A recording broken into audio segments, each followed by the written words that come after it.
Welcome to the thrilling VCSA 2025, where the top teams from South Asia have a golden opportunity to showcase their skills and bring glory to our region at the prestigious VCT Ascension Pacific.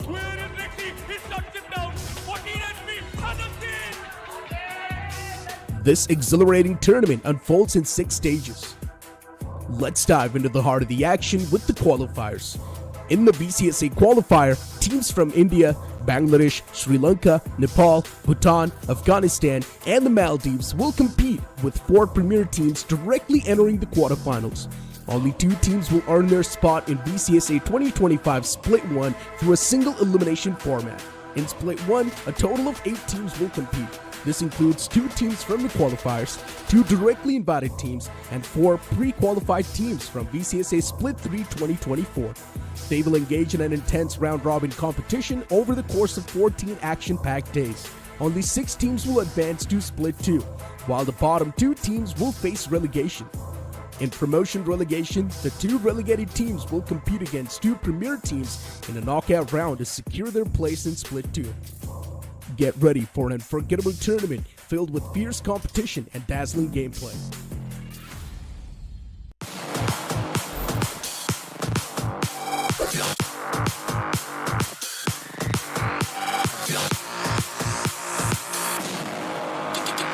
Give me my shot, here it comes. I don't give a damn, I don't care. back and पीछे से हेलम का support. हेलम with the board. Now watch me, get down. Give me my shot, give me my shot, give me my shot, give me my shot, give me my shot, give me my shot. Get down. 1v2. Will Spike is sticking in. The shot comes in, but Eden King takes him down. Velocity secures the Give me my shot, give me my shot. Kick, don't care, I don't care. Get down. If day 1 was a tornado, day 2 was a tsunami, and if you're going on the same tangent, day 3 could definitely be a hurricane. Ladies and gentlemen, welcome. You all are watching the VALORANT Challengers South Asia 2025 Split 1. I'm going to be your host and caster, Skadiate, and alongside me, we've got the cool magician out there, Aladdin. How are you doing, my friend, after those first 2 days? Thank you so much. I am excited and really pumped up after these 2 days, and specifically yesterday's matches. They were something else. Team S8UL versus Team Reckoning Esports and Team Aura Gaming versus Velocity. These were some epic battles that happened yesterday. And how can we forget that 13-0 from the side of Team Velocity Gaming to Aura Esports? Ooh, my oh my, don't remind that to the members of Aura or at least the audience, man. It's probably a nightmare they would want to forget. But again, a new day, new chance, new opportunities for a lot of these teams to try and work around with. Because again, this is a big marathon. It's a round robin tournament. One team is going to play against every other team. So you basically have to prepare a lot. And with a lot of chances, you also have those lot of opportunities to try and make up for the mistakes that happened on the previous day. But I'll have to say, man, with the way how S8UL performed yesterday, I was kind of disappointed. It was only in the second map where they kind of showed a bit more of their life. But you know what? We'll talk about that in a while. Let's have a look at the prize pool. That's going to be 1.13 crore rupees plus for the overall event, where Split 1 will have 26 lakh, Split 2 29 lakh plus, Split 3 53 lakhs, while there's also a special prize of 4 lakh rupees too. Absolutely. This is not just an event. This is like a complete festival for all the teams out there. You have Split 1, then Split 2, and then you move towards the Split 3. The entire prize pool is 1.13 crores, which is definitely too much. And the share increases as we progress from Split 1 to Split 3. But let's talk about the distribution of Split 1. It is going to be 12 lakhs for the first team, 6.4 lakhs for the second one, and 2 lakh for third and fourth teams. Even if you're ending on the 7th or 8th spot, you still get something out of it. Yeah, you definitely have something, but that prize pool is probably the only consolation prize you'll have if you're in 7th or 8th position, because top 6, they'll slowly and steadily move forward, directly qualify for the Split 2, while the last 2 teams will be sent to promotion relegation. So you want to make sure that regardless of what the situation is, you're always in that top 6. But one good thing is, Aladdin, for all these teams, is that regardless of your positioning, you will gain at least these points. And the top 4 teams, based on these points that they gain from Split 1, Split 2 and Split 3, will go ahead and play the Ascension qualifiers. And as the split progresses, the value of those positions and the value of those points increases. Just like right now, Split 1's first place team will get 60, while it's going to increase for Split 2 and Split 3. So of course, you've got to make sure that in this very long marathon, you are the longest horse. You're going to make sure that you've got the maximum stamina, maximum endurance, because that tenacity is going to be the key to victory for most of these teams. Absolutely. As we were talking about the teams, let's talk about their previous matches. We saw some crazy gameplay from side of Orangutan yesterday. Orangutan, they played their game with a 2-0 victory on their side as they were playing against Asterisk. But on the other side, it was Revenant XSpark, if we talk about the history, versus Global Esports Academy, and Revenant XSpark, they won with a 2-1 score line. But let's talk about today's schedule. It is going to be Revenant XSpark versus Orangutan and Global Esports Academy versus Asterisk Esports. And let's see how these matchups are going to progress, as Global Esports, they lost their previous match. And on the other side, Orangutan, they are the winners, and Revenant XSpark, 2 winners are going to compete against each other. The first match is definitely going to be a hell of a match. Absolutely, and I'll have to also add into that fact that Revenant XSpark is the only team to have played all 3 maps, if I'm not wrong. The rest of the games were fairly 2-0 on almost all the days. But since we're having a look at the roster, no changes coming in for Revenant XSpark. Deathmaker, Georgie, Aziz, Raw Fuel, Antidote, all of them same players. That's what they're going to play with. Venka, Machiavelli, DC, Hoax and RVK. Well, I can't really forget about those clutches that RVK pulled out in a couple of rounds, right? Those 1v4s, then 1v3s. That was probably the main reason why Orangutan was also able to secure that first map. Otherwise, I was expecting that Lotus to go for Asterisk. But man, if that's the kind of performance this team is pulling, that too with less practice, I'm already worried and I'm on for a series. Absolutely, this team can impress you. And on the other side, we have Revenant XSpark. We cannot count them out as well. We have Georgie coming up, and not a new addition to the team, but he is playing absolutely brilliant. I mean, the way he carried his team in the first match previously, this is something that tells us that this player has so much depth, so much potential, and the way he is gelling up with the team, this clearly tells us that team Revenant is making it easy on him, and the way they're communicating, everything was working so fine with this team. But on the other side, how can we forget to talk about Aziz? Yeah, I mean, we can't really stop talking about Aziz, but there's another thing we first need to address, and that's the fact that the veto is in front of us. Revenant XSpark picked up Pearl, Orangutan picking up Split, while the decider is going to be on Bind. Now, I kinda like that idea because I believe we haven't really seen all of these maps. Pearl, Split, Bind, it's gonna be super fun to witness all of them. I wanted to kinda see Lotus, I'll be honest, because Revenant XSpark, they lost on that map, even though it was an OT against Global Esports Academy, while OG as well, they showed some good resilience against Asterisk, but it's still been banned out. It's absolutely fine. Pearl, though, we'll have to talk about this a bit, right? Because not a lot of teams have played on the map of Pearl right now in VCS Split 1. Absolutely, not a lot of teams they like to play on this map. But let's talk about the competition, the possible competition that is going to be there on the map of Pearl. Most probably, we will see some mix and match from for like KJ, and then Fade. KO is going to be in the mix as well. But on the other side, we saw some of the teams playing Harbor on this map. So how do you see this competition as well? I'll have to be honest, Harbor used to be picked up back when double smokes was a thing. I mean, it still is right now, but Harbor himself is not really that viable. The biggest problem with that agent is that you yourself get slowed down once you cross your own wall. So you either ways have to do that. Those cascades, high tides, yes, it's pretty good. And I'd be really on if in case teams really want to surprise us, but comparing it with the utility that Teho and Breach are bringing, I think so we'll still see the Teho Breach Yoru composition itself. Even T1 showed the almost the same comps. Every team in the Masters Bangkok, they were kind of leaning in more towards this kind of comp. You've got so many utilities to deal with, so nasty operator setups that come in whenever there's some team on the defensive side. Plus also there's this fun fact, right? Right now we've kind of shifted more onto this post-plant meta, where you want to plant as quickly as possible and save the utilities for later. But here's the thing, we've been yapping for a while now. It's all about time to send it down to the interview or to that Hindi desk. So, ladies and gentlemen, let's throw it to them. Hello, hello. Good, good, Yes, good, yeah. good. Hello, hello, Hello, hello. Hey. hello, Gobes. Okay, so right off the bat, my first question is for you. Like, how are you managing all these people when the team is losing right now? Like, sometimes against a global match, you were struggling on the map of Lotus. How do you keep your team's mental to be in the game? Like basically telling them that every game is a best of one, like not thinking that it's a best of like three, like we need to go game by game, so even though we lose or we win one game, doesn't matter, we need to be focused on the next one, fixing the little mistakes that we were doing, which were little, even though it seemed great, they were little.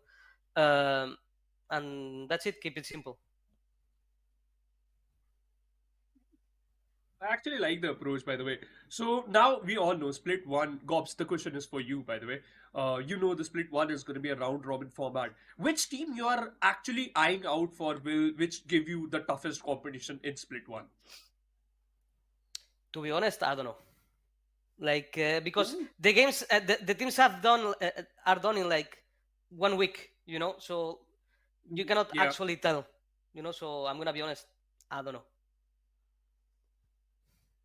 I also agree with that fact. Okay, let's the team settle, let's the dust settle down. And Hooks, okay, आपसे मेरा next सवाल रहने वाला है. That's gonna be right now. We know that your team Venka उन्होंने बोला था कि वो he will not be a part of this particular roster. Are we expecting any changes in future in Orangutan itself or not? और यही team रहेगी. Honestly, I don't know because right now it's like Venka has his high school exams and I'm doing a job and फिर time मिलता है तो मैं gaming करता हूँ. तो honestly कुछ पता नहीं है. Maybe आगे split 2 में वेंका और मैं दोनों free होंगे तो खेल लेंगे वरना नहीं खेलेंगे. Like I cannot tell right now. Okay. Folks इसी पे फॉलो अप क्वेश्चन मेरा आपसे यही है कि अब आप सब काफी ज्यादा बिजी है अपने पर्सनल लाइफ को लेकर, तो विदाउट अ कोच ये कैसे वर्कआउट कर रहा है? लाइक हैकर है जरूर आपके साथ, तो क्या हैकर का इतना इनपुट है वो स्ट्रैटेजीज वगैरह बनाने के लिए, या फिर आप on the work on the fly काम कर रहे हैं? I mean, it's definitely tough, like not having a coach, but I mean this team is particularly new, तो फिर इतना मैटर भी नहीं कर रहा अभी because we are now just getting to know each other. Obviously, me, Maka, Venka, and DC have been playing together, but Rishi is new, so जलप होने में obviously time लगता है. But hacker as in अभी तो ऐसा कुछ input नहीं दे रहा because वो भी busy है. वो भी मतलब ओरंगुटान का बहुत मैनेजमेंट संभालता है तो उसके पास भी इतना टाइम नहीं है यहाँ पे. Yep, I agree with that fact. But hey, one question from you guys, which is going to be any final words for your opponent Gobs today for the players of Orangutan? Nothing. Best of luck, and that's it. To be honest. Yep, same. That's it. Let's have a good game. Okay. Let's have a good day. Enjoy. So, Okay. thank you guys for joining and Thank best you. of luck Bye, for your bye. matches. Bye. Bye bye. My man Hoax really headbutted the camera with his hair. That's how solid it's been, but it's fine. It's fine. I mean, nothing different from what Hoax told us back yesterday as well, or maybe a day before that. How his team is still right now trying to find that footing, gel up together well, and all that. Gobs, though, on the other hand, Aladdin, I'll have to say that mentality is pretty solid. Every single game is a best of one. That's what I wanted to talk about. Like, if you look at Hoax, he was clearly telling us that the team is not that much confident. But on the other side, the opponent coach, he was definitely confident. And let's see how these things are going to progress in the game as well. But as we were talking about before this interview about the best players of both the teams, we have OG and Yash. He always steps up from their side, along with Icarus. We've seen both of these players taking the charge one by one. But on the other side, Georgie and Aziz, it is going to be really difficult to find an answer or a solution for these two players. And you can see that they're ready. Look at their camera. They're playing from their boot camp. This definitely gives an upper hand advantage to the team that is playing from the boot camp. Let's see how these things translate towards a victory from from this team side. Yeah, we'll have to see. But there's one thing, we did notice it yesterday as well. I'll talk about it once we are heading into the map itself, and that's regarding Aziz. So I think so if Orangutan have kind of done their homework, this map should, I wouldn't say be very easy for them, but fairly easy as compared to what that previous Lotus was against the members of Asterisk. Though still, Hoax has mentioned that the coordination between at least four of the players is pretty decent. He's been playing with Venka for a long time, Machiavelli DC as well. They're probably sitting together playing in rank a lot and probably going in for those combos. RBK though, the man who's trying to gel up with the team, clearly showcased his potential yesterday with those multi-frags after multi-frags. But since we are on the topic of talking about what happened yesterday, I just want to bring in the fact that we've only seen Pearl being played out once in this tournament, and that was brought in by the side of Velocity. They demolished Aura Gaming 13-0, and the composition was also pretty fun with that Neon into the mix along with an Astra, went in with a Teho too as well, and if I'm not wrong they also had a Fade. So no flashes on this map. That's pretty unique to them, but for these two teams I'm kind of expecting a few flashy comps. Well, let's see. Some flashy composition has to be there. RVK and Venka, they have to step up definitely. But for now, Yep. they're doing some pep talks out there, planning something. On the other side, if we talk about Team Revenant Esports, they do have that confidence because they won it pretty decent in the previous matches. OG, they look a bit nervous, but I guess Team Revenant Esports, they have to use what's best in them, and that is definitely the raw gunpowder. Raw gunpowder, I'd have to agree, and in order to add more onto that, you've got that Killjoy, Brimstone, Sova, Jet and Reyna composition. A double duelist by Revenant Esports. I'm kind of on to see what they've brought on the table now, but OG slinging it down with the Yoru into the chamber of DC. Rules has been ruling pretty solidly. Sova in the hands of Hooks. Astra is going to be the universal smoker. Venka sticks on a Wise. Man, I mean, you know what? It seems like these two teams, they're just having fun. They're enjoying it. We've seen Venka on duelist role on day number 1. OG was just enjoying. They were just flowing through. Machiavelli, Venka, we did see that double duelist composition from them with the Yoru as well as the ISO. But it seems like there's a lot more in the bag of Venka than we initially expected out of him. But Reina and a Jet on Pearl. Well, I'm pretty skeptical about that, but you know what? I'll be pretty on for it if Revenant Xspark proved me wrong though. But that's going to be the first map, ladies and gentlemen. First game of day number 3, VALORANT Challengers South Asia, week 1, day 3. We've got Revenant Xspark on the attacking side, Orangutan on the defense, and the map of Pearl, which is the pick of Revenant Xspark. I mean, Team OG is clearly trying to test different things out.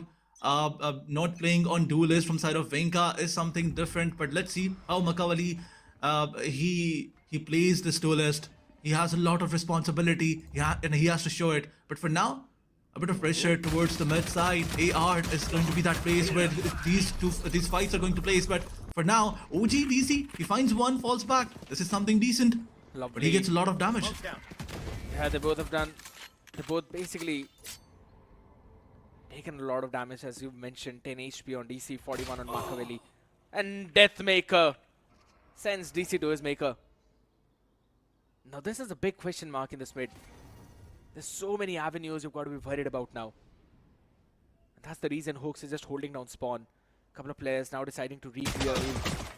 Oh, contact being made. RVK, but Machiavelli is the man. Quickly shuts down Raw Fuel. Deathmaker is down to just 16 HP, Antidote 90, and they've decided to go all the way towards B. And this is where Venka is, the demon, the aimer, is splashed. He already knows that there are a couple of players. White Peak takes one down. Georgie is the only man who's going to overheal himself. This overheal can definitely help his team out. Shock dart, not enough damage. Hooks takes the first contact, 26, a headshot. And that's going to be another piece of healing. A good Devar yet again.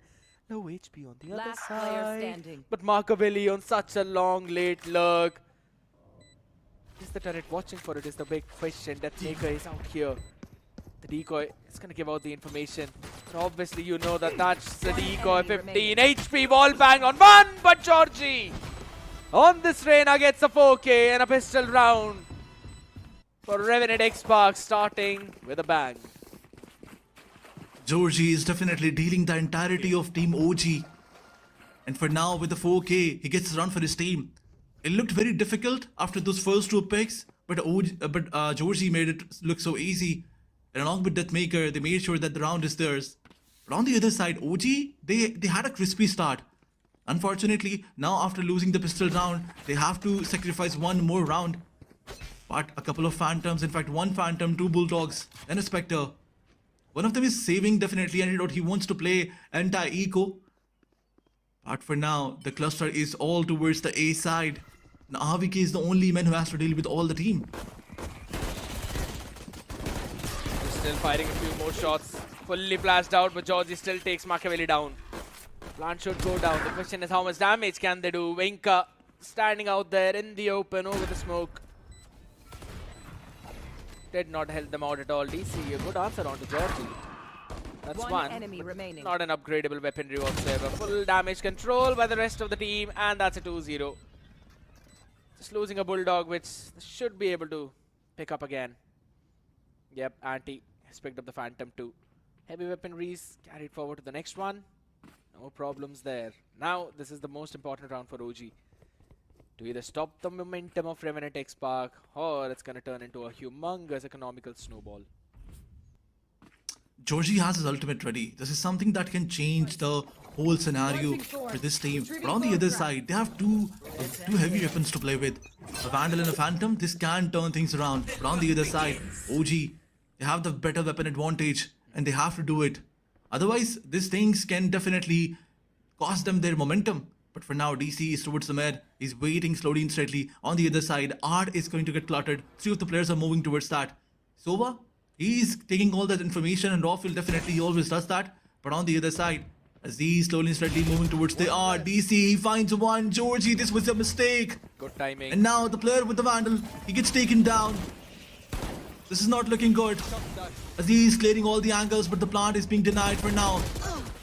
And look at Aziz pushing forward. This was a heavy mistake. You did not find RVK, but Deathmaker, he sends RVK to his maker, as you said. But now Venka, responsibility lies on him. He gets picked off as well. Situation is down to a 1v2. And now Makavali, he knows the information. He has the information where Rafuel is. And Rafuel, with this 88 HP, has to do something crazy. Spike is in front of him. He has to take it. But two of the players with the high-low setup, he takes him down. And Makavali shuts him down. A team ace from their side, and OG gets their first round. A good amount of damage done by Revenant Esports, though I'd still have to give it to them. Taking 3 rifles away on the other side, that means they'll be on a very nasty buy. This first gun round of the game might actually go for Revenant Esports. Quickly moving in towards the R. DC had a good amount of patience. He waited for Georgie, and there was also the barrel visible there. And then Deathmaker trading out RVK in that situation. I'd have to say, Revenant Esports went in for some good trades. A bit of restlessness from Aziz, though. Tried to make a flashy play out there. RVK sent him back, but after the mid-aggression of the previous one, this one is all the way over towards the A. Taken the main control, picked up the orb as well. Rafuel has got the Hunter's Fury available. A Deathmaker 3 away from his own lockdown. There we go, the execute begins. All the Wise Utils were there. Pushing towards this side was definitely challenging, and this is the challenge that his team is facing. But Aziz finds 2 of the players, and look at this guy. He is not stopping. He is not stopping at all. Finds 2 of the players, shuts them down. And now DC, he trades him. The spike is being planted. The men advantage is there towards the Revenant Esports. What a start. What a push. What a map control. Teleport's ready. Oh, Rafuel positioning should not be noticed. Picked up a timing there, so he should be able to take down DC. Oh, hold on a second. All right. The timing. Yeah, Deathmaker peeks in at the perfect time. Shuts DC down. 3 rifles carried forward. Revenant Esports winning out the round. As we expected, this should force OG on another eco. Team Revenant Esports, they know that they have to put a lot of pressure. That's one of the reasons why they use the Hunter's Fury. Although pushing towards the Vice setup was definitely not a better idea, but Aziz, he just jumped all over. He did not care about any of those utils. Here.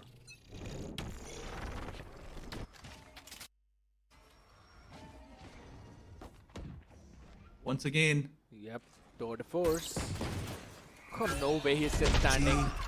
Nah, Oh my DC overstaying his welcome there. He wanted to try and be a bit more cheeky. Just got ego checked. The only weaponry that could have basically delivered the 1 shot, 1 kill is now taken out. Still 3 people stacking over towards A.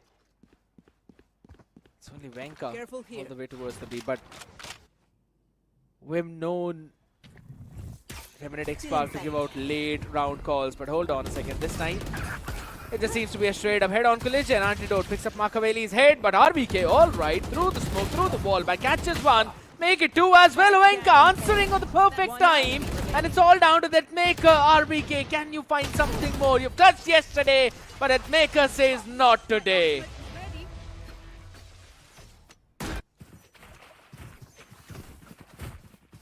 that Maker is clearly making his bullets count as well. I mean, when it was needed, he steps up. Although in this round, Aziz, he just got eliminated early on, but after that, it was Deathmaker who got the round for his team. And on the other side, credit goes towards OG as well, because they got 3 of the guns down. They've taken enough. Just the enough damage that you can give when you're on the safe round.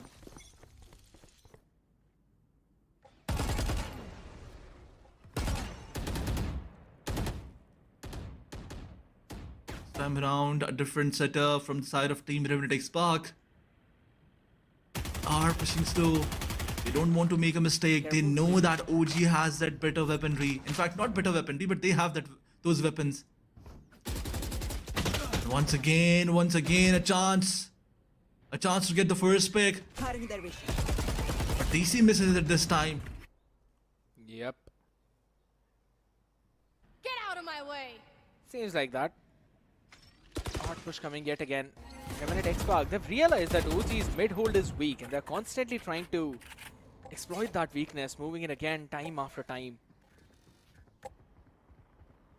But OG, this time going in for that rotation over towards the A. There's just a couple of stars being placed out there. They are anticipating this A split. And they're also going in for a re-clear over towards sides. Oh, Makaveli timing!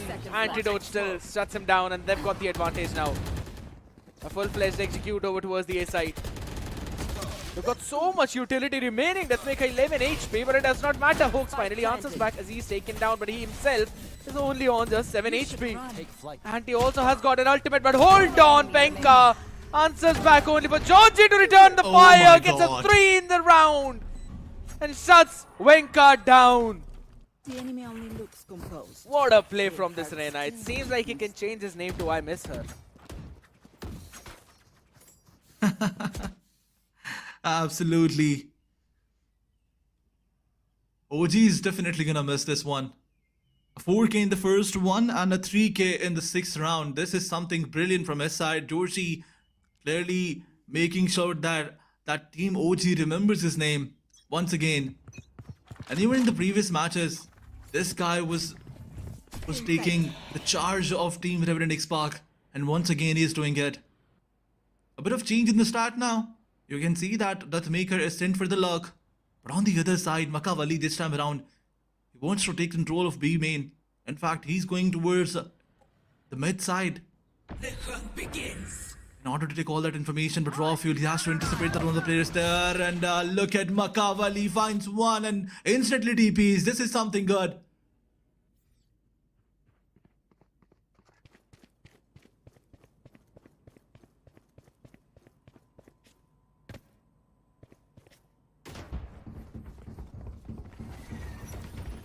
Placing swarm grenade. Prepare for hellfire!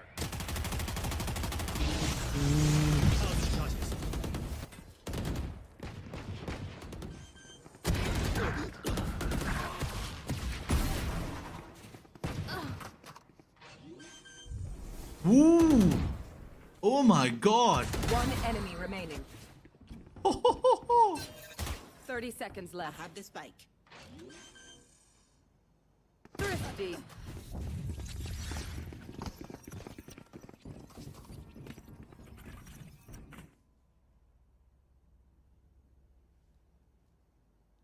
What a round by OG. What a crazy round. The credit definitely goes towards all the players, but Hawks, the way he started this, by getting 2 of the picks, RVK gets the job done by shutting the last player down. But Revenant XSpark, they have to recover from this.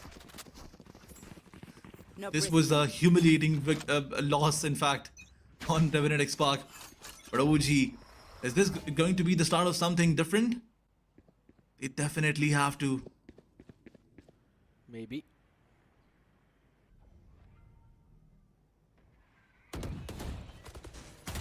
With the setup of Y, is it still towards the A side? Astra Stars being deployed on all A, mid and B side.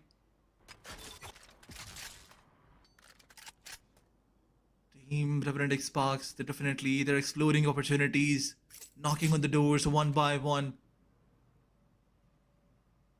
TC, he has the operator, the deadliest weapon in this game. The timing. And crucial. Raw Fuel, he will suffer the wrong fate, and this is it. DC, some impressive shots from his side, but on the other side, Georgie instantly making the situation even for his team. But here's the thing. The side that they're going towards, they've got an Astra out there to deal with. Along with a Wise Util. You've got Razor Vines, Arcros as well. So if they decide to go on there, Lord save them. 30 seconds left. Cosmic Divide used up already. It's a preemptive Cosmic Divide to deny them any kind of entry. They're going towards the spawn. Or are they? No. Moving in towards the art. They're going to try and brute force their way over towards the A side. They've got 15 more seconds remaining. Nanostorms used up along with a Steel Garden as well. This is so perfect. It's about Venka. timing. Oh my god, Venka! Oh He my did not God. realize. Deathmaker covers up for him. Aziz answers back on RBK. 4 HP, 11 HP, and there's an operator in the hand to try and retake. Hoax finds one. Player Can standing. they find another? Absolutely they will. It's all down to Aziz, but have they anticipated the position? Hoax gets his head blown to smithereens. The But now it's about operator. time. Yeah, that's operator, and he does not know where Aziz is going to peek from. There's out the close right. He's got to try, and now going for the tap. Here's the tailwind. Chumpy coming in, half stuck. Aziz has to peek. Goes in for a wide peek, and DC answers back. Third round for OG on the back of a thrifty. Now into a full buy conversion. They have broken the economy of Revenant Esports. Sometimes wasting your dash can cost you the whole round, and this is something that we saw in the previous one. Aziz, they could have done it, but unfortunately, in fact, fortunately for Team OG, DC was just better with the operator. Starting the round with one pick, ending the round with another, and sealing the deal for his team. This is something decent from his side. But now the scoreline is shifting towards a bit balance. All the Still the players- same setup. Yeah, but Yes. but look at Revenant XSpark. All the players starting outside the B. You know there's also an operator to the play. And DC, what an adaptation this time around. He's just playing behind the pillar. Catches one. No, he does not. Unfortunate. Misses out the shot. He had the timing. Hoax. Just 67 HP remaining for the man. Do not peek. Do not peek. He still does. He himself is down to 60 A lot of now. damage. Yeah, they're gonna go in for the full execute, but Georgie's been taken down. Hunter's Fury used up. Boinka will have to reposition. DC is just ruling them. Will be taken down, but Boinka is on side. Two answers, antidote down. There's a spike down as well. Oh Raw my fuel God, got lacking, Boinka. lurking. Deathmaker will not get the pick. It's Hoax who answers back. Orangutan. What a read. What a hold.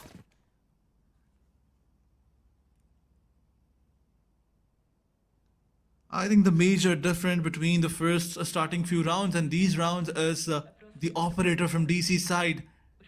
DC is definitely creating so much impact. Look at this, the first pick with an operator and then the headhunter being used. Clearly giving the advantage to his team. Deathmaker definitely whiffed a lot, but he couldn't have done a lot because there were 4 of the players in front of him. So Revenant Esports, they definitely have to come up with a different strat now because all the reads are there.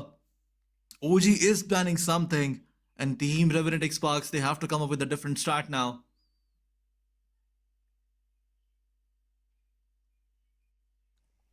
They have to. To be honest, I think the Revenant XSpark can still go to their mid place because it was a cosmic divide and they basically took a lot of time in round number 7. Yes. And that was the reason why that round was converted. So I think so if they really want, they can try and go in for the same thing, maybe for an ace split, but this time with a faster approach.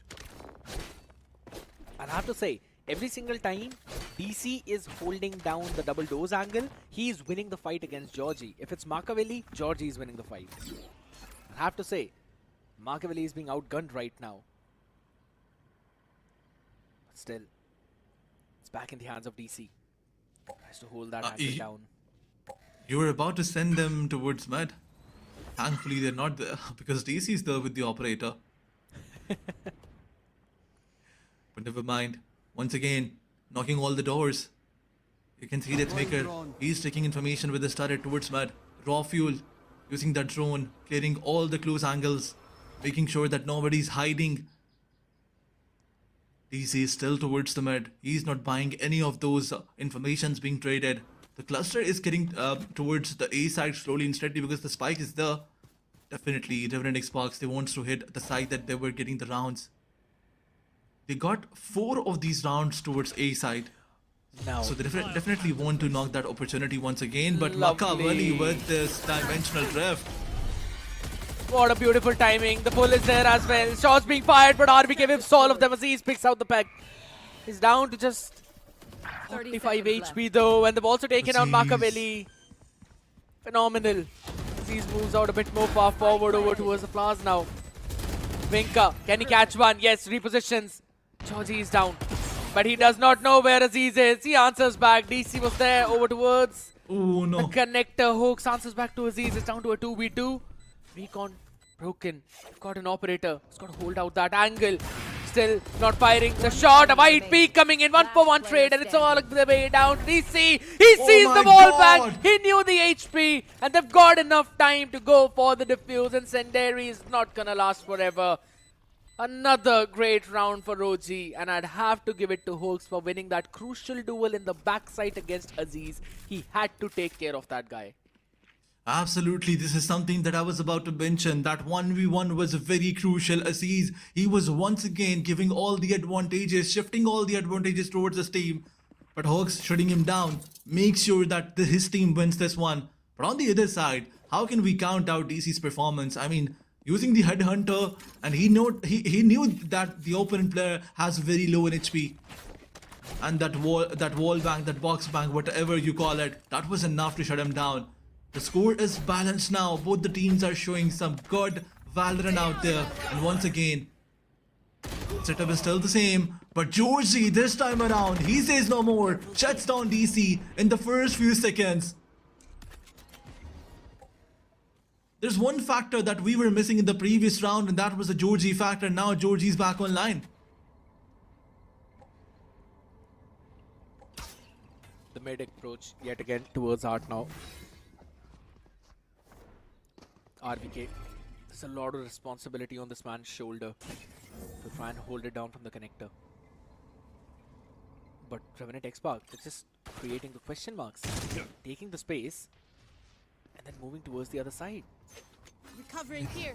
Makaveli has just dealt with the Killjoy turret, so they can go in for that look. And that's one of the reasons why Deathmaker is now holding that angle all the way behind, but the execute begins towards the B side.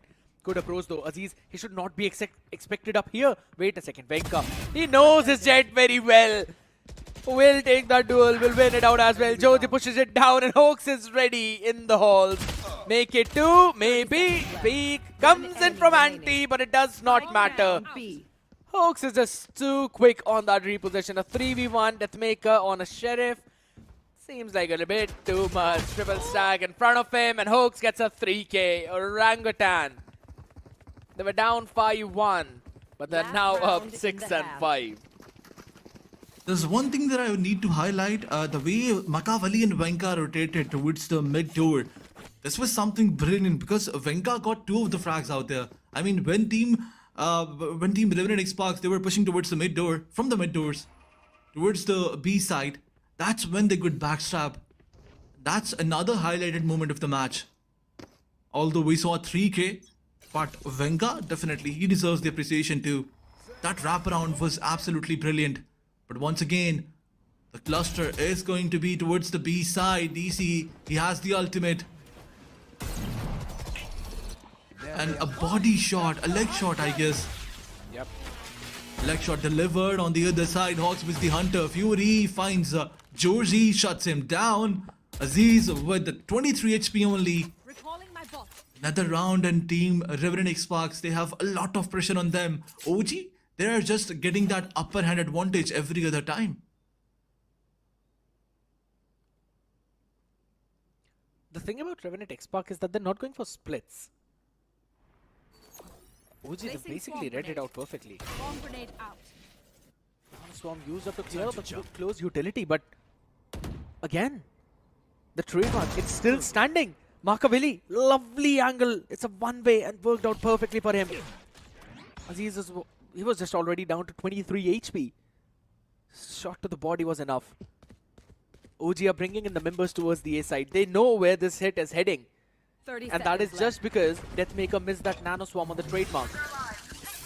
They're trying to push it down, but Venka, using up the utilities, slows it down perfectly. Goes in for the steel garden as well, and a perfect pinch coming in from behind. Makaveli is also there. Venka gets one. That's the spike down out in front as Makaveli gets Deathmaker. It's all down to raw fuel. No time and no hope to bring this round back. OG push forward. 7-5 half. Switching sides.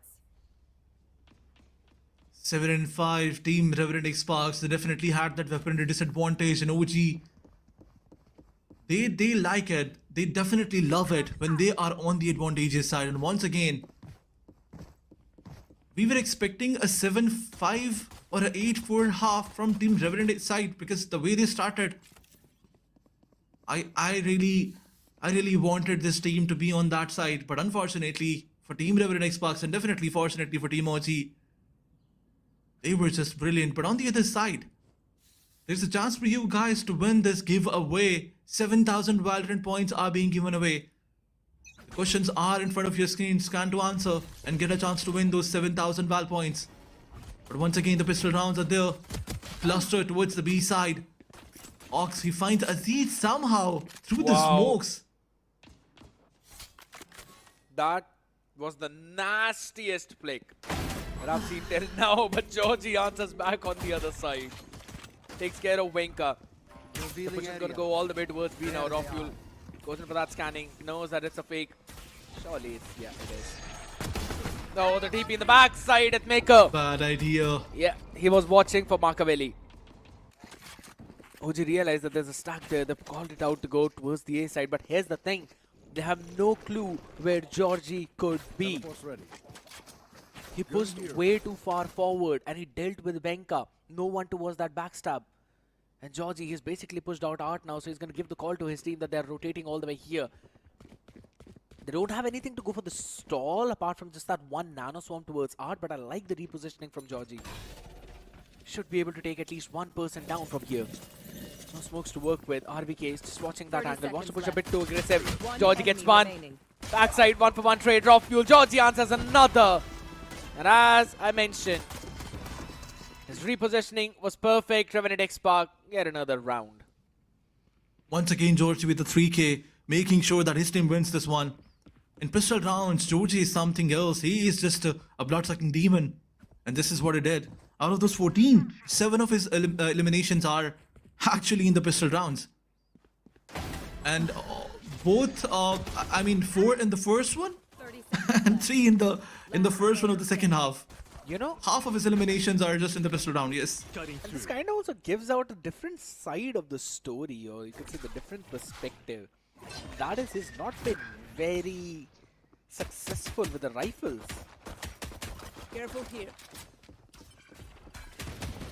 That's true. That's something very decent that you highlighted. But now Venka is pushing fast forward. Antidote shuts down one. But Venka, he dealt with a lot of damage. But Machiavelli, as he finds Georgie, Antidote, now he has to find another one. And this round goes towards Revenant XSpark so easily as we were expecting. And OG, the scoreline is down to a 7v7. One thing that I need to highlight here is Team Revenant XSpark's not buying a lot of weaponry, heavy weaponry in the previous one. They were relying on their skills, and definitely now they can buy a couple of Vandals. It's a bit scrappy buy per se. Still got around 1100 in bank. You have to lose this one. 19 you add on top of it. That's still 3000. Not enough for you to get utilities or the weaponries. I don't quite understand what Revenant XSpark are deciding to go with. But it's fine. At least 4 of their players can eventually go for a full buy in the next one. They just want to put out a competition to Orangutan and take as many weapons off of their hands as possible. Raw fuel. Position noted though. Turret also dealt with over towards the Art. So now the question marks have been created, at least on one angle. Lovely shot by Venka this time. He anticipated Georgie's push out. And he was just ready holding that angle. Punishing him. And Antidote is now going in for the exact same thing that Georgie went. Can he find a couple of players is the big question. Oh, he wanted to pick up the weaponry. They've noted him. Antidote takes one down, will be traded quickly. Venka 5 HP, and wow, what a shot from Deathmaker. Ready to fill in the shoes of his IGL, and not just one, answers back two, but DC. Out there, shuts him down. Aziz has got the outlaw. No one on the half shields though. So he's just going to deal 140. RBK moves up a bit more close. DC's position noted. Still goes in for wide. Raw fuel takes him down. RBK now is down to 1v1. Shorty in hand. Ring around the Rosie. Pocket full of Rosie. Swaps the weaponry. This is the best. He's got a bulldog now. It's a bulldog. Couple of headshots is gonna do the trick, but 125 is where Aziz stand. Does he have enough? Not a tap. RBK is not gonna peek. He peeks now. Sees. Alright, shots fired. Up close. RBK has won this round for his team. Yep, he's won it. Absolutely. He's won it. Oh! Whoa! Hold on. Does he have enough time? No. No, he does not. That was so close. Aziz doing Aziz things once again. Although RVK, he gets a lot of credit. He tried to push him out again and again. And this round goes towards OG. Definitely a good buy round from their side. But on the other side, Revenant Esports, one of the players cannot buy, as you mentioned. But the last round was definitely chaotic. They were on the verge to win this one. But if you compare Revenant Esports buy with the team OG, I think both of these teams will not have the great buy. But Revenant, relatively, they will have the better one. They're gonna have the better one. I agree. There's a Guardian and a Judge in the mix for the side of OG. But here's the thing. Makaveli has got his dimensional drift up. So they can try and play this a bit more slow. And we've seen OG work around the mid. They've created the question marks. They did that in the previous round, even though they lost all the right. There we go. Dimensional drift now used up. Want to clear out the area. Antidote's position noted. But the question is, how many more can he find? Oh, he sees 3. Hook still wins out the fight against Raw Fuel. That is nasty, and now they want to still fight onto this area. Judge in the hand. Forward of Flash. Aziz basically takes down the clone. Flashes himself fully. Antidote answers back on the other side. Shock Dart brings him down to 41 HP. Still got the instant diary available. DC answers one Georgie for the quick on that trigger for the trade. But can he get more? It's all down to Venka. Man has been pretty solid, crispy with the aim, but this time, he will not have that opportunity. Revenant XSpark quickly equalizing the score, quickly equalizing the rounds. But Hawks and Venka, they played beautifully in this one. The way Hawks used all his Zertils, specifically the Revealer, and after that, the Shock Dart was enough to deal a lot of damage on Antidote. It shuts him down through the smoke, but in the last moment, Georgie, he was just good enough. He was just better. So, as we were talking about Georgie not being good in the with the other weaponry other than pistols, I think this time around, Georgie, he has probably listened to what you said, and now he's doing something different. But once again, Cluster is there towards the B side, and this heavy aggression is not going to be good for Team OG. They managed to deal a lot of damage on one of the player. Deathmaker, he's down to 25 HP, but one of the player of Team OG is down in DC.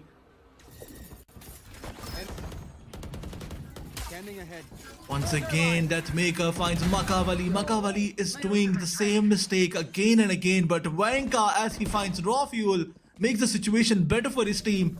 This is a pistol round, but does it look like a pistol round? I don't think so. The steel garden being invested, forcing every other player on that pistol. Now Team OG is getting this round. They're close to get this round as Venka is progressing. Lovely. Gonna find Deathmaker. This is crazy, but Aziz, what is he doing? 1v2. Can Venka clutch it out? Aziz is behind the pillar. Information unknown. Antidote close on the CT. He peeks in, but he'll be taken down, and Aziz comes in with a 3K of his own. Takes the round for his team. It was as close as it could get, but what a play from OG using the Steel Garden. Just so now they've got the better weaponries because they're on sheriffs. Venka super crucial in terms of those duels, those headshots, crispy, and then quickly swapped over to the Vandal. He needed an ace to close it out. Aziz said no, but man, it's still 3 half shields. You want to play? Let's play. One of them is regen, but it's fine. Aziz, Georgie quickly pushing out over towards the A. They want to take that op control. The share used up for Venka. He's a bit close, but does he know that there are 2 players out there? He did not. He did not. But absolutely, Venka got shut down by Aziz. One of the player, he was falling back, and these steps were the reason why he peaked. But raw fuel, as he finds one towards the mid doors, Makavali slowly and steadily pushing towards the mid lane. He has to be careful. Deathmaker, he's waiting for the players to go out of smoke, and look at this, DC comes out, he gets What a shut down. flash. Hawks, he finds another one, but responsibility lies on him now, but he has the ultimate, he can definitely deny the plant. But Georgie, he's on top, watching everything. A 3v2 situation.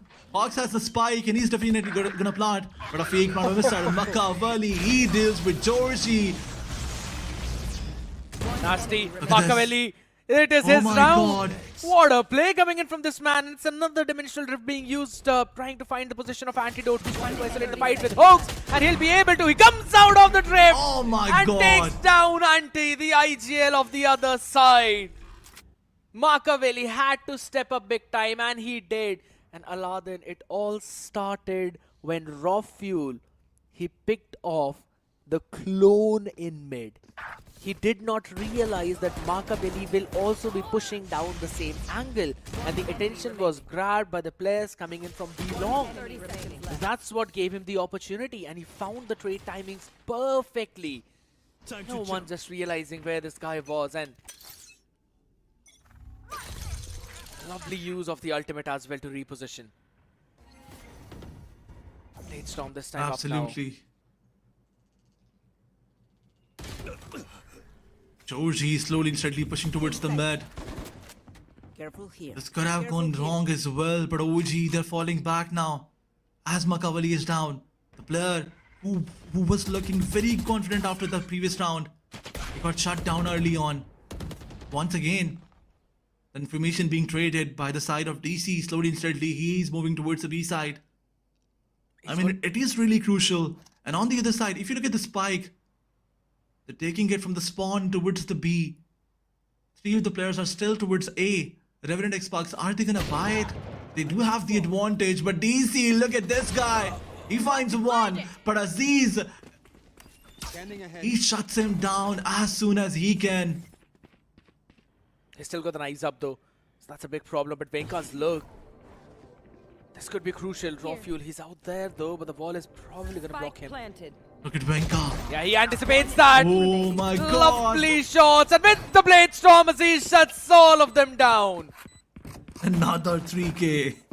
Started with Georgie opening things up in mid. Casually walks up, takes the head of Machiavelli. Thrifty. DC finds an answer, takes down Deathmaker, but then quickly was traded by Aziz with the Blade Storm. Push out through mid, does not matter. Raw Fuel's ready with his classic. Couple of headshots is all he needed. And also baiting out a Cosmic Divide from the other side. It's a big round for Revenant XSpark. Planted.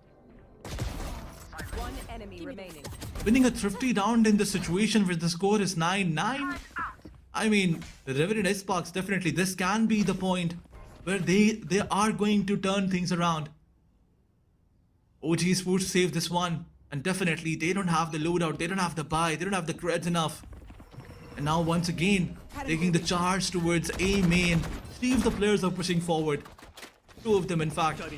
But on the other side, OG is definitely, they're showing their interest towards the art. Slowly and steadily coming towards A. But these 2 players, they can wrap around and create a lot of trouble. NT, he's on the same side. Georgie, as he finds Vanka, he falls back. The flash was there, but Antidote, he was playing NT flash, finds 2 of the players. Georgie, once again, taking the charge, but Hogs, he was just better with the classic. Classic is the new Vandal, but as he shuts him down once again, he does not care. Bye-bye, Boomer. Oh my god. That was crispy. I had no idea that Astra has got such a dialogue. Bye-bye, Boomer. Oh my god. Surely it's not enough though. 1v3, it's a bit too out of the reach. Yep, Raw Fuel will be able to take him down. Revenant XSpark moving on to 11 with a pretty solid economy to buy out in the next, Show me where to go. as I said, the rest of the game. Maybe not. And now bringing in the operator as well into the mix. They haven't shown an op till now, Aladdin. So this could be a big red signal for OG. Are they going to anticipate it or not? They don't really have a ultimate cycle coming in as well. They've got the Hunter's Fury. Hoax has been very solid with those, I have to say. He's basically got one every single time he pulls out those bow and arrows. They can also work with Venka's Steel Garden. But apart from that, if they use them and they do not get the round, then they're out for the entire map. Absolutely. And here's one more thing. He has to stay alive because the Hunter's Fury is very crucial. Because if you look at Deathmaker, he has the lockdown available to play for the post plant. So things are definitely going to be very intense in this one. This round is going to be very ultimate heavy round. As you can see, Hawks has the Hunter's Fury and lockdown on the side of Deathmaker. You know the love story behind these two ultimates, specifically in a post plant situation. Alarm bot out. Placing swarm grenade. Once again, Emoji knocking all the doors. The operator. This time, Aziz has the advantage somehow. But the Hunter's Fury being invested so early, and Rafuel finds Venka still. And that's the Steel Garden out of the picture. Aziz needs to win the fight, and he my will. God. TC's been taken down though. His dash burned out, but he's got support. Yeah, that's a couple of players now. Hooks can't really take that fight. If anything, he's now stuck. Someone needs to save him. First op shot miss. One side it's Aziz, second side it's Deathmaker. The star comes in to help him out. No uppers, but Aziz, oh my god, the man just pushed out like a madman. Should be done. Should be dusted. Revenant XSpark. 1v5 for RVK to pull off. Surely that's a bit too difficult, right? Surely it's not happening. Maybe it actually is. Oh my god. If one was not enough. I have to say it twice. First one is down. RVK slowly and steadily pushing towards Rafuel. Shuts him down as well. But he does not have the spike. He does not have the time. And there's also Deathmaker holding that angle along with Aziz on that operator. So I'm pretty sure that's not gonna 30 seconds left. happen at all, right? Alright, Georgie as well is watching out that mid angle, so it's probably about time. Maybe he can just decide and save this rifle. Certainly, that's what he needs to do, as this is the 12th round. This is going towards the 12th round, and the Emoji, 10 they need to seconds have all the weaponry that they can, but Georgie shuts him down. RVK, this was a mistake from his side. You could have saved it. But Georgie, he was hunting him down. And definitely now we're moving towards the match point from the side of Team Revenant XSpark. They were looking so good. They are looking so good. But now, as OG, they have a disturbed buy. How are they going to play this one? They do have a couple of ultimates to play with. A Hunter's Fury and a Steel Garden. It's still in the picture. But is this going to be enough for Team OG to win this one? Operator Time to jump. is placed on the mid turn now. 5 of the players, they're pushing towards A. This does not look good. Brinny RVK, Boy, he's waiting for them. RVK is one away from the Cosmic Divide, so they can try and gain this off control and give it to RVK. And they can play around that Cosmic Divide. They've still got a couple of more ultimates remaining in their hands. Steel Garden's going to be used up by Venka. Side is entirely clear, but I like the idea from Revenant XSpark. They're already playing all the way backside. They're playing it for the retake. They don't care about this. That's going to be the shorty being pulled out though, but Venka wins out that trade. Anti still all the way towards the back. He brings Oh out my god. his own ultimate too, just to push everyone back. It's a post plant, but do they have enough is the big They question. have lockdown. And Hunter's Fury is out of the picture. Deathmaker, Perfect. he can get this one to his team. But look at this late look from Venka.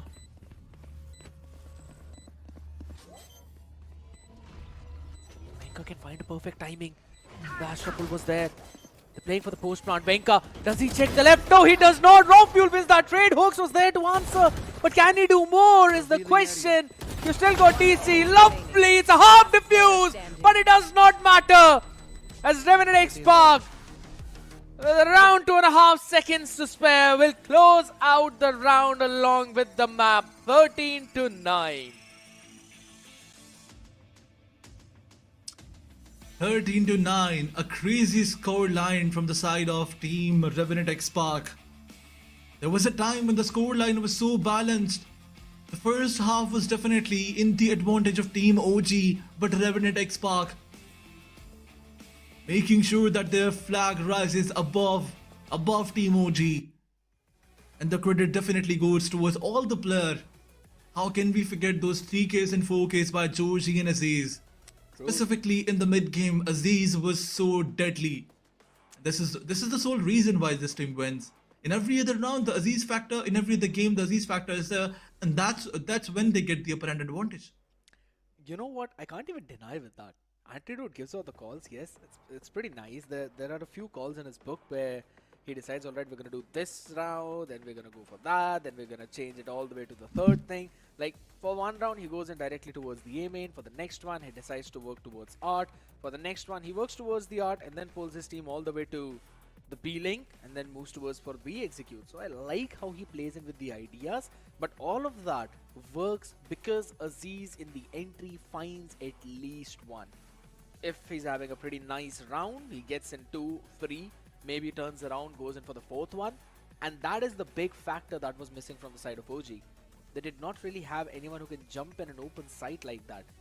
Even Venka, he was playing on a lurking role this time around on the Vice, so half of the time he was just not there in those fights. Whenever he was, you could clearly see those back and forth trades going in. Aziz is sitting from one side, Venka from the other side. I think so that was where Orangutan, they kind of lost in the momentum a bit, and also they stopped working around mid. In one round I remember they dealt with the Killjoy turret over towards the art, right, or towards that A link. If I'm not wrong, that was round number 15. They did that, but after that we did not see them do that at all. That basically meant you're giving away one space of the map entirely to the other side with just one utility. There were a few problems coming in for OG in terms of those executes. We're gonna have to look at them one more time, but what a game for Revenant Esports. Let's have a look. Let's look at the highlights one more time. See how it eventually went down. I mean, you were correct when you mentioned that team Revenant Esports, they had so much variations, knocking the doors of mid and then going towards A and then slowly and steadily moving backwards towards the B side. This was something that does not give any chance to Team OG to actually realize where the team Revenant is going to be. On the other side, these highlights clearly show that some crispy aim game was there, not just from side of team Revenant Esports, but team OG as well. Specifically Hawks and RVK, they were just too good. Venka at some point, he did get a lot of elimination numbers, but all those were when he was flanking, when he was wrapping around, not in a 1v1 or a 4v4 crucial fight, a head-on fight. But on the other side, DC, at some point DC started charging on Revenant Esports, but he got shut down after like 2 or 3 eliminations. So it is very important to reset your mental when you lose 1 or 2 1v1s. And DC, he unfortunately could not do that. Makavali, at some point, he was also doing good things. But on the other side, if you compare the starting of the rounds from Makavali, he actually made a lot of mistakes. I mean, again and again, he was TPing from to the backside and he was getting picked off. So these mistakes were definitely another reason why this team lost. True. So apart from variations, I think Venka, he was getting good elimination numbers on flanks, but his role was not being justified by the side of Makavali as he was playing a duelist. I was about to say the same thing. Machiavelli was looking a bit iffy on the Euro himself, right, in terms of those entries itself. And I'll have to be honest, Venka is more of a very aggressive player, where he wants to jump in, he wants to take those head-on fights.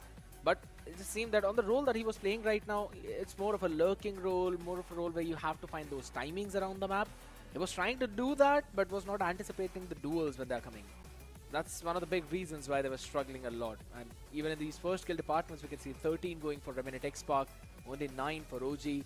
Post-plant conversions, Revenant XSpark having a good time out there, while OG still struggling. They got the site only 3 times and they were able to convert it once.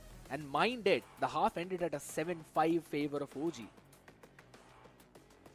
There's one more thing I need to highlight. On the 19th round, let's talk about the MVP first. It's definitely going to be Aziz. I'm not surprised at all. 3 first bloods, 1.9 KDA, 257 ACS, and 180 damage per round. Aziz doing Aziz things once again. This is the 3rd match from where Aziz has been the MVP. But now I wanted to move back towards that point that I was about to highlight. In round number 19, the score line was a 9-9. Both the teams were doing great.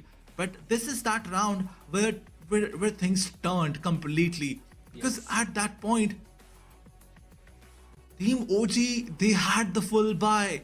And Revenant Esports, they were playing with a save, but they were playing with a bonus buy. They were playing with pistols, and they got the thrifty round for themselves. That's when things turned around. But let's talk about the individual performance now. Revenant Xbox definitely Aziz stepping up with 12-14 on the other side. Rawfuel was there with 23-15 and he got unnoticed somehow. Both the Sovas out there as the second fraggers of the team, and I'll have to say Venka on YE's 21-19 in terms of frags, he was doing a good job.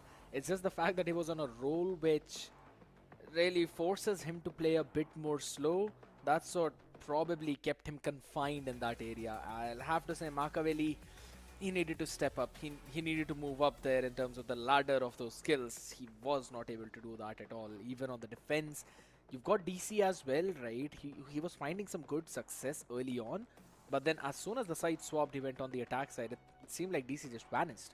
He was not finding those timings in the mid. He was not finding his own individual duels. If anything, we were constantly seeing Venka go towards the A side where Georgie was pushing him. Yeah, it was a 1-for-1 at once. Like, yeah, Georgie won one round, Venka won the other round.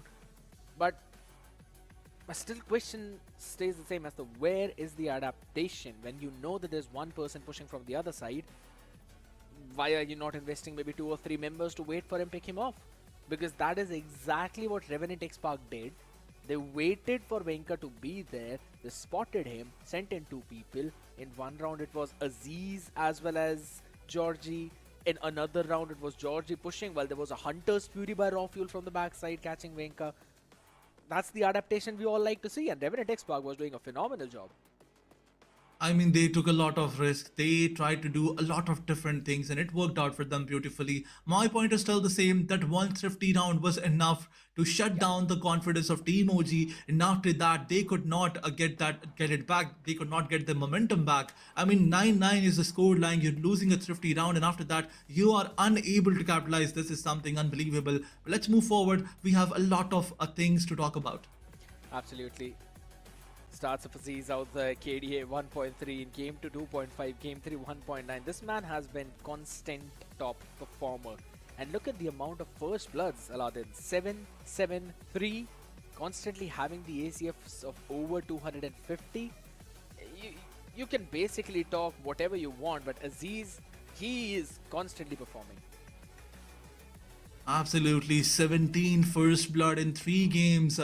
As I was already talking about this, 3 games this team has played, and all these 3 times Aziz was the top performer, although Georgie was also there in some of the games, and even in this one Georgie stepped up. But first half was not that good for Georgie as he got some 4Ks in the initial round, but after that Georgie, his performance was a bit jittery, but he has to work on that in the next map. He still has the next map, and the next map is definitely going to be played on Split.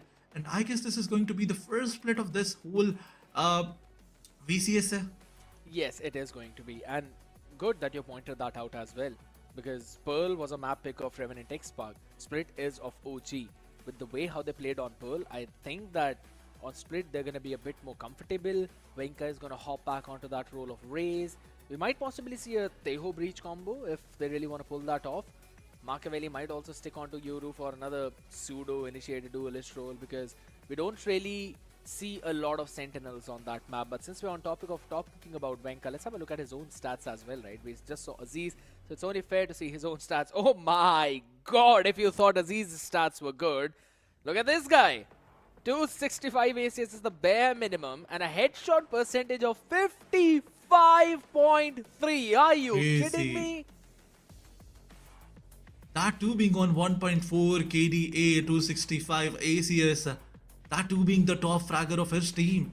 So Vanguard definitely, he is definitely improving the game, but his teammates are definitely not supporting him as well. That's another point. But there's one more game, there's one more map. You can turn things around, you can move it towards the best of 3. And Venka, his performance is definitely needed, along with his other teammates. Makaveli has to step as well, but Makaveli, I think he is that player from which I got disappointed early on in the game, and then in the mid of the game he did get a few rounds for his team, and after that he just vanished. He just went offline. Early day struggles, probably. First match of the day. That's why maybe he was having some troubles out there. Maybe in map number 2 he's going to do a bit more better, or it can also fall down to the same thing where they were just not prepared enough for Pearl. It was not their pick either ways, so I think so it's understandable. For the next one, he has to step up though. That's one part where I will agree with you. If Markavelli steps up, it eases the burden on the shoulders of rest of his teammate, and he's also playing on that Yoru quite a bit. So I think so I kind of want to see a bit more onto those flash and dash combinations which a lot of teams now use. So we'll just have to wait and see. I mean, that's kind of the main idea behind that Yoru. You always want to go in for those flash dash combos, create those question marks, send in those TPs to the same location for 2 or 3 rounds, and then take TP in at least one of those rounds to try and create the question mark on the other side again. But since you were on the topic of talking about the map of Split, right? We've seen it being played without sentinels. Normally, Viper is played as a pseudo sentinel on that map. So I think so we might possibly see something similar by OG. Absolutely. There's one more thing that I need to highlight. Makavali, he likes to play Yoru on multiple maps where it is a Yoru composition. But even in the previous one, when he was being played against Asterisk, it was a 113 score line, and still Makavali managed to be the bottom fragger. So there's one point that needs to be highlighted that Team OG needs to work on, is definitely giving the duelist back to Venka, because Venka is a different breed when he plays in duelist. So these individual mistakes are definitely there. But on the other side, if we talk about the teamwork of Team Revenant Esports, it was also good, as you highlighted, as you mentioned in the starting of this segment, that the whole wraparound situation in every other round, moving towards the A side and then giving information towards mid, making sure that you create a lot of question mark on the map. This is something that OG was not doing. Yeah, as I mentioned, right, it came down to the same fact where they did it in one round, did not do it in the next few.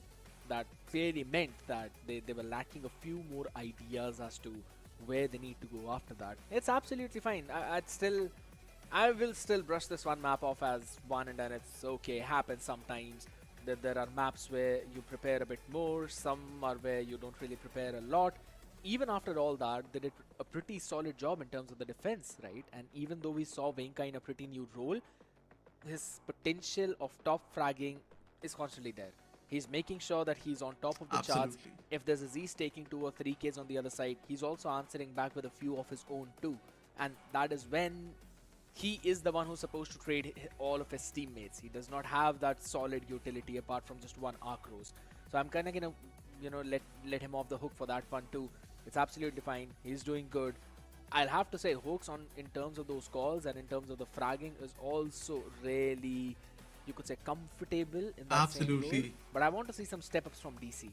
That man has got high expectations.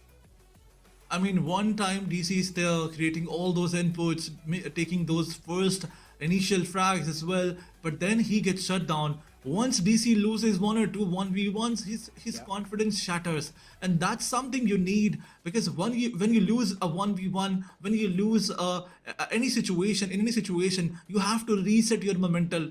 You have to reset your mental as soon as possible. This is something that is very important, and DC sometimes he is unable to do that. This is something that DC needs to work on. I would have to say yes. It falls down to if in case he's feeling confident or not, and that's basically the baseline of all the Valorant players out there. If you're comfortable, you're gonna go and basically frag out of your mind. If not, that's a problem. But another problem for OG, or rather I'd say a solid plus point for Revenant Esports. Normally back when they used to play on Ascent, right, I remember this one storyline which was told to me by the Hindi desk. They mentioned that whenever this lineup of Revenant Esports, is in trouble, Aziz would just walk down mid, he'd take 2, and he'll either walk back to safety or at least end up giving an advantage to his team.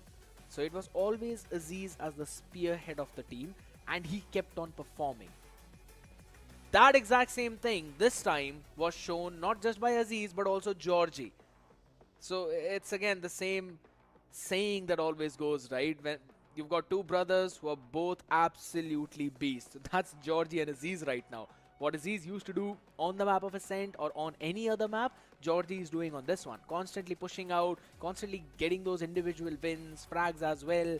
On the attack, he was struggling. On the defense, it seemed like there's no one who comes close to him. As you were mentioning about these two players, let me highlight something in front of you. Out of these 13 rounds, 5 of these rounds were either 3k or 4k from Aziz and George's side. Where are Georgie you got getting these one stats? 4k. I am making it on my register. So Georgie actually got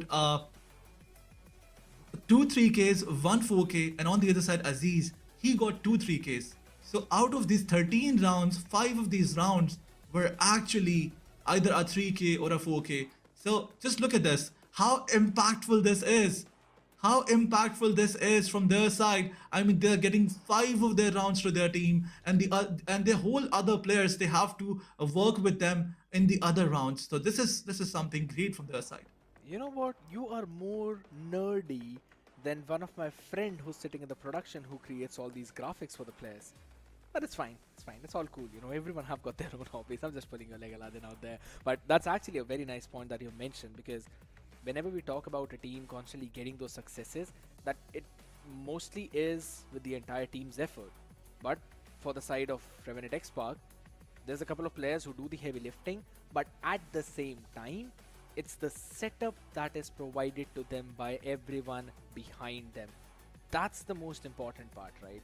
Every time Revenant Esports, their players are multi-fragging, you know that there's a backup right behind them who are constantly firing their shots, constantly helping the team out, and that's why we can see all of their stats as well. Apart from Antidote, everyone is doing a pretty solid job. Georgie with a damage per round of 149, Raw Fuel 160, Aziz 172, Deathmaker 119, fine, he's on a sentinel role. Antidote 97, he's the IGL, you can let him off the hook. Absolutely, some brilliant stats by Revenant Esports, and definitely Georgie being that player who's leading his team with a 2 kill death assist ratio. On the other side, Drawfuel, he is definitely another impactful player, but Aziz being that one player who makes sure when his team needs, he will be there. As you already mentioned, whenever his team needed, he goes towards mid, takes 2 picks at least, or makes sure that his team is in the advantage, and that's where his headshot ratio is. But Raw Fuel, being that crispy aimer, 33.3% headshot ratio, I can safely say now that when we talk about Aziz and Georgie, somehow we forget to talk about Raw Fuel and how impactful he is. I mean, 23-12, that's what his scoreline was on Sova. This is something brilliant. Although both the teams had the Sova as the second fragger, but Raw Fuel, he was in the winning cause, and he always makes sure that his team gets those random frags, because he is there in the mid round of every game. It kind of reminds me, brings me back to the same old days of VCSA 2024, back in Split 1 Cup 2. I remember it was Raw Fuel who probably pulled out his own classic jet as well.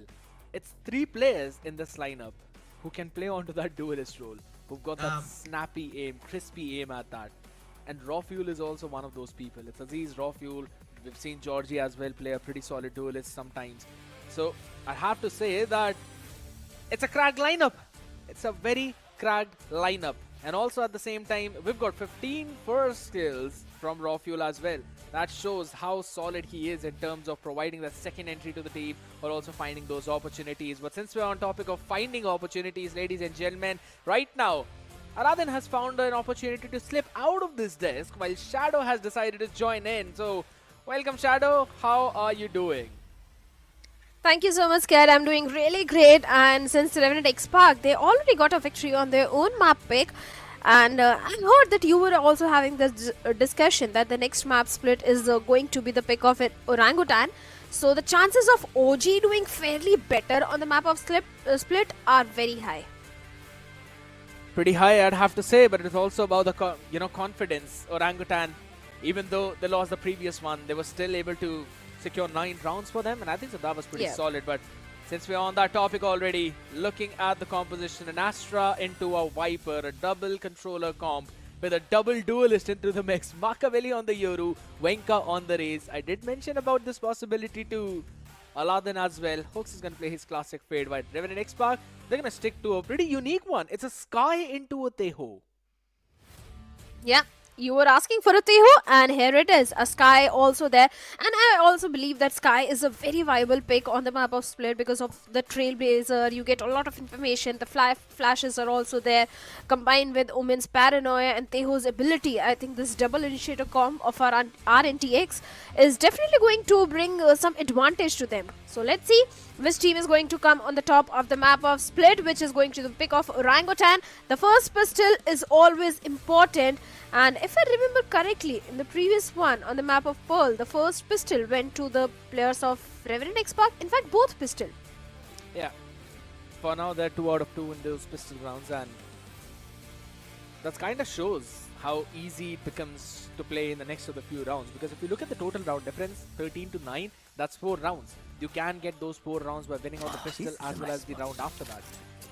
So it's going to be very crucial for OG to start with a solid momentum, as they're also starting on the attacking side with a full spread out approach. A couple of people towards B, a couple of people are going to move in towards the mid, and then again we've got the classic RVK lurking Viper wall itself, while 3 people from Revenant XSpark, they start A, couple in mid. Ho ho ho, whoa, whoa, whoa, my man RVK, what a timing, what an opening. Quickly catches one, while they're also trying to make their way. A flash into the dash, want to track, catching a few more picks though, back and forth fight as Aziz will have the last laugh. 3v3 situation, but OG, they also need to enter into the site and go for the plant. Seems like the players of Revenant XSpark, they have realized that the pivot is coming all the way towards the A side, and the rotations are already there. The proactiveness from the side of Revenant XSpark is there, but wait a second. Look at DC. The entirety of OG is moving all the way towards the B, towards the mid, and yes, DC needs to be very careful and cautious, but Georgie finds the timing onto RBK. The flash goes in. And on the back of it, DC finds Georgie.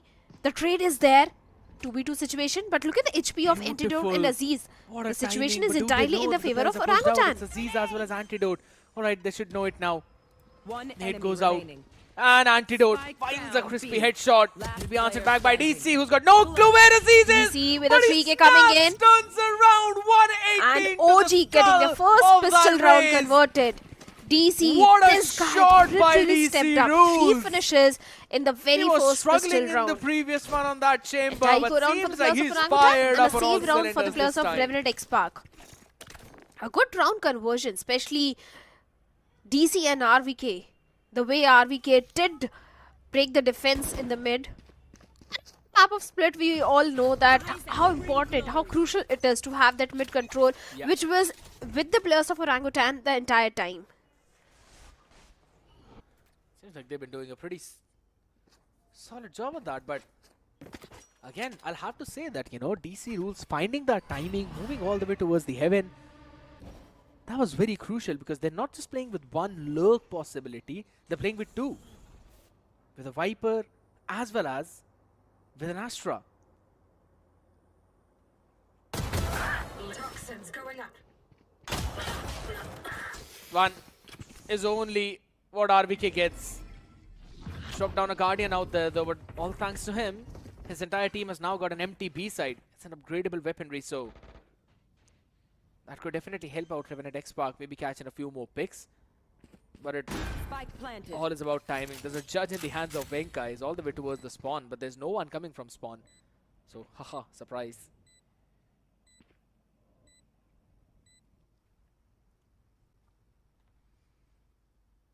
RVK is not there, but the retake of a 4v4 retake, the weaponry advantage is with the players of Orangutan. The main question is how much eco damage can the players of Revenant can do.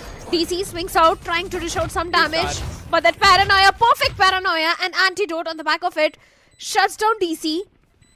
Oh my The god. timing is going to be super important, but along with that, Hawks also gets a knock onto raw fuel. Aziz finds Hawks, Makavli. Yes, Antidote is sticking, and finally the defuse has been done. A ninja defuse happening, and Revenant XSpark, they have been able to convert the save round for themselves. What a big blunder from the side of OG. They realized that it's a flank heavy play.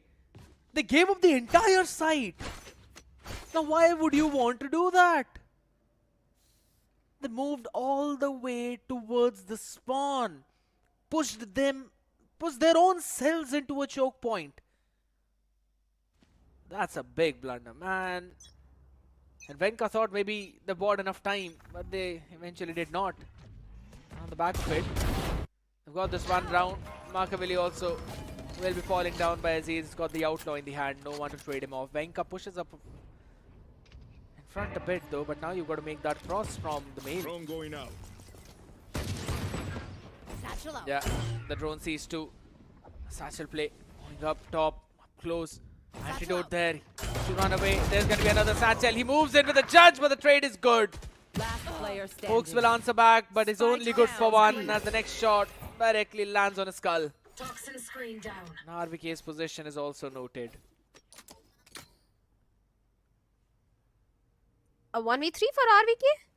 Seems like an uphill task for him. Trying to go for the spike, but DC, the way he's guarding it is not going to be easy. And finally, Georgie will land that final blow onto RVK, and the second round also goes in the favor of Revenant XSpark. But this round number 3 is going to be really important because now Orangutan, they'll have the weaponry, they'll have the full buy. Even the Cosmic Divide of DC is also just 2 points away. The entire ult progression is looking promising. The Nightfall is also just 2 points away. But the way Revenant is able to have that mid control every single time, especially Georgie being there, proving to be an absolute asset for the entire team. Here's the thing, you know, there's a lot of individual plays being made by OG. Revenant XSpark are playing as a team. Dealt with the Prowler early on though. And those salvos out there to try and disrupt the flow of OG if they wanted to go for any kind of fast hit. It's full buy coming in from both these teams, but Aziz still is keeping that out there. He can catch 3 players with that though. Timing is going to be crucial as he catches down onto Hooks. It was a back and forth a bit, but most of it in the back of Revenant XSpark. Now to just a couple of players remaining now, a 2v3. Can RVK find something? I get a 2v4 though. Raw Fuel is all the way towards the A side. And he's constantly watching Heaven with the camera. So the only angle they've got to be worried about is B.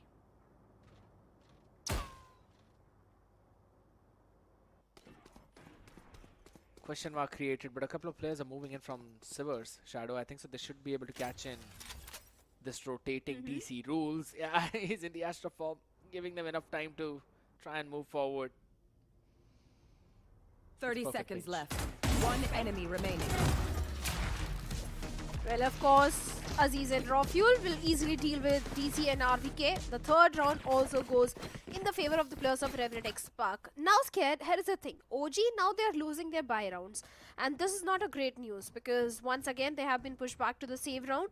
Yes, the ult progression is there. Maybe on the basis of those ultimates, there could be a possibility of Orangutan converting Enemy remaining.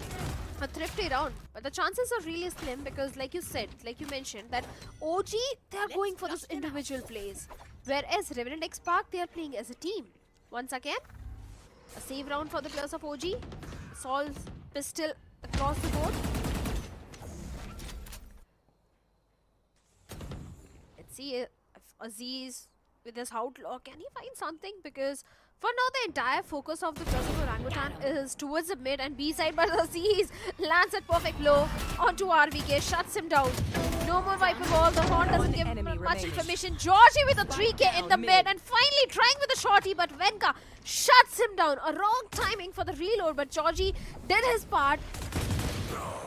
And that was more than enough. Venka with a 2K, used with antidote, but he's the last man standing. And finally, Raw Fuel will deal with him, and the fourth round also goes in the favor of Revenant XSpark. But Georgie, my man, 3K in the mid, that was so beautiful. Beautiful spray transfer.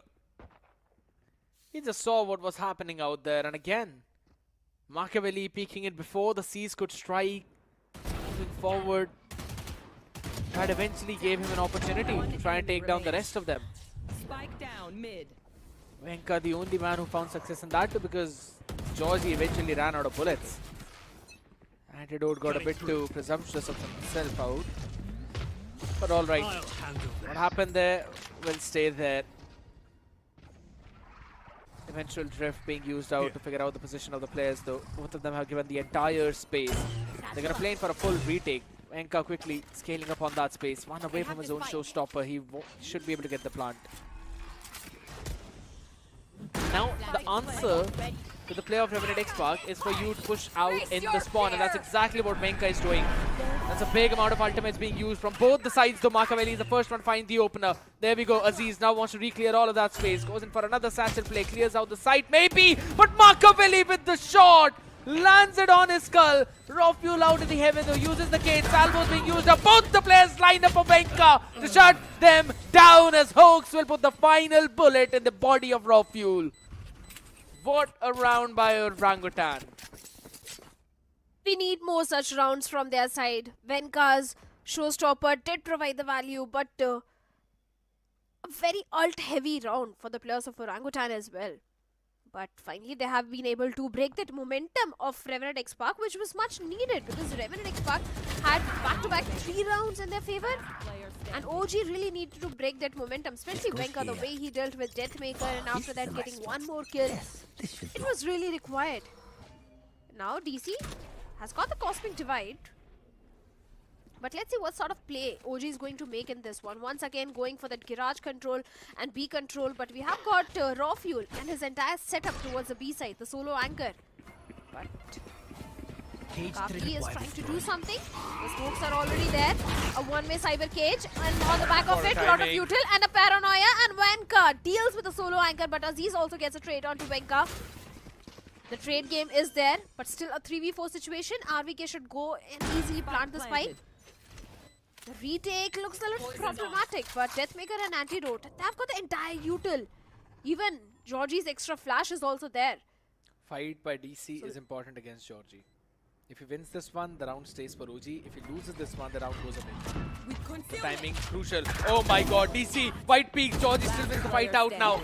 But it's all down to him. The last man standing, 10 HP. The wide shot onto the head. The flood that came in from heaven. It did not work out the way it was intended to. OG with the numbers advantage will close out this round. A lovely approach from them. Machiavelli taking the double entry with Venka and the Prowler right onto the face of Raw Fuel. He could not dodge that, hence he was not able to cover the backside TP of Machiavelli. And he quickly jumped in to take that trade, and Venka was there as well with him. This is the overwhelming strength of the comp that OG is bringing. This very fast, pacey double entry hits. One will trade the other person. And RVK has now got his own Viper Spit available along with DC with the Cosmic Divide. So they can play this next round as well pretty solidly. But they're starting all the way towards the A side.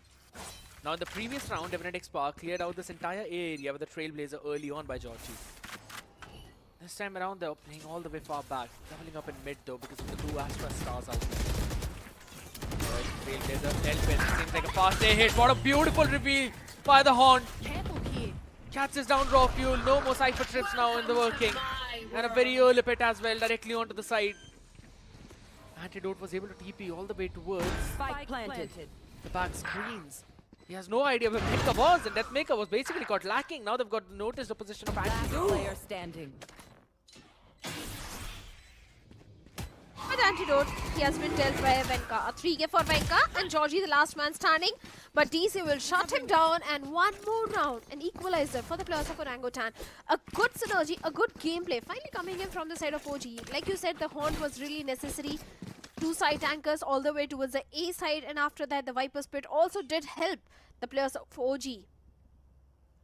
Once again, Venka has got his showstopper online. But on the other side, even Deathmaker has also got his ultimate. A timeout has been called by the players of Revenant XSpark, a much needed timeout. Because back-to-back 3 rounds they have lost. Back-to-back 3 rounds OG were able to convert. And now Revenant XSpark, they really need to figure out that how to deal with the players of OG on their own map pick. Neural Theft is also there towards the side of Raw Fuel.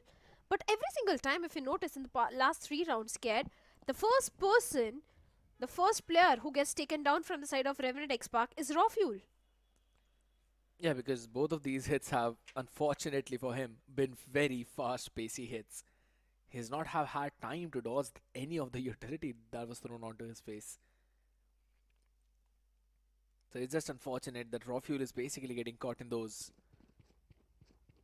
util heavy executes. But that also means now he can try and put his setup in a different way where he's going to play in a bit more safe positions, like playing directly into screens, or maybe playing all the way towards the back with the Heaven of B. Yeah, that's a double trip for the side this time around, and look at that, he's playing all the way back towards the spawn. But it's a mid-heavy presence right now coming for Revenant Esports. The flash, they want to peek in through the smoke. Lovely catching too. The cover, showstopper, shut down, and Georgie and Aziz obliterate Orangutan in mid. The round just got over as quickly as it started, and RVK will do nothing but end up giving away his life. Revenant Esports did the exact same thing in pistol round. Shadow, they went in with the flash, obliterated Orangutan in mid with their pushdown, and they did the same thing right now. The flash was the MVP of the previous round. All the 3 players in the mid were flashed, and a jumping Wenka was caught off guard by Aziz, who was trying to do something. Aziz being at the right spot at the right time, the perfect timing of the flash. Finally, once again, Revenant Esports, they're back in the lead. Still, Aziz has got his showstopper, Rafi has got the neural theft, even Deathmaker has got his ultimate. 3 ultimates, once again, contestation in the mid. Still, the dark cover is there, but finally, Kavli needs to be a bit careful. 2 players from the side of Revenant Esports still having that mid control. But seems like OG, this time they're going for a hit. Yeah, they've noticed the position of Makaveli though. He will be taking that TP out, can't go anywhere. And the trip in the drop location has not yet been dealt with. Aziz will push everyone back with a showstopper. He actually wants to go for the chase. Venka was able to catch one. And RVK stands like a madman there. Sees the rocket coming in his way and he's like, sure, I'm not even going to budge an inch. My man was such a Chad in that moment. The rocket rizzed past him and he was like, yeah, don't care. I'm still gonna take down Aziz. Got no weapon in his hand. Good play, good anticipation from OG this time. They punished Revenant Esports, re-clearing timings. They finally got on to that. Winning out those duels out there in mid as well as towards the Silver. Save for Revenant Esports and an equalizer for OG. 5 to 6 rounds in attack. I think so. That's actually pretty good. Split is either way is a defense-centric map. Yeah. Of course. But seems like there should be an equalizer coming after this one because Revenant Esports, they are pretty much outnumbered. It's a 2v5 situation and there is no time left. And Antidote, Raw Fuel, they both decide to save their weaponry. So yes, an equalizer and a flawless round for the players of Orangutan. Seems like this half is going to end in a 6-6 swap. There is a great possibility of that happening because even Makabli has got his Dimensional Drift now online, a full buy round for the players of OG, and so do for the players of Revenant Esports. So this round is going to be really important. If this goes in the favor of the players of OG, there is a chance of a 7-5 also happening. Because after this, maybe Revenant won't have enough creds to go for those rifles. Stealth drawn towards the A main, gets a lot of tough information, and the back of it, Venka and RVK finds 2. Aziz and Georgie both have been shut down, and Venka with a shorty deals with Deathmaker. Just look at the aggression which OG is bringing in. Those fast hits are really working for them. As I said, Orangutan, they realize that Revenant Esports, they like to go for their own exploring time. I'd have to say that it'd be better if they stop fighting Rocky out there. He's still a pretty crispy aimer. You don't want to give him an opportunity to try and equalize the scoreline, right? Heaven control still not established by Revenant Esports, so it's going to be very difficult for them to maybe push out. Yeah, DC. He's playing on side though. Now, Shadow, the thing is alright. They don't have enough time. Oh, hold on. Maybe they do. Maybe they do. They smoked it out. They've got the timing right as well. Raw fuel. The spray down comes in, but RBK will not allow them to take the Last round before the switch. Nephews under their noses. What happened in round 2 stays in round 2, not replicated in round 11. That was a valiant effort though. Yeah. A good effort from the side of Revenant XSpark and expecting to pull off something similar once again against Revenant XSpark is never going to be easy. Though the cover was there, the dark cover was also there. But despite that, it was easy for the players of Revenant XSpark to deal with the remaining 2 players.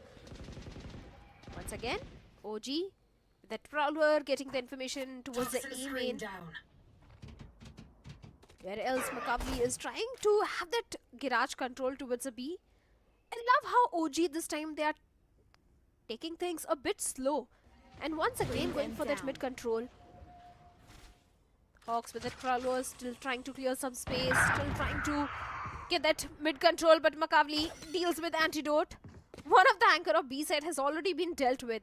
That means the defense towards B should be weak. But wait a second.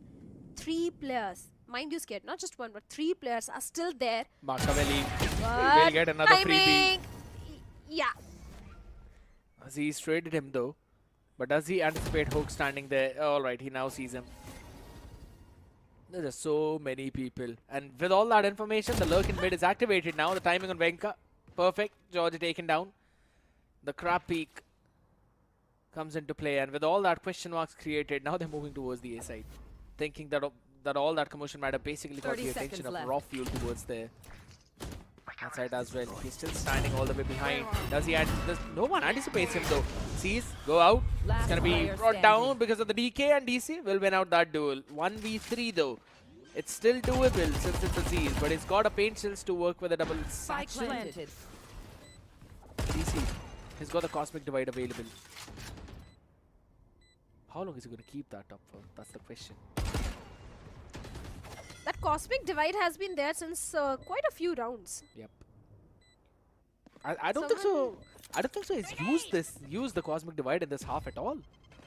Not at all. Not even once. That's what I'm saying. Satchel out.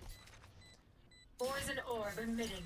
And seems like Yeah, it's done. he doesn't need to use it even now also in the last round also. Oh, he will use it after the spike detonates. For who? Never mind, I said that. That's going to be the Aziz just sent him back to his maker. Go back to the same Switching cosmos he sides. came from. The round still will not go in their favor though, but OG are in a very solid position now in this one. 7-5 yet again, just like the last map. But now OG are on defense.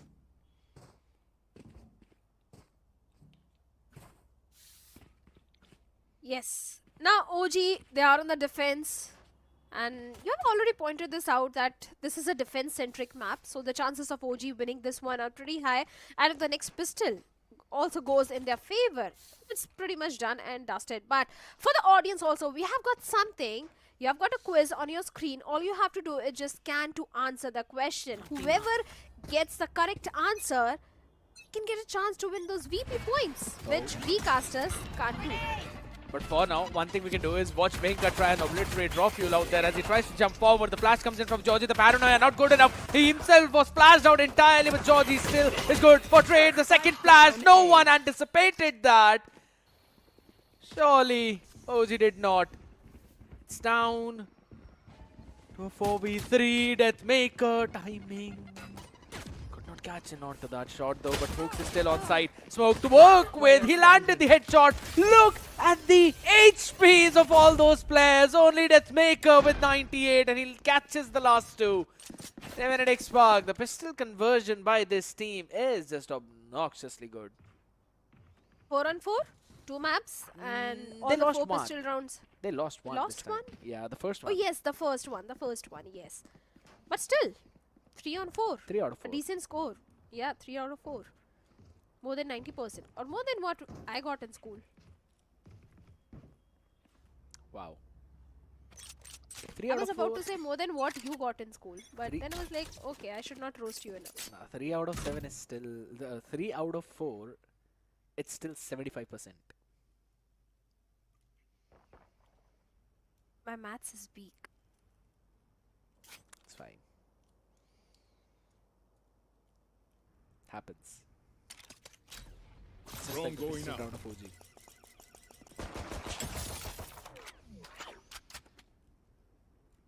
As long as the conversion stands good, that's what matters. And for now, Revenant Esports are looking to convert this anti-eco round for themselves.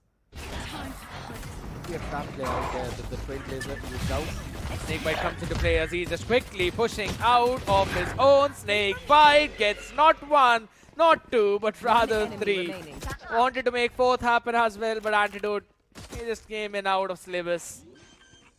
I was like, I'm here, I'm gonna steal that 4th one away from you. Thank you so much, Aziz, for that entry. You can possibly catch the 5th one. Machiavelli, yep. Knives out, shorty in the hand. Still get it. What's up, Aziz? You know, I was about to say that the pistol conversion of Revenant XSpark is really good. And the save round conversion, eco round conversion of Orangutan is also really good. But seems like that's not the case. This time OG was not able to convert the save round. But now, this round is going to be really important because once again a buy round for the players of OG. One enemy remaining. And of course, a bonus round for the players of Revenant XSpark. Rifles all across the board. Bulldog, Spectre, 3 rifles. This bonus is looking really promising for the players of Revenant at this point. Once again, Revenant going for that mid control. The defense in mid of OG is quite weak, if you notice, Scared. That is what normally happens in composition like this. I've got no sentinel, and either ways in the map of Split, the mid defense normally stays weak. It comes down to how well can you execute those trap plays, which Revenant XSpark, by the way, was able to do really well. With that flash combination, you pop flash out of the smoke from 2 different avenues. One wins and the second one all the way from Mail, but right now Antidote Poison's off. is anticipating this push out from OG. Can possibly catch in a couple of members. It's more of a crossfire or at least a double setup. Alright, the smoke's refreshed though, so OG are not moving out. They're gonna hold this one. Georgie. Nah, that's dirty. Does not anticipate the second, but Antidote will still answer back. 30 seconds left. Of course. Antidote. The spike has been down. A 3v4 retake for the players of OG. The dark cover on the back of it. Venka trying to do something. Macabre from the B tower trying to go for the retake. But seems like he's taken a lot of hit. But finally he deals with raw fuel. 10 HP. Left on 10 HP only. And Aziz deals with Venka towards the CT. Macabre, he needs to do something, but he can't. He can't, as Aziz will land the final blow. And the 8th round also goes in the favor of Revenant XSpark. Revenant, they've converted the bonus round. And OG, they lost the buy round. Once again, Orangutan seems like they're pushed onto the save round, eco round. It's going to be a 9-7. Should be a timeout. They have to go for the timeout. They're not going for it right now. Maybe after this one. Sheriffs across the board, pulling in a Marshall as well in the hands of Machiavelli. It's going 11-11. It's pretty decent, but RVK DC, they are struggling with this one along with Hoax. Same could be said on the other side though, but again, with the way how Georgie has been so on point with his pop flashes, he's setting his team up so good. Anticipating the push outs of OG, finishing all of that. And with this double drone, you know that you can gain out so much information, like the entire Wens is cleared out. RVK is still standing on an off angle though, but does not stay out there for long. The rotation is being dragged over towards the B side, so this is still a stack side for OG, but there's just so much util out there on board. Snakebird is going to delay the push out, but Antidote already TP'd into the site. Aziz, Rockfuel finding their own answers, and Deathmaker catches one more. That's done. Just a couple of players remaining now.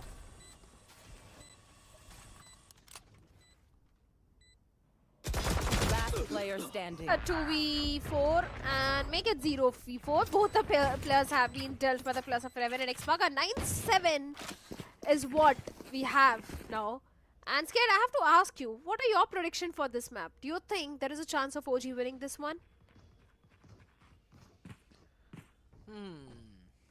No ifs and buts, just a straight answer. Don't be diplomatic. Yeah, I think so. OG will win this one. That's what I wanted to hear. I really wanted you to jinx OG so that my team, Revenant Esports, can 2-0 OG. We'll have to see. Thank though. you so much. Operator out there in play right now from Makaveli. Sends out the TP, will quickly be posted up onto the ramp. There's also a showstopper available for Aziz. It's gonna be an ult heavy one. Important round. Cage. Oh, the spam there. 70 down. Showstopper used up. Sends it out. Georgie with a flash. Was perfect as Raw Fuel with his aim is even better. Makaveli could not catch a break. 3v5. Maybe call for an early save though, but Venka wants to push out a bit. Doubling up, still isolates the duel. Georgie out there, headshot dinged already, but Aziz from behind will shut him down. Georgie has been so on point with this util, man, I'll have to say. Raw Fuel probably catch RVK. Nope, he answers him back. Oh, did not set the close angle as Antidote. All the way from the far fray will get his shot on the dome. 9-7, double digits reached. Look at the assists of Georgie Shadow. 14 freaking assists and 17 frags. Told you, George is doing so much in this map. The Seekers are already there. And like you said, 14 assists, so that means as an initiator, he was able to provide those perfect flashes, that information which is required. Every single time Georgie was doing his job perfectly, and that's the reason that Revenant Esports, they have got a lead of 3 rounds. But once again, Raw Fuel trying to do something all the way towards the A side. The tripwire is there just in case if the players of OG decides to go for that flank. But the entire plan of Revenant Esports seems like should be to have the control of the mid, or maybe just go for a B hit. But once again, OG, they don't have the weaponry. Just a single rifle and a bucky. Here's the thing. If there was a Sova or a Breach in this composition, instead of a Fade, I think so OG would have had a few more options in terms of pairing a few things up. Like Makaveli has got his Dimensional Drift available right now. Alright, Bucky in the hand. Still catches one, but one is all he gets. Venka has got the hero rifle available though, but they've not really made any kind of play. So he's the only man who can eventually catch Georgie while he's rotating. It's about time, yeah. Georgie's seen him. Does not want to give him the 1v1. It's about timing though. Calling players out. The drone's gonna scan him. Perfect. Peeking on the back of Util as Aziz then makes his move in the heaven. One enemy remaining. Revenant XSpark are playing so good. Their combination brilliant. RBK poisons Deathmaker, but it does not matter. Revenant move on to 11th. OG on the brink of collapse. This is the last chance for them to pull themselves back in this game. You know what Revenant Esports is like? We don't care if this is a defense-centric map or an attack-centric map. We are going to dominate in both the halves. And that is exactly what they are doing. In the defense, Orangutan have not been able to convert even a single round. This could be their first round in the defensive half because they've got 3 ultimates. Dimensional Drift is there. Viper's Pit is also there. Cosmic Divide is there. Even the Showstopper is just 1 point away. So could be possible for the OG to go for the 8th one. But just look at the angle where Venka is. Yes, unchecked. And he can do so much. Gets one. Can he get the second one? The Showstopper is already there. And yes, he does. He gets the second as well. But still the numbers advantage is with the players of OG. Here comes the Dimensional Drift. All the way towards the A and the mid and the vents have been checked. A lot of information with Makaveli to work around with. Look at Antidote. Look at where Antidote is. Enemy remaining. RVK is just so aware of him. Deathmaker down to just 9 HP. He's got a lot in the bank. He can probably go and maybe take that fight. 51 more seconds remaining in this round, and we're already down to the last 4 players remaining. 3 for OG, 1 for Revenant. Holding down the perfect angles. He's not making the noise at all. He should find that empty side, 30 seconds left. and it's fairly clear. And I like the idea of OG, Shadow. All 3 players playing close to each other. 2 of them have technically created a crossfire, covering themselves up. So they're giving away the plant. Maker will be able to get that 10 down. seconds left. But Venka hears it. The call is there. Nothing available apart from a couple of guided salvos out there. 9 HP for the man. Information has already been given. And everything is being cleared properly. Wait a second, Deathmaker. You don't give him 1v1s. Machiavelli though was there with the operator. Shuts him down. Gets the round for the team. And OG, they are still breathing. Idiots. Yes, OG, they are able to convert first round in the defense. And I already said this is going to be an ultimate heavy round, and that is exactly what happened. On the back of the ultimate, they were able to get the first round, but still, they've got 3 ultimates available. I'm not counting DC's Cosmic Divide, so only 2 ultimates available with the players of OG. I wonder if DC is going to use that Cosmic Divide at all today. But Machiavelli this time on the operator. The Viper Spit is there to completely deny entry towards one side. Nightfall is also there for the retake. But this time Revenant XSpark, they're going for a very early mid control. The pit is there, and Deathmaker also gets DC through his util. Oh, Machiavelli could not catch that, but Antidote was playing pretty solid. What a timing on this one. Oh my goodness, you spotted the guy out there, Machiavelli. This, the awareness. It's kind of missing on that one, but it's fine. Spike planted. Should be a good round. Last Georgie player standing. peeks in at the perfect time, catches one, will be taken down. Venka, crispy on that aim, but how many more can he find? Operator in the hands of Anti. Ho ho ho ho! Whoa, whoa, whoa, whoa, my man. Hold on a second. There's an now doubling up. Too many angles to check. Goes in for a jiggle peek. Deathmaker just repositions himself. There's also raw fuel he needs to take care of. Individual duel being offered, but Deathmaker still wins that one out. All missiles away. Revenant XSpark just one round away from closing the series 2-0. I told you it's going to be a 2-0 in the favor of Revenant XSpark, not just on the match point, like you said, on the series point as well.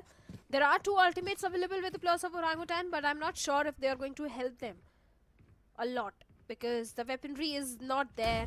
Economy is completely broken. It's just 2 rifles and 3 pistols. Where else for the players of Revenant is going to be a full buy round.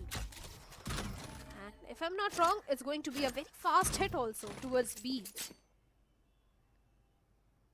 Once again, Revenant going for that mid control.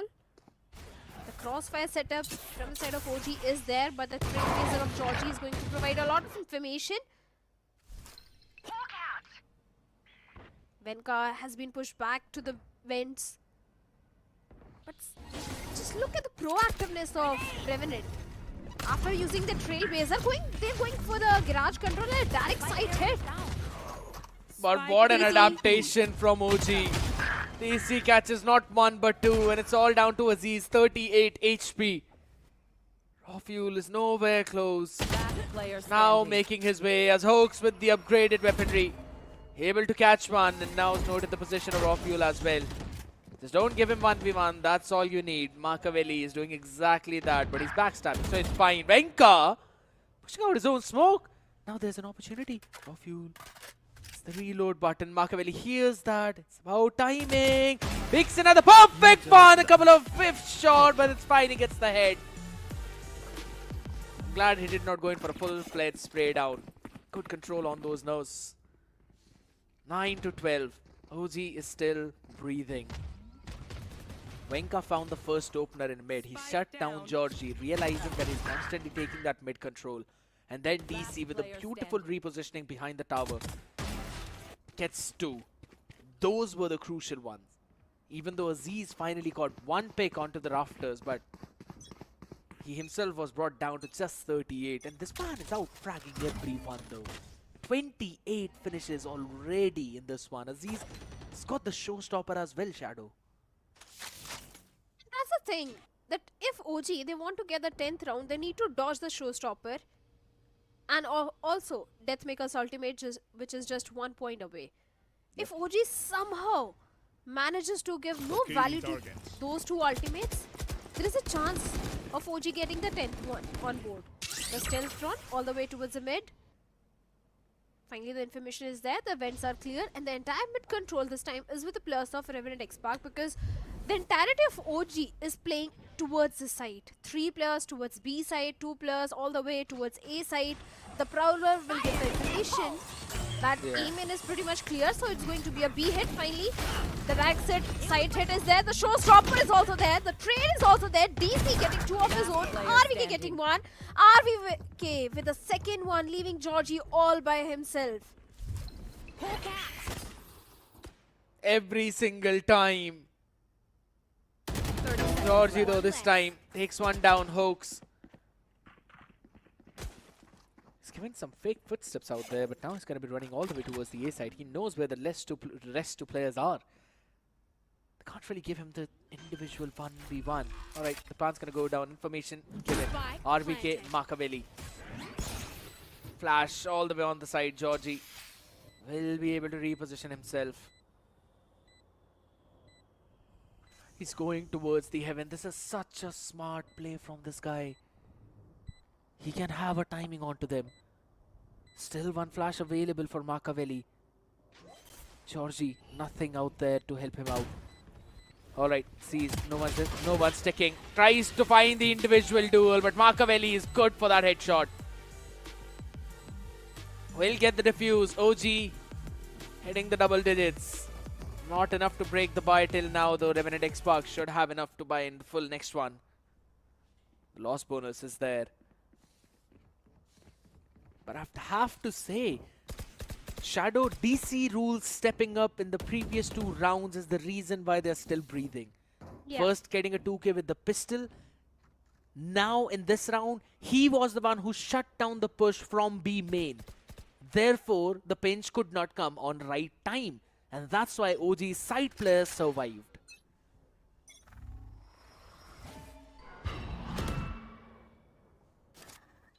Here's the thing, DC, maybe he's not using that cosmic divide, but he's getting the value perfectly out of his weapons.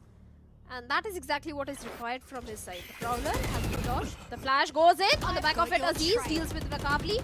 The entire ARAM control is with the players of Team Revenant XSpark. The Nightfall, the paranoia of the flash, everything is there. And Aziz gets Venka. 1 enemy Healed remaining. back Georgie, up. Lovely. yes. Gets 1 more down, shuts him out and sends out a Trailblazer. It's now on to DC, who's got his Cosmic Divide still up. My guy has just refused to use that ultimate every single time. Yes, of course. DC, the last man standing. A 1v4 situation, making it to a 1v3. Obscuring vision. It should be an easy round for the players of Revenant XSpark. Time is the biggest enemy for DC at this point. And also the numbers. I really want to see him using that Cosmic Divide. But that's not gonna happen as Raw Fuel shuts him down. And a 13-10 for the players of Revenant XSpark. A 2-0. Revenant gets 1 more victory. Antidote sending out that love sign.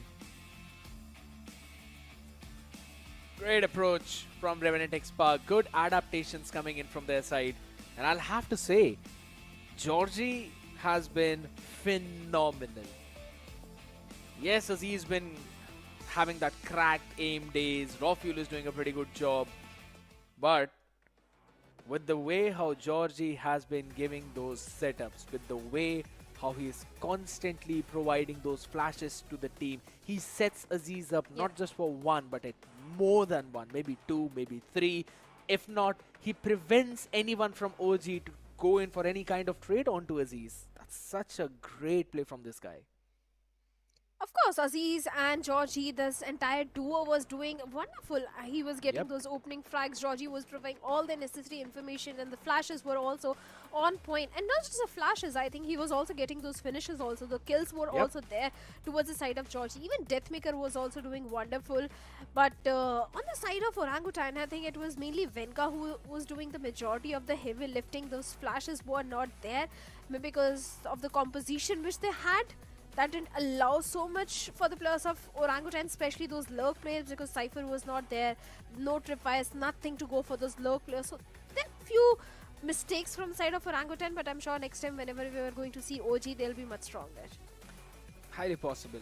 And at the same time though, still want to bring the discussion back to what happened on this map of Split. OG yet again understanding a few important points, that whenever it's a split, they need to stand the ground on the side by taking the fight at least on one front. One big thing that had been happening for them was they constantly were just getting outplayed in many of those situations. When they were on their own attacking side, those two times when George just pop flashed out through the smoke, that basically caught them off guard multiple times. Even though they won the pistol round, but after that, just giving up the entire side in the second round, making those mistakes which we were not really expecting OG to make.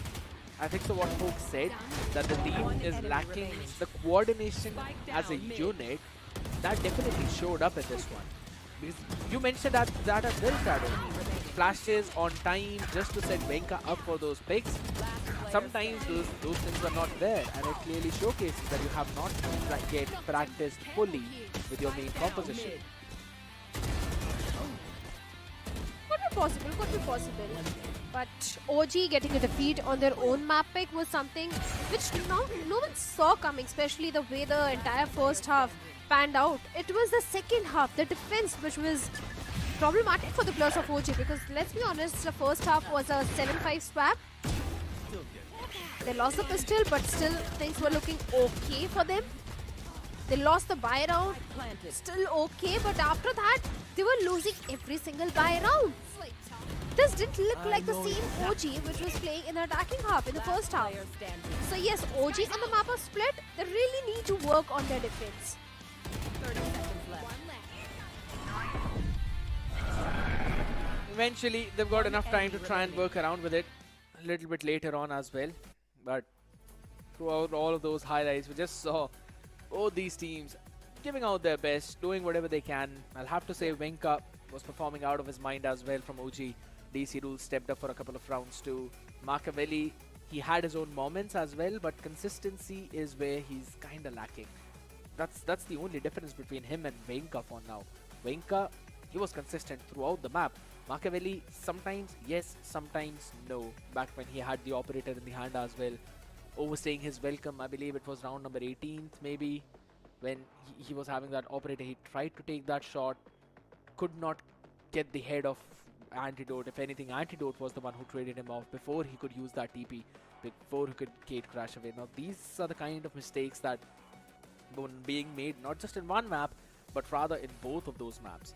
So I think so it comes down to the entire practice sessions that OG are kind of lacking, but it's fine given enough time. I'm pretty sure that this roster is going to do phenomenal, because look at the first kills. They still are going toe-to-toe against Revenant Esports, 12 out of 11. Of course, 12 first kills for the players of OG, 11 for the players of Revenant XSpark. The post plant is also looking decent for both these teams, because OG was doing decent in the attacking half. 7 times they got the side, 6 times they were able to convert it. It was mainly the defense which proved to be a problem for the players of Orangutan. And Revenant XSpark also, the post plant is looking good. 10 times they got the side, out of 10 they were able to convert it 8 times.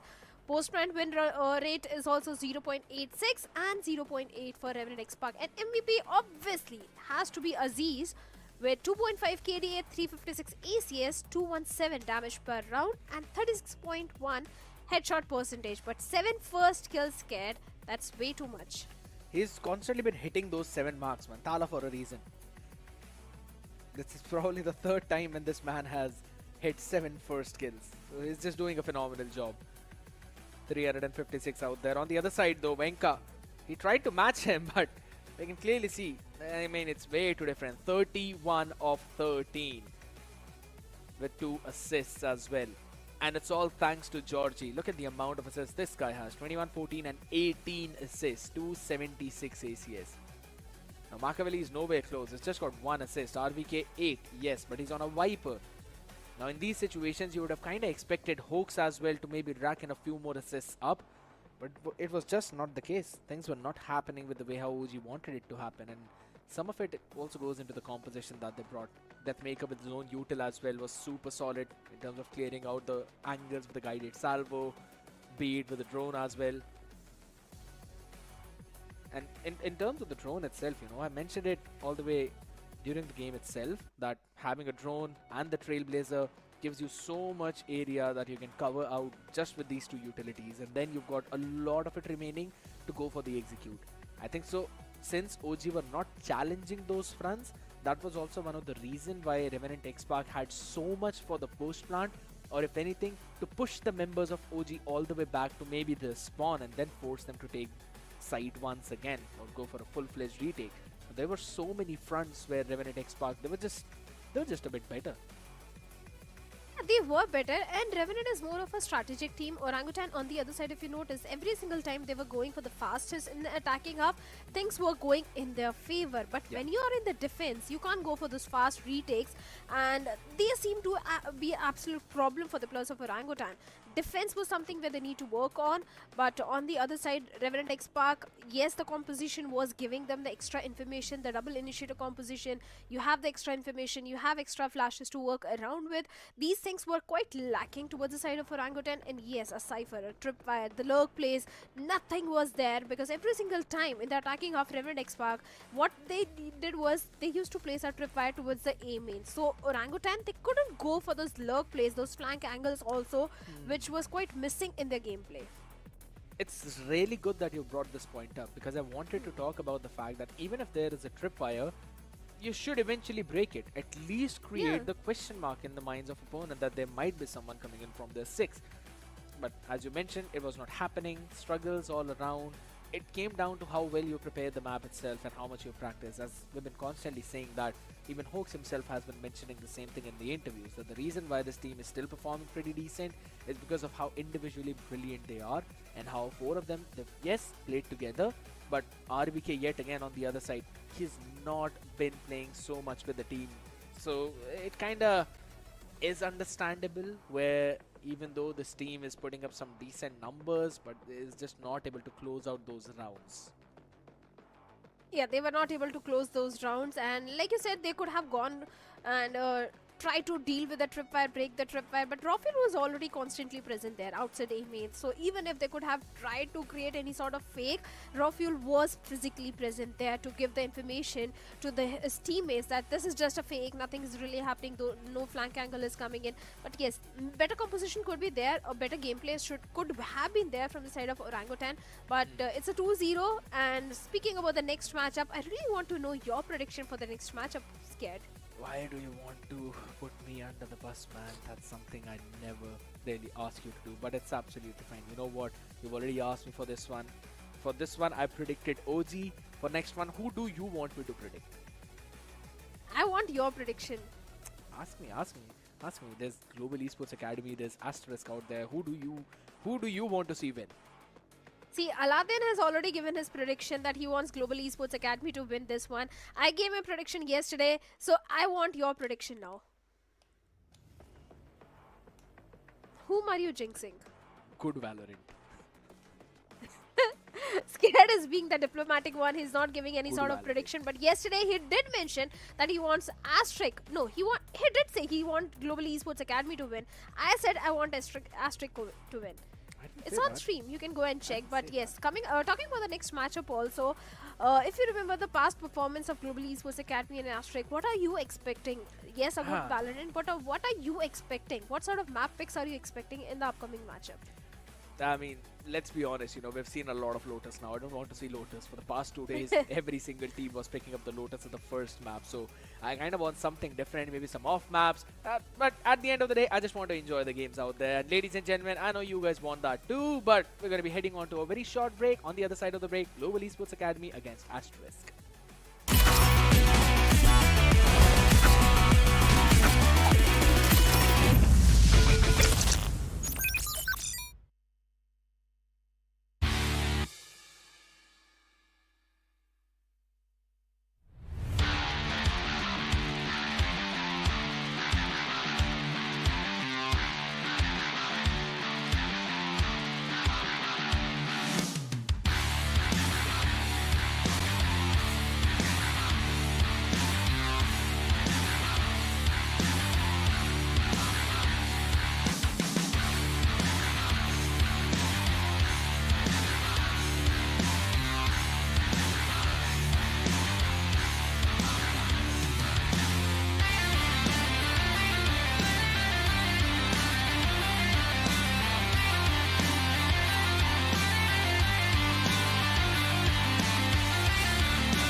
Welcome back, everyone. You guys are watching VALORANT Challengers South Asia 2025 Split 1 and week number 1, day number 3. Already we're done with the match of Revenant Esports and Orangutan, where Revenant Esports did a 2-0 up against OG. And joining me on the desk for the next one is going to be Aladdin. Aladdin, what are your predictions for the next one? Asterisk versus Global Esports Academy.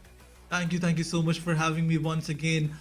My prediction is definitely going to be Global Esports Academy for this match. Before I jump into the details, if we talk about the previous match a little bit, our team Revenant Esports and OG, although OG did have a great victory previously with a 2-0, but this time around they were struggling a lot, and the sole reason behind it, definitely it was the duelist Makavali not performing up to that expectations. Previous match was good from his side, but unfortunately the first match where the pressure began to crumble on them, that's when Makavali did not perform. But for now, if we talk about Asterisk versus Global Esports Academy, previous matchup when Asterisk played against OG, it was a 0-2. Unfortunately, Team Asterisk were unable to win a single match. On the other side, Global Esports Academy versus Revenant XSpark. XSpark, who is probably considered one of the best teams of this split. I guess Team Global Esports Academy, the way they challenge and push them towards the best of 3, this clearly tells that they have a lot of in them to prove and definitely challenge Team Asterisk today.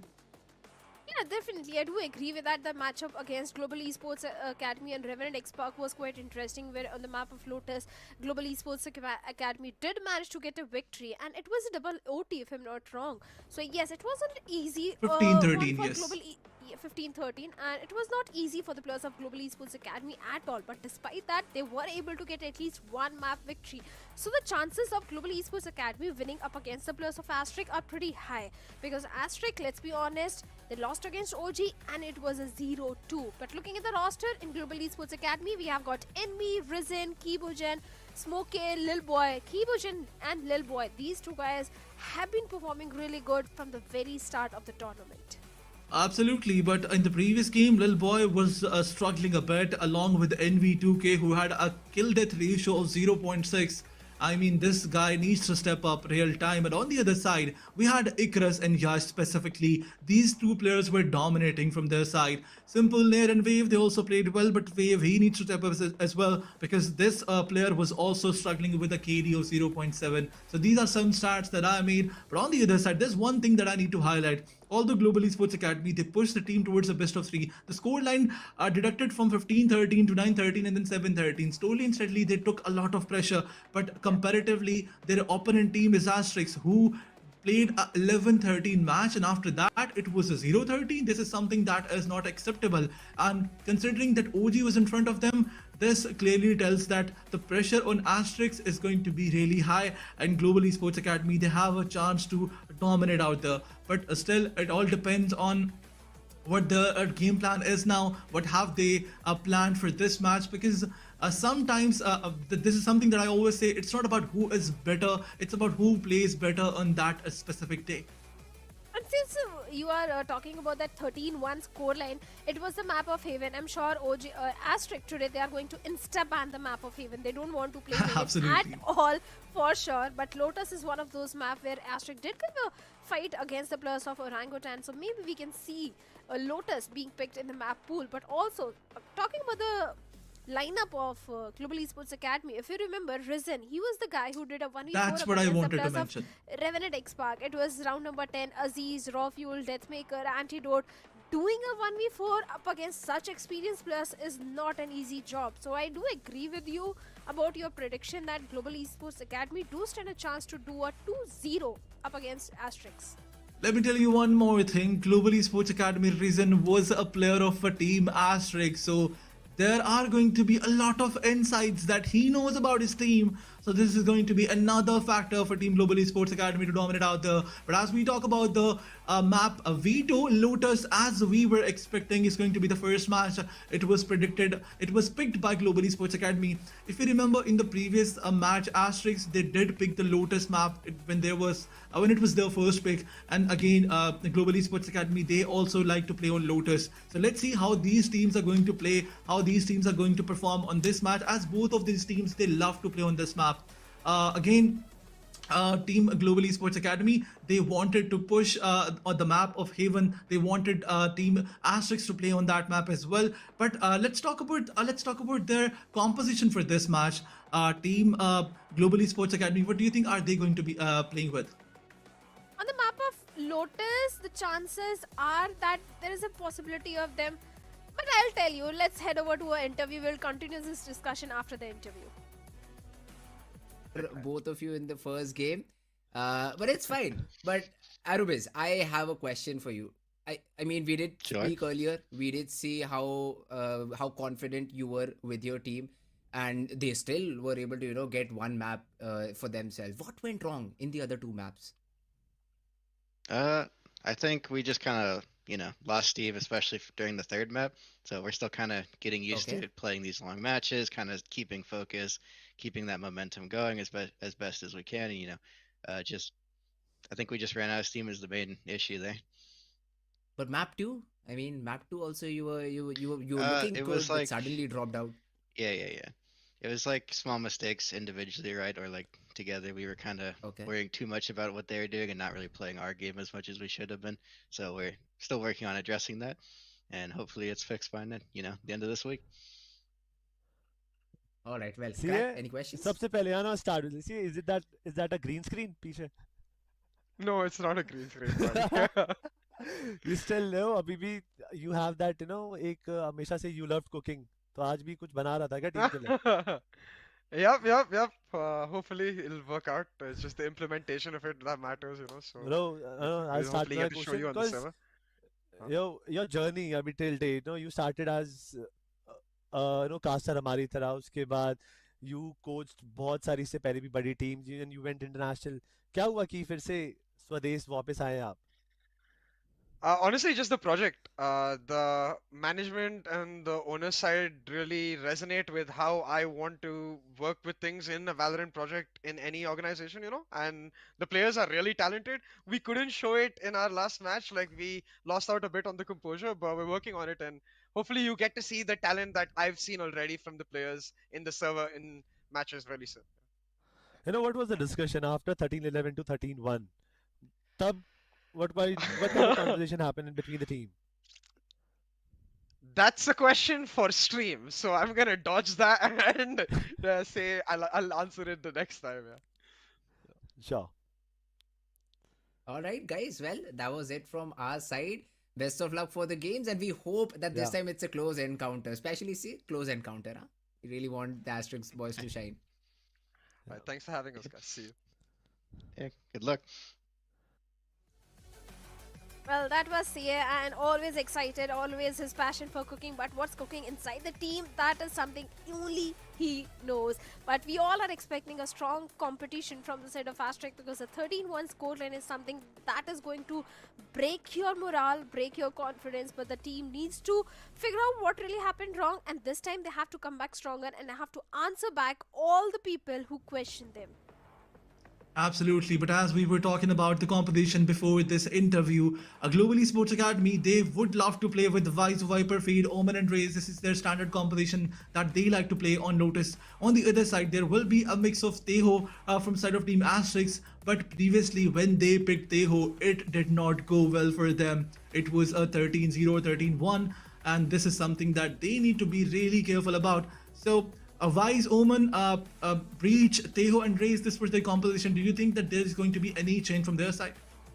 From the side of Asterisk, there is a possibility of a change in the composition, because last time, or maybe not, because the composition on the map of Lotus was really working for them. It was a 11-15 score 11-13 score line. So yes, I don't see any major change in the composition, at least not on the map of Lotus. But yes, on the map of Vine, there could be something different cooking up from the side of Asterisk or Global Esports Academy, because both of them would want to do something different, would want to pull something out of the hat. That could be a possibility of that happening. But on the map of Lotus, I don't see any sort of change coming in. I actually confused between Lotus and Haven. I'm so sorry for that. But let's move forward. In a few moments, the match is going to start. This is going to be Global Esports Academy versus Asterisk. one of those teams who was struggling a lot. But Team Asterisk and their coach, he was telling us that they have something in the lineup that needs to be shown. Previously, they made a lot of mistakes. On the other side, Global Esports Academy, they also made a lot of mistakes. But this is that time that they need to prove that they have it in them to win this split as well. But Global Esports Academy, they are very good. When we talk about their gun skills, they definitely have to use it as well. But let's talk about this giveaway, where players are fighting to get a chance to win the prize pool. You also have a chance to win this giveaway of 7,000 Valorant points. Where does Antidote hail from? You have all these answer. You have to pick one, scan this QR code to answer, and get a chance to win those 7,000 Val points. You know, I know the answer, and as much as I want to take part in this quiz, as casters, we can't do that. We are not allowed to take part in that quiz, but you, the audience, can definitely do so and get those VP points, and maybe you can get a chance to buy your favorite Valo skin, because up until now, I have not been able to get those Valo points. My favorite skin is still missing from the night market. This is quite sad, but it's okay. It's not over. The Valorant is here. Val points opportunities. The split is here. Valorant Challengers South Asia is here. So a lot of things are here. On the other side, this matchup, Asterisk versus Global Academy, both the teams are going to fight against each other. As I was mentioning before the quiz, Team Global Esports Academy, they have this heavy side. They have those attack heavy aim duel players who will definitely rely not just on the aim but on their strat as well. On the other side, Asterisk, they get a lot of pressure from their previous match, and they can be placed in a lot of pressure by Global Esports Academy. So I was writing these stats on my notebook. Team Asterisk, they played against OG and it was a 0-2. OG plays against Revenant and they lost. Global Esports, when they played against Revenant XSpark, they did not lose. They did lose, but the fight was a 1 versus 2. So this clearly tells us that according to the stats, according to the book, Global Esports Academy, they have that upper hand advantage. They certainly do have an upper hand advantage, but let's see if Asterisk, the coach here, has provided some information, some guidance to the team which can help them go against all the odds, go against all the prediction, and maybe get a victory for themselves and prove that why they deserve to be here. But looking at the previous performance of Global Esports Academy, I think Smokey was doing wonderful. He was a top fragger of the team, and he was playing wise. Kibogen was also doing wonderful, and seems like the agent selection is already there. The double controller setup is there from the side of Global Esports Academy. No change at all. And seems like even Asterisk, they're also sticking with the same composition. As I mentioned, these are the composition that they picked in the previous match. Wise, Omen, Breach, Teho, and Raze is going to be Asterisk's composition. And on the other side, Global Esports Academy, no changes whatsoever. We saw some crispy aim duels from Viper's side. Viper being played by Kibo. Kibo is still one of those players who can shine. And Ryzen, as we have seen him dominating in the previous matches, responsibility lies on his shoulder as well to do something amazing. Although Ryzen is not on the duel list, but still, this team, and specifically every player of this team, Smokey, like, how can we forget about him? He can also create some impact here. But Envy, as he's playing duelist, I did mention that Envy has a kill death ratio of 0.6 combined in all these matches that he played in this split 1. So he needs to step up. Now that he has a duelist, the responsibility increases. So Envy has to perform as well. But on the other side, Icarus, Yash, you also have to make sure that the counter answer is also there. Yeah, of course, and he needs to step up big time as a duelist. But for now, Asterisk on the attacking side and Global Esports Academy on the defensive side. The solo anchor risen towards the B has taken a lot of damage, down to 50 HP. And B side is where exactly Asterisk is trying to go at this point. No, actually it's a C hit. The pain shells goes in. The information has been there. The dark cover is still providing some sort of cover, but look at the HP of Yash also, down to 29 HP. Absolutely. A rotation was called from the mid towards C, and now they're falling back. They're giving information everywhere, creating a lot of question marks throughout the map. A, it's still open. All the utils of Vice are there, but now, as the drone is being used towards C, there is going to be a heavy grist towards the C side, and there goes the push. Yash is low in HP. Well, he's certainly low on the HP, but look at Kibo-chan, 1, 2, Envy getting the third, Envy with a 3k coming in. And Envy, we said it, we talked about it, that this guy needs to step up, and seems like he's really stepping up. Getting a 3k in the very first pistol round. And Global Esports Academy, they've got the pistol round. Now it's an entire eco round for them, and a save round for the players of Asterisk. Absolutely. This is not a start which Asterisk really wanted to see, Aladdin. Absolutely. Here's the replay of the previous match. Pushing towards the C side. It was not that good. Kibo, he had the good angle. And these were the crossfires. Envy and Kibo single-handedly destroying the entire team of Team Asterisk. A 3k from the side of Envy in the pistol round. This is something interesting. It will definitely boost the confidence of Envy. But now Ryzen, look at him. Finds one, finds another. Kibo, he definitely steals that elimination number. On the other side, Icarus is also taking that fight. The Polar was there to take all the information, and Seize was also spent. But Kibo, he has to push forward. And look at Simple, this reload is gonna cost him.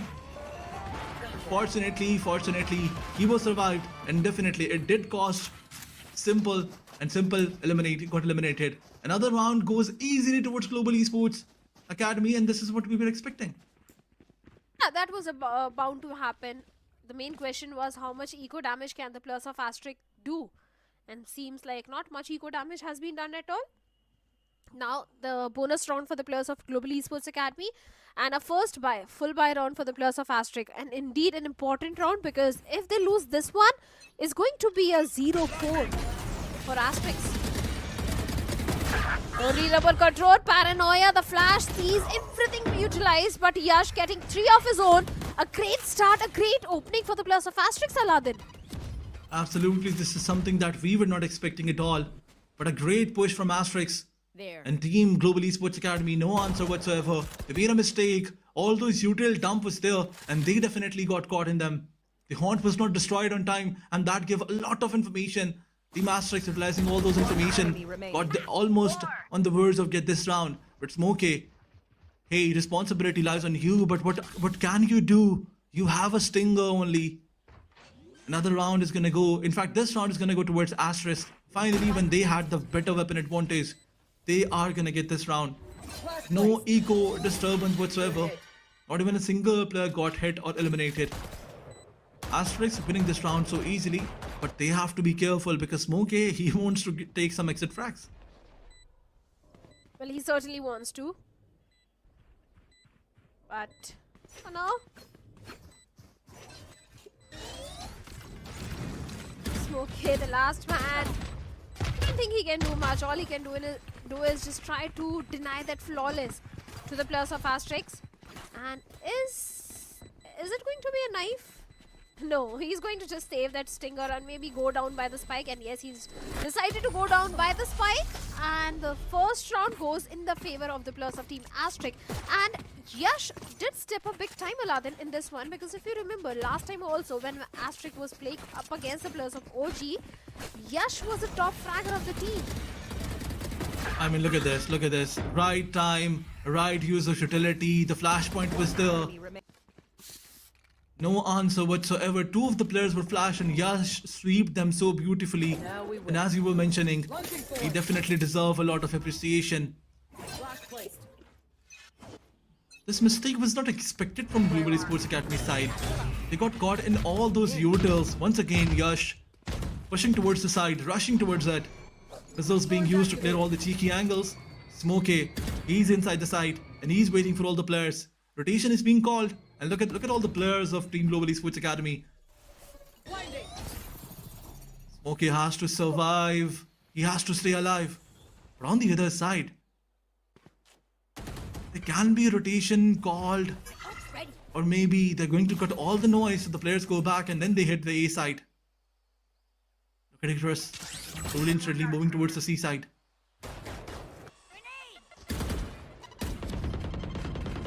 Yash having that entire A stairs control, the side control is with the players of Team Asterisk. But the position of Smokey is going to be so critical at this point. Cover going down. Launching thorns. Finally, the pivot is coming all the way towards the B side. Lot of utils being invested. The showstopper has been used, but no value coming out of it. Yash, he needs to step up. Simple is going for the plan. A 5v5 retake for the players of Global Esports Academy. They've got a lot of utils. They've got the paranoia. They've got the shrouded step. But I don't see any major util towards the side of Asterisk for the post plant. NV creating a great opening. 1v1 trades happening. Kibochan also trying from that link angle, but Yash again a 1v1 trade. Risen getting the second as well.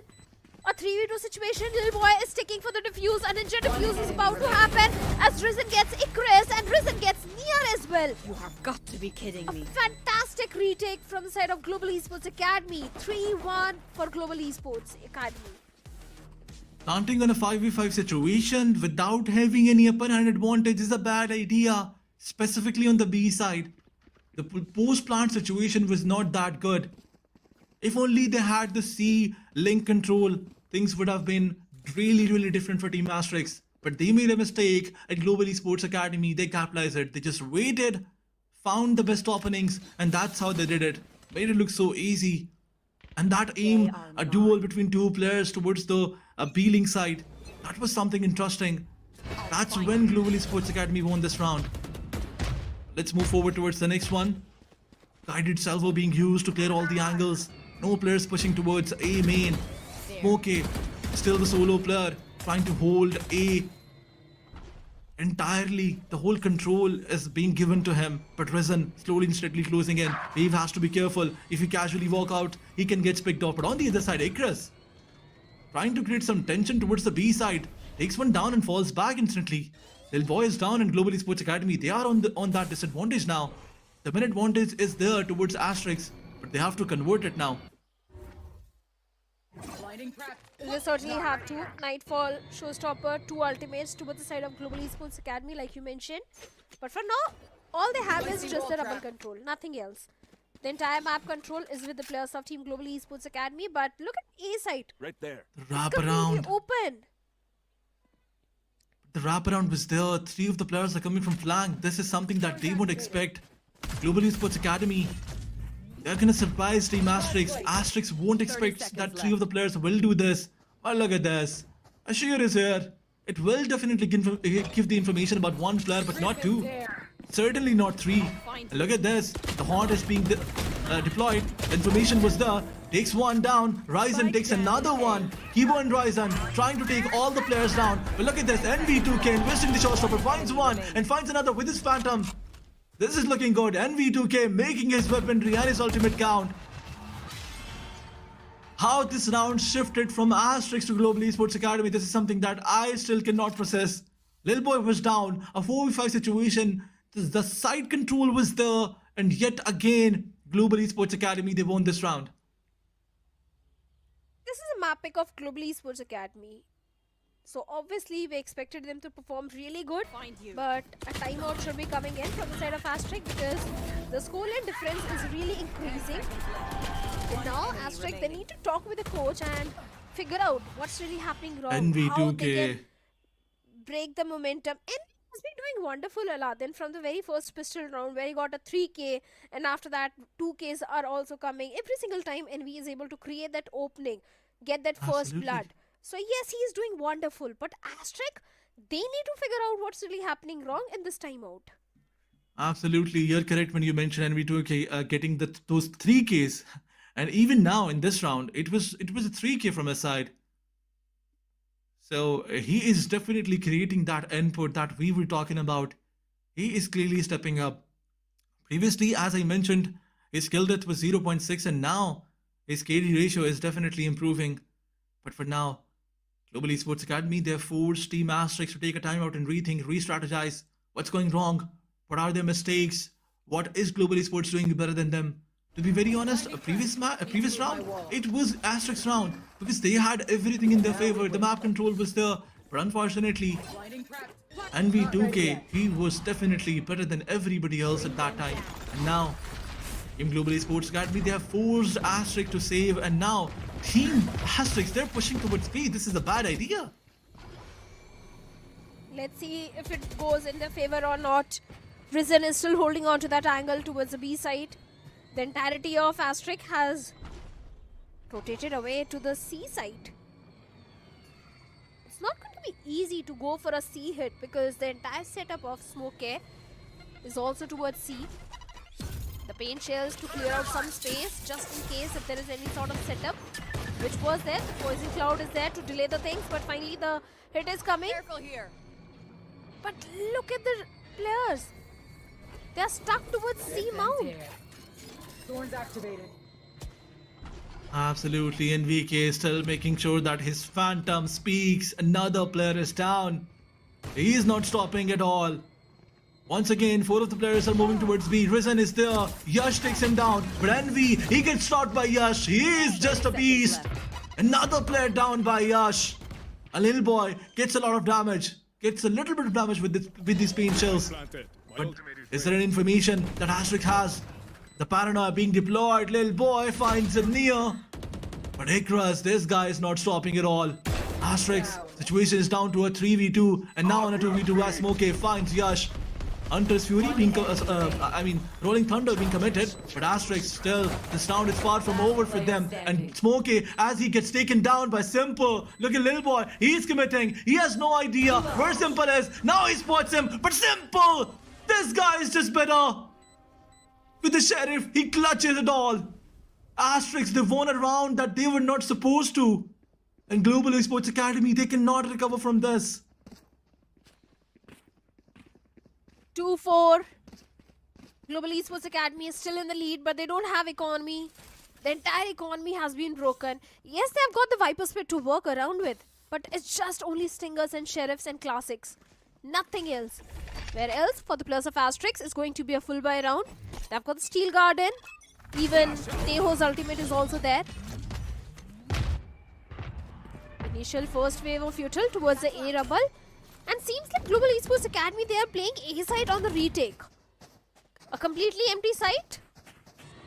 But the entire team of Global Esports Academy is going for the retake from the A main.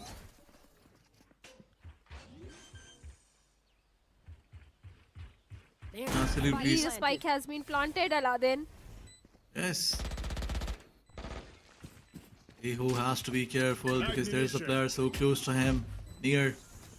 He spotted a player and now Risen is falling back, but look at Yash, he's not stopping, finds one and finds another. Near compliments his performance. Risen is being taken down. Yash, look at him. The angle was so good. And now Kibo, his position is not being revealed. That's it. That's enough. Kibo gets shut down by Simple. Another round goes towards Asterisk.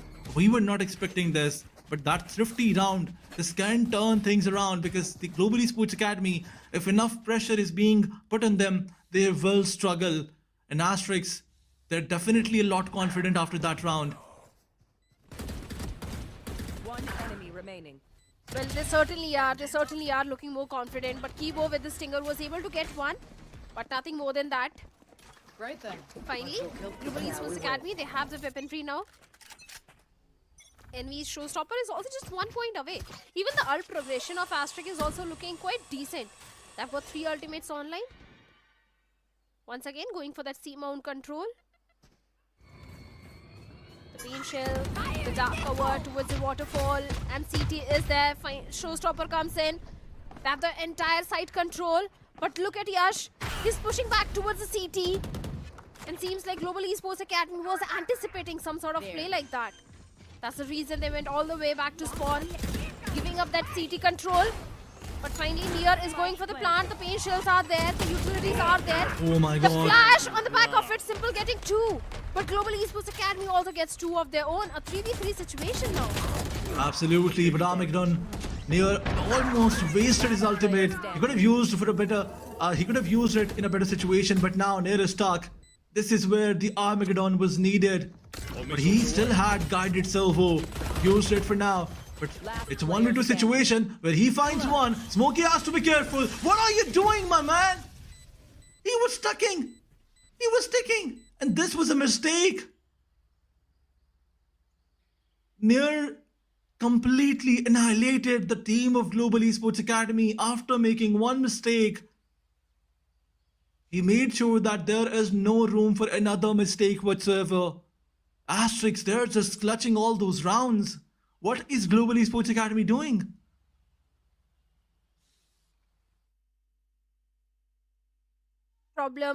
Big problem. Seems like the timeout did really work for the players of Asterisk. And now Global Esports Academy, they need to call for a timeout. Because Asterisk, they have started showcasing that comeback. The scoreline difference is not that much now. Global Esports Academy, if they really want to be in the lead and stay in the lead, they need to figure out something. Yes, I agree in this particular round. Asterisk, they had 3 ultimates online, 3 ultimates available. But I'm sure the players are discussing how to approach in the next few rounds. But what are your prediction on this map, Aladdin? Well, to be very honest, before the match started, I was definitely cheering for Global Esports Academy, and I'm still doing it. I will still go with Global Esports Academy. They have made a few mistakes, but this is not over. The scoreline is down to 4-4. It's still not over. Although Team Global Esports Academy, they are forced to save this one. But Asterisk, one mistake in Global Esports Academy will back in action. They need that momentum going. They have to reset their mental, and they will do it. But for now, the pistol round is there, and Global Esports Academy, they have to make sure that they disturb the economy of Team Asterisk as much as they can. Thing is, Global Esports Academy, they are down to their save round. They don't have enough creds to go for a full buy.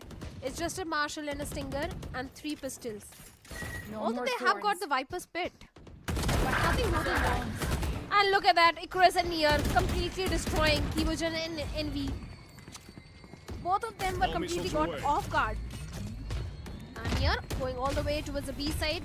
Early wave of Util is there. The entire map control is there with the players of Asterisk. Oh my god, not that simple default classic rotation where you fake B and then you rotate towards the C side. 30 seconds And left. what was that wall? What was that shield? But Smokey, as he finds a one, takes him down as well. But Nia, look at this. Risen is not stopping whatsoever. Takes 2 with the sheriff. This is not looking good. 2v3 situation it is. 10 A seconds save left. round is being won by this team. They have that man advantage. Icarus, he gets taken down by Lil Boy. 1v3 it is. What's going on in this map? Wave is down to 4 HP. One more hit and he will be eliminated. The spike is there. And Smokey, he finds him and shuts him down. What's going on? Retrieving flash. You had that weapon disadvantage. It was a save round, and yet Global Esports won it. This is what I was talking about. One mistake by Asterisk, and Global Esports Academy will shut them down. 2 weapons recovered. And a beautiful round from the side of Global Esports Academy. That Marshall in the hands of Smokey definitely did prove to be a asset and did use that Marshall to the fullest. But this was a 30 moment. seconds left. For a second, it looked like the entire plan of Global Esports Academy has been ruined when 2 of the players were caught off guard outside the B main. But after that, Risen did step up. Even Lil Boy also getting one of his own. Then Smokey also getting 2. A good round competition, and once again, Global Esports Academy are back in the lead. Early rubble control for the players of Team Asterisk. But it's not just 1, but 2 players, 3 players in fact, towards the A side. A stacked up side, Viper Spit towards the C. Absolutely, C is being blocked by Kibo, and now you have to play with those 2 sides remaining. But look at one of those players of Asterisk. He's falling back. Icarus trying to take all those informations, but now that he knows that C is blocked, they have 2 options. They have 2 places to go. It's either B or C. Razor Vines are there towards the B side, as Vice is holding those angles. But on the other side, A is cluttered heavily by 3 of those players. And I think Team Asterisk, they are gonna push in this Viper's Pit. And look at this. Look at this. Multiple ultimates are being committed. Rolling Thunder was used. Steel Garden was used. And now Team Asterisk, they're pushing in this side. But this is too late. Oh, they just wanted to push Kibo back. So the ultimate gets over, and now Simple, as he finds one, finds another, and he gets shut down by the straight. Smokey, he takes him down. Yash going towards the B side. Razorwing being deployed. He's gonna this is gonna slow the teammates down. But on the other side, Yash, as he finds another player, he shuts him down and gets traded instantly. Situation is down to a 1v3. Envy, the whole responsibility lies on his shoulders. This is too much. Envy cannot bear this. But Envy finds one, and he gets shut down. Yash was there throughout this round to get all those frags for his team. He just made every of his bullet count. Well, he certainly did. He certainly did. And once again, in Equalizer, a technical pause is there. I'm sure all the technical issues will be fixed very soon. But Global Esports Academy, despite being on the defense, I think they're doing decent, Aladin, let's be honest. 5 rounds already in their hands in the defense. And Lotus is an attack-centric map. So I'm sure in the second half, Global Esports Academy can take that lead and maybe take that victory. Because it's their own map pick, and I think Global Esports Academy are doing wonderful. Absolutely. One more thing that I need to highlight, that Kibo's performance is being stepped up. On the other side, Envy and Yash, this duo is not stopping whatsoever. Previously, we saw Ikris and Yash doing these doing these amazing performances, but now there's a new man in, and definitely Envy 2K is stepping up real big. He had 2 eliminations in the previous round as well. And now he's leading the chart for his team, but look at this. Lots and lots of ultimate being committed. Paranoia was also there, but Lil Boy, as he progressed, nobody expected that he is holding this angle. Showstopper is committed right on the target, but Near, he barely survived. Look at his HP, he's down to 23% health. This is not looking good for Asterisk at all. Bring them down. Little boy got that kill with a frenzy from the top angle. Shrouded step used to the perfection. That TP was wonderful. But completely off guard, Smokey by Ikris has been picked. Like I said, a 3v4 situation now. And finally, Kibo swings out and deals with not just 1 but 3 player. What a spray adjustment. And a little help from the side of Envy as well. Rewards him with a 3k and the 6th round. Global Esports Academy, there is a very high chance of them going for a 7-5 swap. Absolutely, they have that weapon advantage now. Global Esports Academy, this was their mixed by round where they won it. Credit goes to Kibo definitely, but on the other hand, all the other players, specifically if we talk about Lil Boy, he played brilliantly. That Paranoia was great. They tried to take the early double control and it worked out for them. But now, look at this, C mount is being cluttered by the players of Team Asterisk. They're pushing towards C, heavy aggression there, ultimates being committed, Armageddon being invested.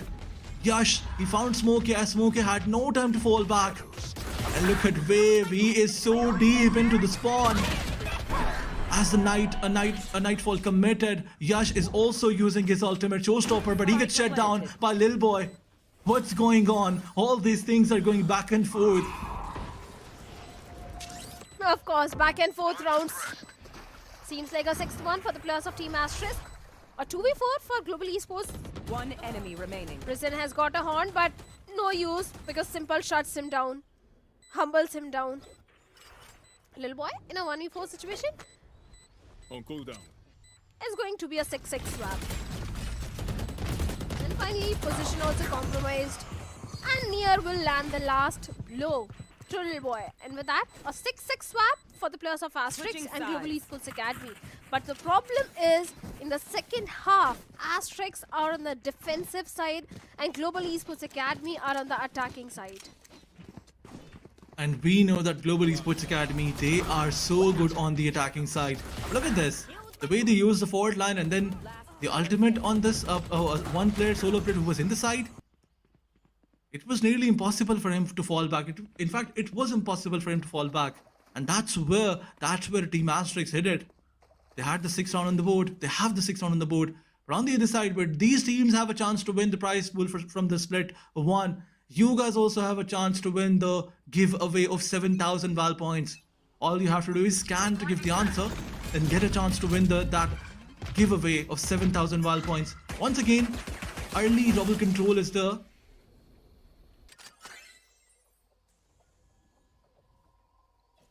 Of course.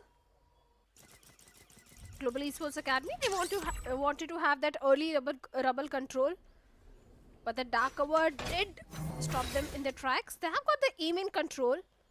And look how far Icarus did push towards the C mount. So now, Asterisk, they have the information that C site is not what Global Esports Academy is eyeing for at this point. Maybe a pivot towards the B or C site now, since the A rubble control has been completely denied.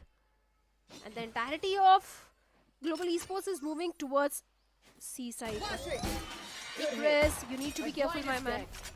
And finally, that Arc Rose has been destroyed and the information has been relayed. Even Wave is also coming from the waterfall. The entire setup of Icarus is not helping the plus of Global Esports Academy at all. Absolutely brilliant setup. Right time. 30 seconds Right left. time of Dark Cover's deployment. Kibo is still there. He wants to take the chances. But this crossfire is gonna work. It's gonna backfire on Team Global Esports Academy. Although they find one and instantly got traded off. But Kibo, look at him. He's slowly pushing forward. Takes down Icarus, and now this is a better situation for Team Global Esports Academy. Their attack is too good. This is what I was mentioning. Simple is low on HP. Yash is trying to take that 1v1. Slowly and steadily he's moving forward, but that high-low setup, it was just enough for him. And look at this, Kibo. He's not stopping. Another 3k from Kibo's side. And he wins this round for his team. This guy is a different breed when it comes to attacking. And once again, Global Esports, they're winning this first round of the second half. Well, certainly Global Esports Academy getting the pistol of the second half. So that means an entire eco and a save round for the players of Asterisk. Possibility of a 8-6 happening. But wait a second. A Sheriff investment from the side of Icarus is there. A Marshall from Yash. Asterisk, they're taking a certain risk and seems like that risk is not going to pay them really well as Risen deals with Yash and Wave. That Guardian is in his hands is proving to be an asset. Smoke deals with Simple. Only 2+ remaining, Nier and Icarus. Seems like this is going to be a flawless entire eco for Global Esports Academy, Aladdin. I think they were kind of expecting that Team Asterisk is gonna do this. Look at this. So many utils, paranoia, paint chills. So much invested on one player. And definitely Nier had no other option. He got eliminated, now down to a 1v5. This is so easy. Icarus looking for some exit frags. But is he gonna find anything? He has the Arc Rogue. Uses the Arc Rose, but it does not work at all. Kibo, look at this. Envy and Kibo pushing forward. He wants Kibo to get another pick, and look at this. The Phantom being used. Asterisk suffers another loss. Another round goes towards Team Global Esports Academy. Now, the moment of truth is there. Although, if you look at the buy of Global Esports Academy, they have 2 Guardians, 1 Bulldog, a Phantom with a heavy shield to play with. But on the other side, Asterisk, if they make one mistake, it certainly can be over for them. Because from here, if Team Global Esports Academy win this one, they will definitely win the other one as well. A 10-6 is not going to be something good for Team Asterisk. Of course. A 10-6 means a win for Global Esports Academy. Because staging a comeback from that sort of a scoreline is not going to be easy. But for now, Asterisk, they are going to push A main. Oh my The players god. are pushing C mount where Icarus finds Envy, shuts him down. The numbers advantage this time, Aladdin, is with the plus of Asterisk. Seems like the entire map control is in their hands. Absolutely beautiful use of Arc Rose by Icarus. Envy had no answer. He got blinded. He got flashed. And now once again Global Esports Academy rotating towards the A mount. A rubble. Global Esports Academy, they're looking to find an opening. Seems like the way they were pushing, their aggression is being shut down for some time. Drone going out. As Envy got punished. The drone gives a lot of information. But on the other side, Global Esports Academy is still trying to fight some opening. Little boy 30 seconds left. on the backside as they were trying to find the opening. Wave shuts down another player. Smokey gets taken down. Yash finds Kibo, and now it's a 2v5. This is over for Global Esports Academy. This round is over for them. But they have to do something wonder. Risen Lil Boy have to do something amazing. 10 seconds left. As Risen finds one with his Guardian, does he have any information that Near is here? A random fight to get him eliminated, but he has to be really careful. Look at the spikes being planted. Particulars as he finds Lil Boy, the round is over. But Team Global Esports, they're happy because they got the plant. Some extra money, some extra credits to play with.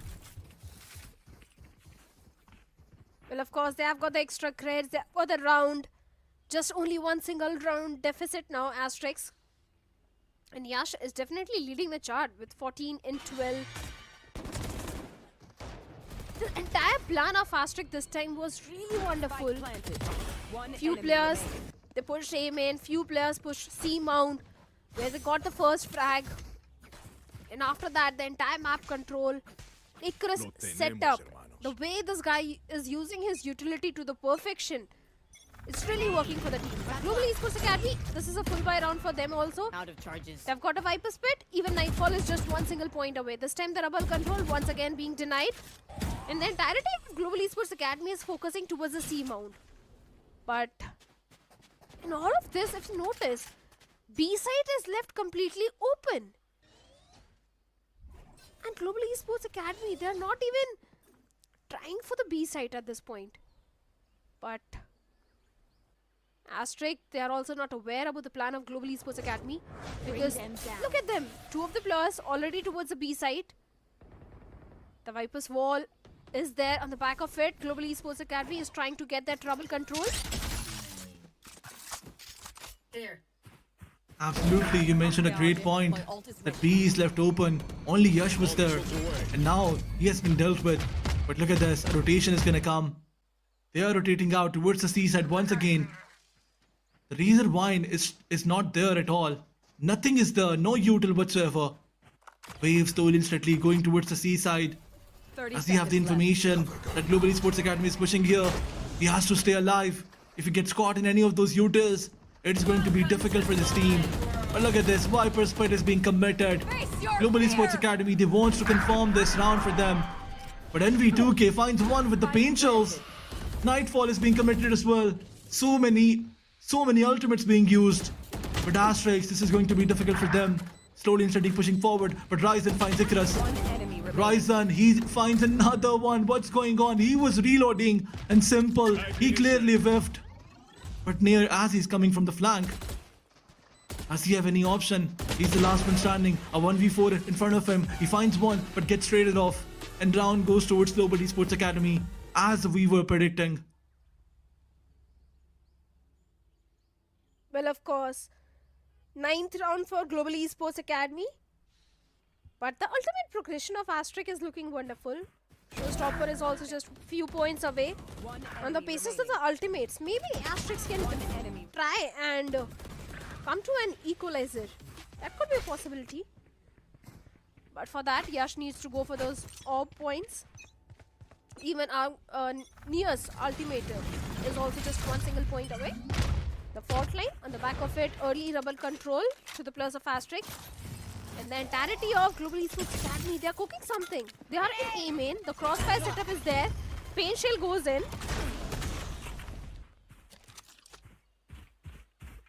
NV down to 99 HP. Even Lil Boy down to 90 HP.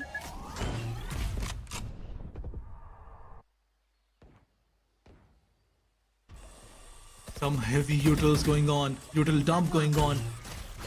Yash falls back as he knows that Global Esports Academy is pushing.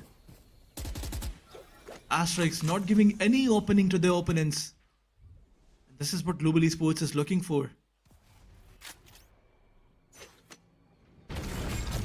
Loading strategy falling back. Near is still trying to get a pick, but as he gets tagged, he also falls back.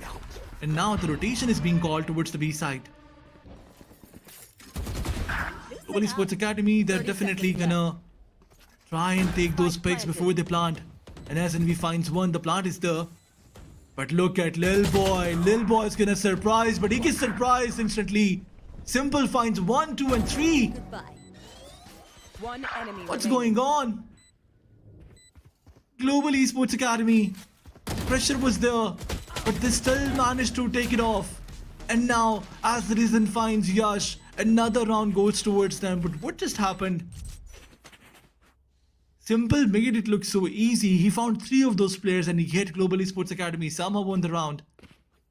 Credit definitely goes towards Risen and Kibo.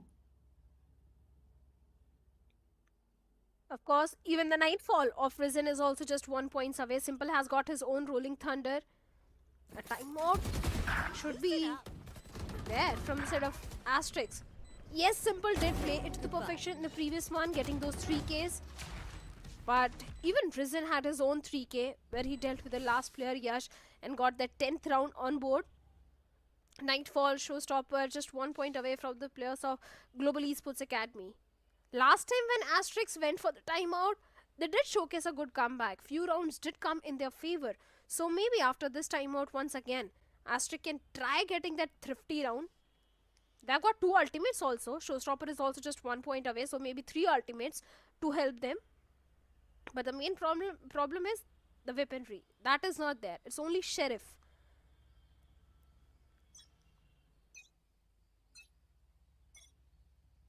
So let's see how the entire plan is going to be there. What sort of play Asterisks are going to make in this one.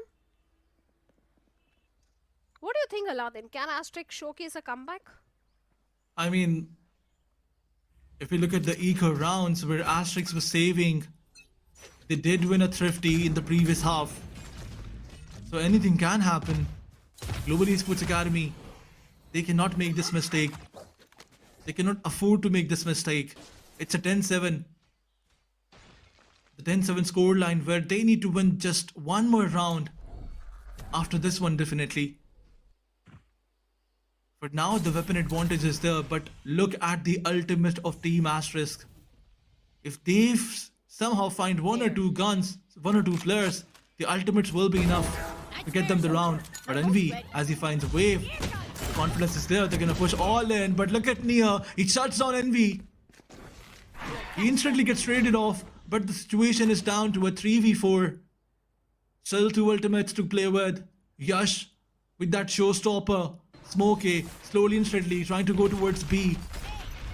But the spike's being planted towards A, and Yash, he has to find someone. He finds one, uses the ultimate, finds another, but unfortunately that player survives. Lil Boy, don't make any mistake. The Rolling Thunder is being committed as well. Yash, as he finds one of the players, look at this, Global Esports Academy, what have you done? A thrifty. Asterisk getting a thrifty round and an 8th round. Only 2 rounds deficit now. They've got 3 ultimates, they've got the weaponry, they've got everything lined up to go for the 9th one as well. Nightmare's over. The early rubber control was there. Vernier was able to find one. And after that, even Yash with the Sheriff was able to land one. This is not the first time that Asterisk is getting a thrifty round. This is the 2nd thrifty of the day. I think this is the 3rd thrifty of the game. Okay. 3rd thrifty of the game. And 5th thrifty of the day. Okay. Once again, Team Global Esports Academy trying to take some information. The wall was there in the mid, and Yash made sure that he gives some wrong information. Or maybe just make Smokey waste his wall. Now the smoke is there, the dark cover is there. Smokey trying to play on a cheeky angle, but Asterisk, are they gonna push? I think so, but Kibo, as he opens the door, he finds one, he finds another. This is looking good. Global Esports Academy, once again turning things around, but they don't have the minute advantage. Slowly and steadily rotating towards the C side, but Asterisk, simple, he finds one. We'll catch them. 3v1 it is. Risen, the last man standing. He's pushing forward. This is a mistake that he was about to make. But after this fault line being committed, 3 players come from the same side. Risen, does he have any answer? No, he does not. Icarus finds him and shuts him down. Another round goes towards Team Asterisk. 9-10. The score line is getting close once again. Well, slowly and slowly, Asterisks are closing in the gap. Just 1 round deficit now, and they've got Steel Garden and From the Shadows to work around with. Risen has got his own Nightfall. In this particular one also, the way Ibujan was trying to hold on to, but Wave and Near, along with Yash, getting those crucial frags, did land Asterisks with the 9th round. They just need 1 more for the equalizer. Seems like Asterisk, they're not going to bow down so easily. I'm sure they are looking for an OT. There is a possibility of an overtime also happening. If Asterisk, they win this one, then maybe we can see an overtime also happening. There is a great possibility of that. But for now, Global Esports Academy slightly under some pressure, because now they are the one who need to break the momentum for the plus of Team Asterisk. Absolutely, Asterisk winning that thrifty round, definitely it puts a lot of pressure on Global Esports Academy.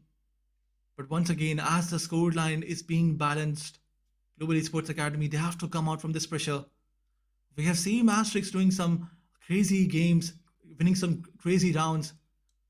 But now that Global Esports Academy, if they get a chance to reset their mental, they can definitely put something on the board. Let's wait for that. This is the technical pause that gave both of the teams to take some time and decide. If we look at the loadout, Yash is bringing the deadliest weapon of this map. In fact, this game, an operator being committed from his side. But on the other side, if you look at the loadout of Team Global Esports Academy, Envy is playing on a Stinger, which definitely tells us that the loadout is a little bit disturbed. But where is this operator going to be placed? It is definitely towards the B side. But Yash, is he going to find anyone with this operator? That's something that we need to see.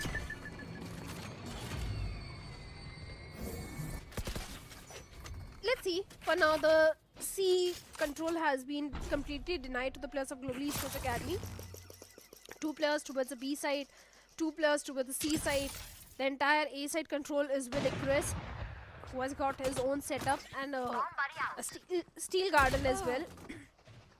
Wave finding that first frag onto Risen instantly shuts him down. The numbers advantage is there, and Simple also deals with Envy. This is not looking good for the players of Global Esports Academy. Seems like there should be a pivot coming in. They did establish the C-mount control, but now a pivot towards the A side. But the problem is they don't have the numbers. They don't have the numbers. Just 1 point away from his steel garden. Double control is there, but should be an easy plant. I don't think so. I don't think so, because Icarus, he had his Razor Wine players all over. And as he realized that A is being committed, he instantly used his Razor Wine to get all the time, to take all the time for his team. And now Global Esports Academy, as one of the player, is behind that wall. All those other players of Team Asterisk, they're just waiting. 10 seconds left. They are not gonna let Team Global Esports Academy plant. And look at this, Icarus. He finds a one and shuts him down instantly. Simple. He has that heighted angle. And this is it. Global Esports Academy. This was not supposed to be their round. And Asterisk, as they had the opportunity in the start of this round, they took 2 of the players of Global Esports Academy down, and they converted this one in their favor. Now I guess a timeout is being called by Global Esports Academy, as they don't want to lose another. If they lose this one, their ego will definitely be disturbed. And an easy win towards Asterisk will be seen. Let's see. Global Esports Academy, I'm sure they are not going to bow down. They're not going to give up so easily. Yes, the play which Asterisk is bringing is really working for them. And they need this win, because let's be honest, the map of Haven is not one of those strong map for Asterisk. And they don't want the series to be pushed down to an OT. So they need to have a 2-0, and that's what they are trying to do at this point. They did give a good fight to the players of OG on the map of Lotus also. But let's see if they can win this time, or Global Esports Academy, they'll get a victory on their own map pick. Absolutely. But the main problem, Aladdin, is the economy, because Global Esports Academy, now they don't have the economy, they don't have the crits. It's only Stingers and Sheriff. Yes, they've got 3 ultimates, but other than that, only Let's just kill this Stingers and competition. 1 Spectre I can see in the hands of Kivision now. So just Sheriff, Stingers and Spectre. Not ready yet. There's one thing that can backfire on Team Asterisk is leaving one player only towards A. Because look at the players of Global Esports Academy. They're just committing all in towards A. They know that they have ultimates. They want those close range fights as they have stingers. And look at this. NV2K finds one of the players. Wave got shut down. Icarus trades him off. But look at this. Steel Garden being invested. Multiple ultimates being committed. Risen, he gets the time to plant. But now the situation is even. 3v3 it is. And on the other side, Spectre in the hands of Kibo. He has to make something. He has to do something. He has to take one down at least. And look at this. Nightfall being committed. They're buying all the time that they can.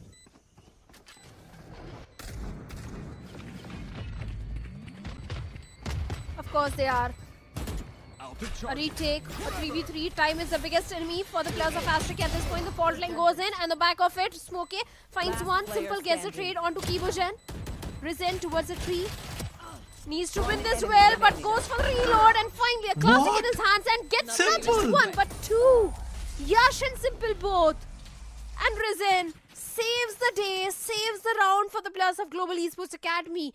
This guy went on a reload, switched to Classic, dealt with one of the player of Asterisk, and after that, with the same Classic, dealt with a second player as well.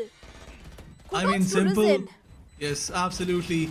I mean, Simple was just running because he knew that they have no time. But Risen, the way he bought time for his team, this was something that needs to be appreciated.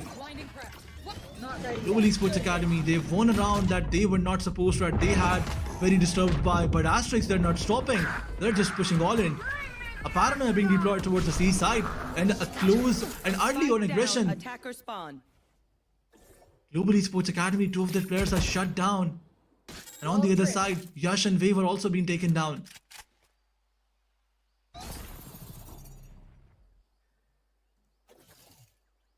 Like you said, 3v3 situation. Rolling Thunder of Simple is just 1 point away.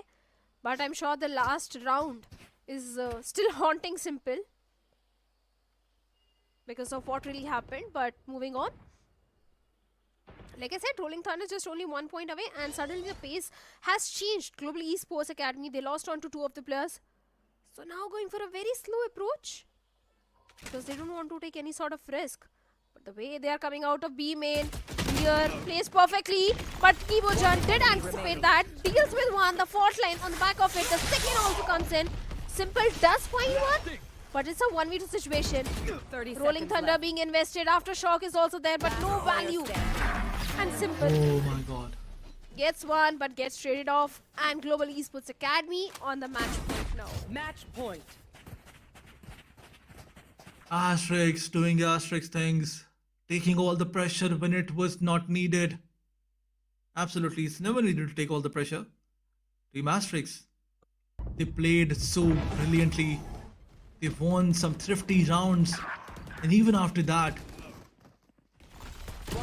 when it comes to do what they were doing Last player standing. from the beginning of this game, unfortunately, Asterisk is struggling now. All missiles away.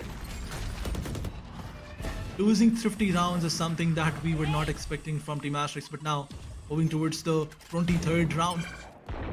Spike Josh? down. Attacker spawn. Yash is just crazy with this gun. He picked 2 with the Outlaw. Once again, Asterisk, their hopes are being kept alive.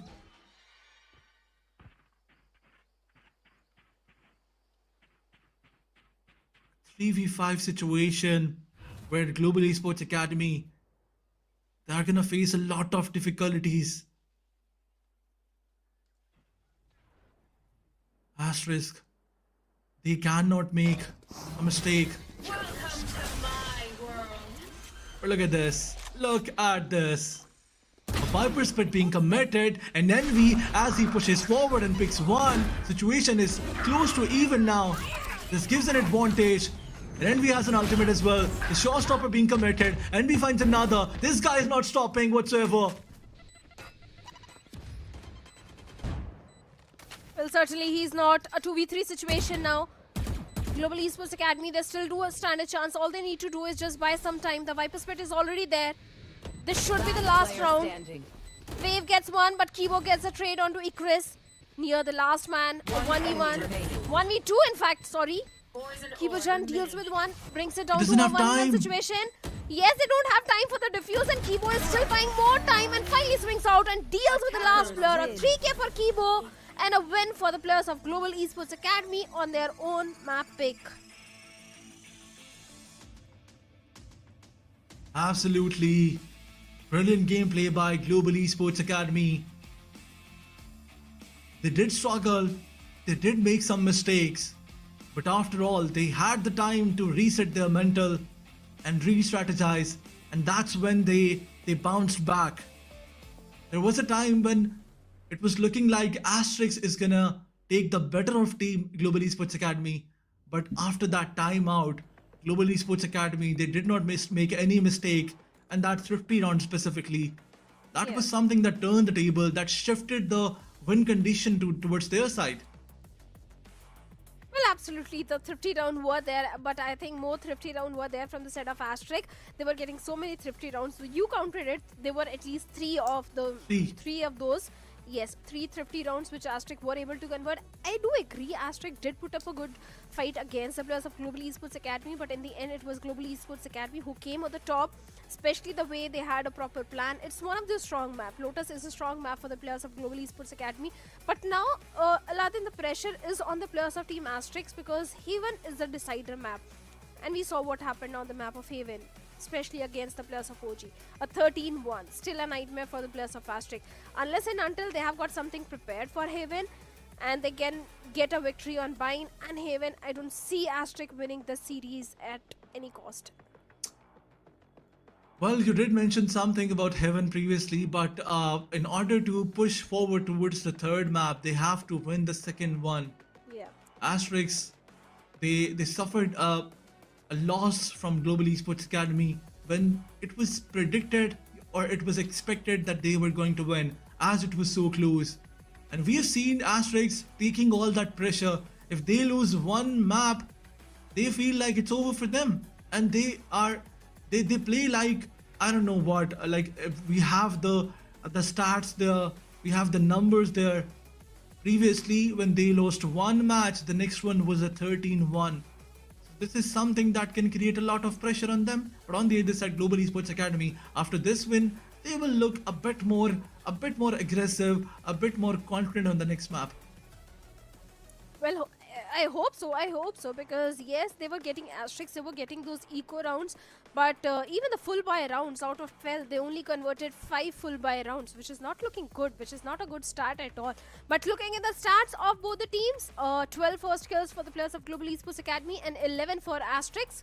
The post plant is also same for both these teams. Post plant win rate is also same, 0.75. Absolutely, 11 first blood from the side of Asterisk and 12 first blood from the side of Team Global Esports Academy. On the other side, post-plant conversion is still the same. But it all came down to those last rounds when Team Global Esports Academy, they were just better. But as we talk about the MVP, it's going to be none other than Kibo-chan, who started the game with some crazy picks. On the other side, if you talk about NV2K, he also had some brilliant eliminations as he had 2 3Ks. But Kibo, he had maximum number of eliminations and won 3K in the round number 14. In this entire game, in this entire map, we saw 4 3Ks, 3 thrifty rounds in fact. One from the side of Team Global Esports Academy and 2 from the side of Team Asterisk Academy. These are all the stats that I calculated. But Kibo, 1.9 kill death assist, he was better than everybody else in this map.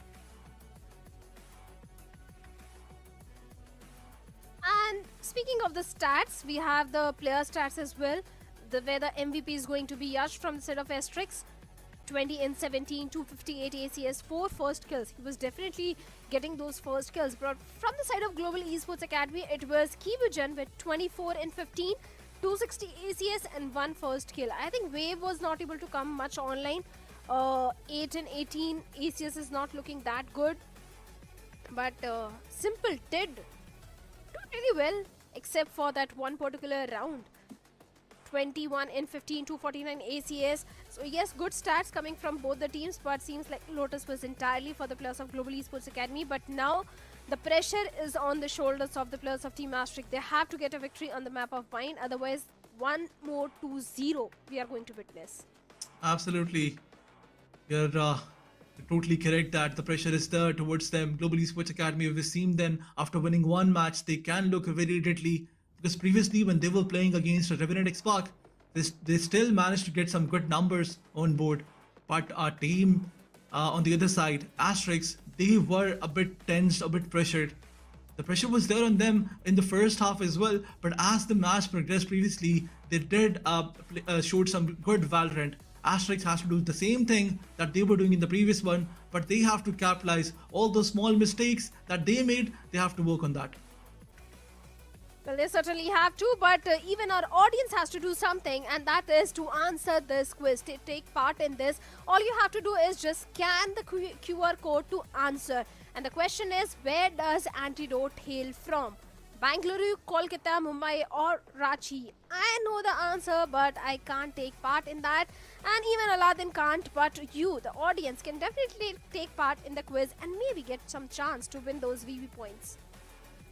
Absolutely, but as the next match is going to be played on Bind, we have not seen any of those Bind matches, so we're not sure what kind of competition these teams would like to bring. But because usually the default compositions are not being selected by many of these teams, they are trying to take the inspiration from all those pro teams and trying to copy their game style. But that's where the Indian competitive scenario gets improved, when they try to look at all those skillful, talented teams out there and try to copy their stars and then use them in their own tournament. So let's see what is going to be the composition on this map. What are your predictions? What do you think Team Global Esports Academy is going to go with when we talk about the composition? See, we haven't seen Global Esports Academy play on the map of Bind up until now, like you pointed out, so we don't have any sort of history onto them. But yes, on the basis of what we have seen in the past, other teams, Raze is a must. You need to have a Raze on the map of Bind, that is for sure. Then as an initiator, they can go with Teho or maybe Sky.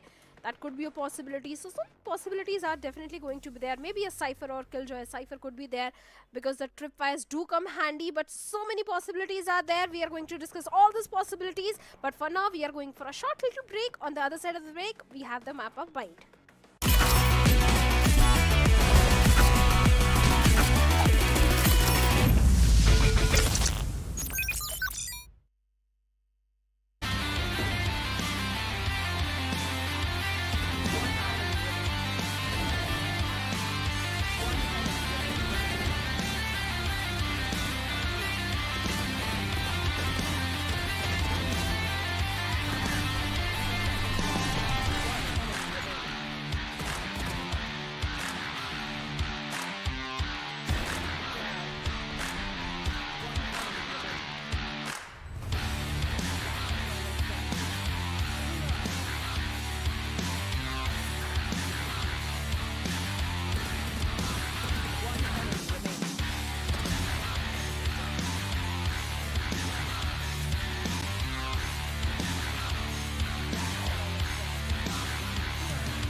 Lotus has technically become the most staple map pick now for VCSS Split 1 Shadow, I'll have to say, because every single team loves to play on this map. And also, the result are very close, neck and neck, 13 and 10. That's the best you could have asked for both of these two teams, but Asterisk are still on the struggling and receiving end. They were struggling on the map of Lotus, but Lotus was a map pick for the players of Global Esports Academy as well. So yes, maybe on the map of Vine things can change, because if it doesn't change on the map of Vine, it's going to be a 2-0. And seems like Asterisk, they were under tremendous pressure, especially during the second half of the map of Lotus. Yeah, it seems to me like whenever, you know, the sides swap, the momentum, yes, it definitely shifts, but Yeah. Asterisk are hurt by that a lot. It's more like they're always on the receiving end of the spectrum. Even in this situation, yesterday, last time when they were playing as well, they faced a gruesome defeat on one of the maps. If I'm not wrong, probably it was a 13-1. We'll have to get that. We'll have to get a check on that. But I believe it was OG and Asterisk playing against each other. OG just 13-1 them on one of the maps. So coming in the next one, they'll have to brush all of that off itself. It's going to be Bind. It's the first time we are seeing Bind in this one. And I'm really excited to see what kind of composition we're going with.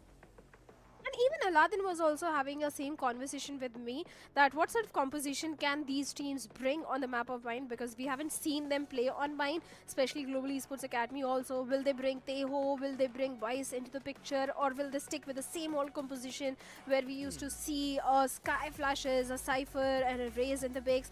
What are your thoughts on that?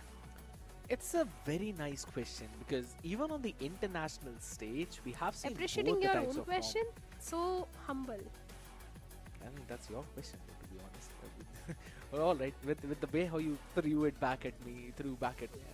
All right. But again, coming back to the same point, right? Sky it was normally picked up before Teho showed up, and then once Teho made his own entry, it seems like he just boosted Yoru's pick rate, boosted Breach's pick rate.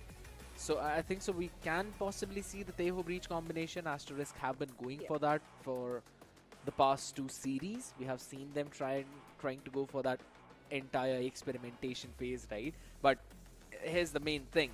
It's their map pick. They will start on the stronger suit of this map, and that's going to be defense.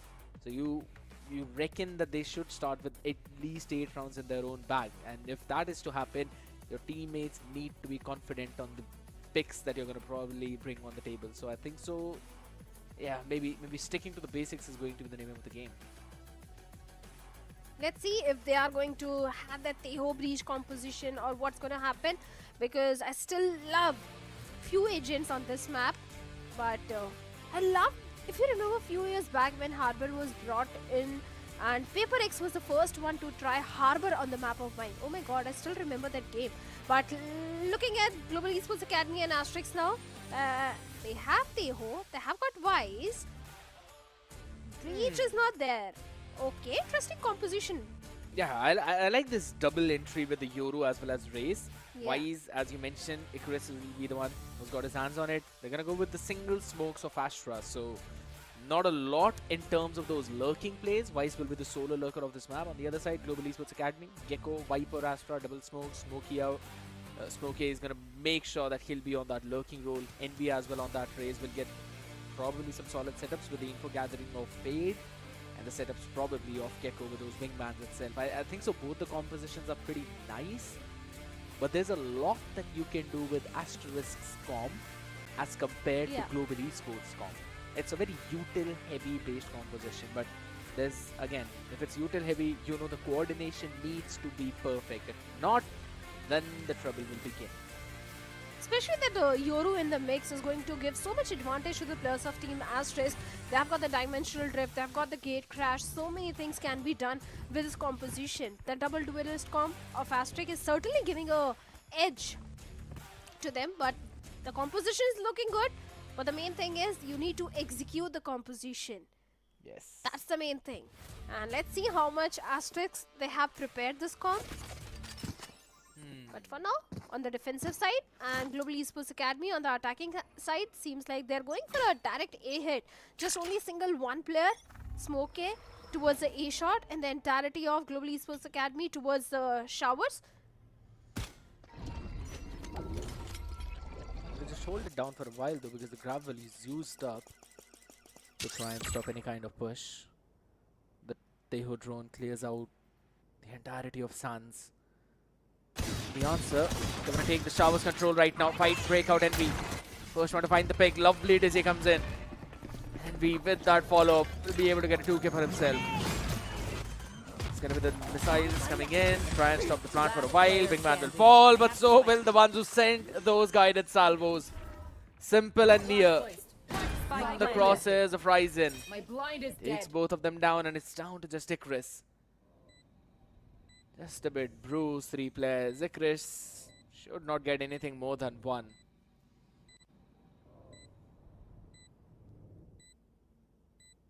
Seems like a flawless pistol for the players of Global Esports Academy now.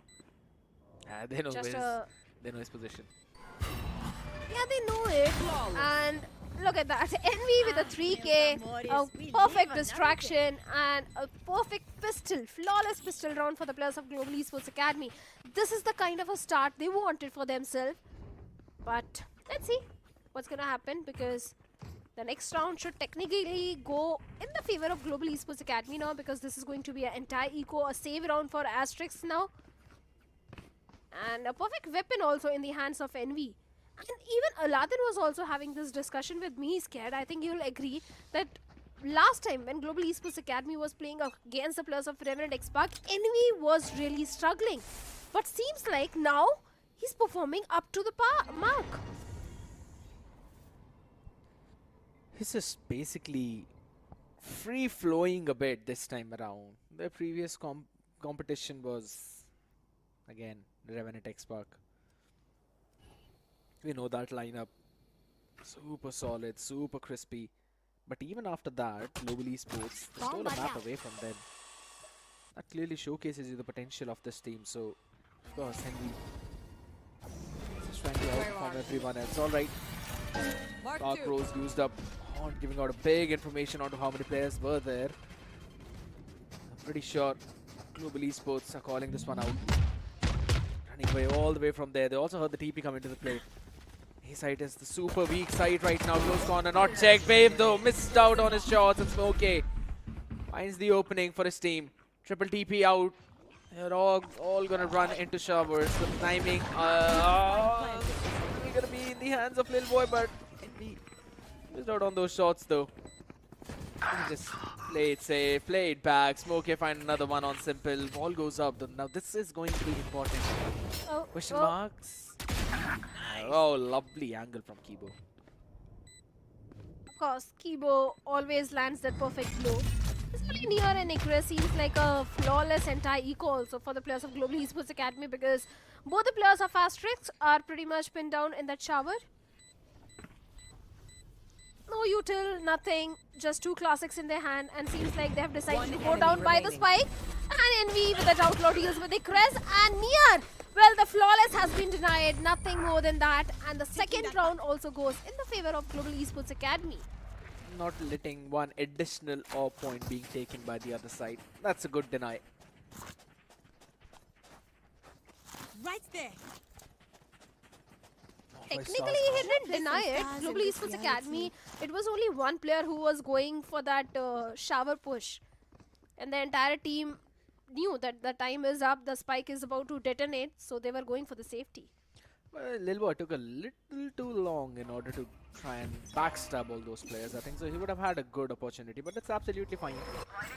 3 rounds straight up is the exact same setup right now. The Sheer into the Arc Rose along with the Razorvine over towards B. This time the Sheer is placed a bit too deep, just so they know the hit is coming. Alright, finally it's activated, it's stripped up. It's a trap setup that could have eventually play out really well. Last time in round number 1, they went in from a different side. Simple, where the Guardian gets a good headshot onto Kibo. Okay. One weaponry out. Still 2 more additional Guardians, only a couple of rifles in the hands of Asterisk. So the previous save did not really work out well for them. Grenade. This time, Global Esports, they are going for a B hit. And this is stacked up side. Icarus' position has been compromised. The horn goes in the back of it. Envy has been completely flashed and Simple gets a trade onto him. What a flash. It was so perfect and precise, the timing.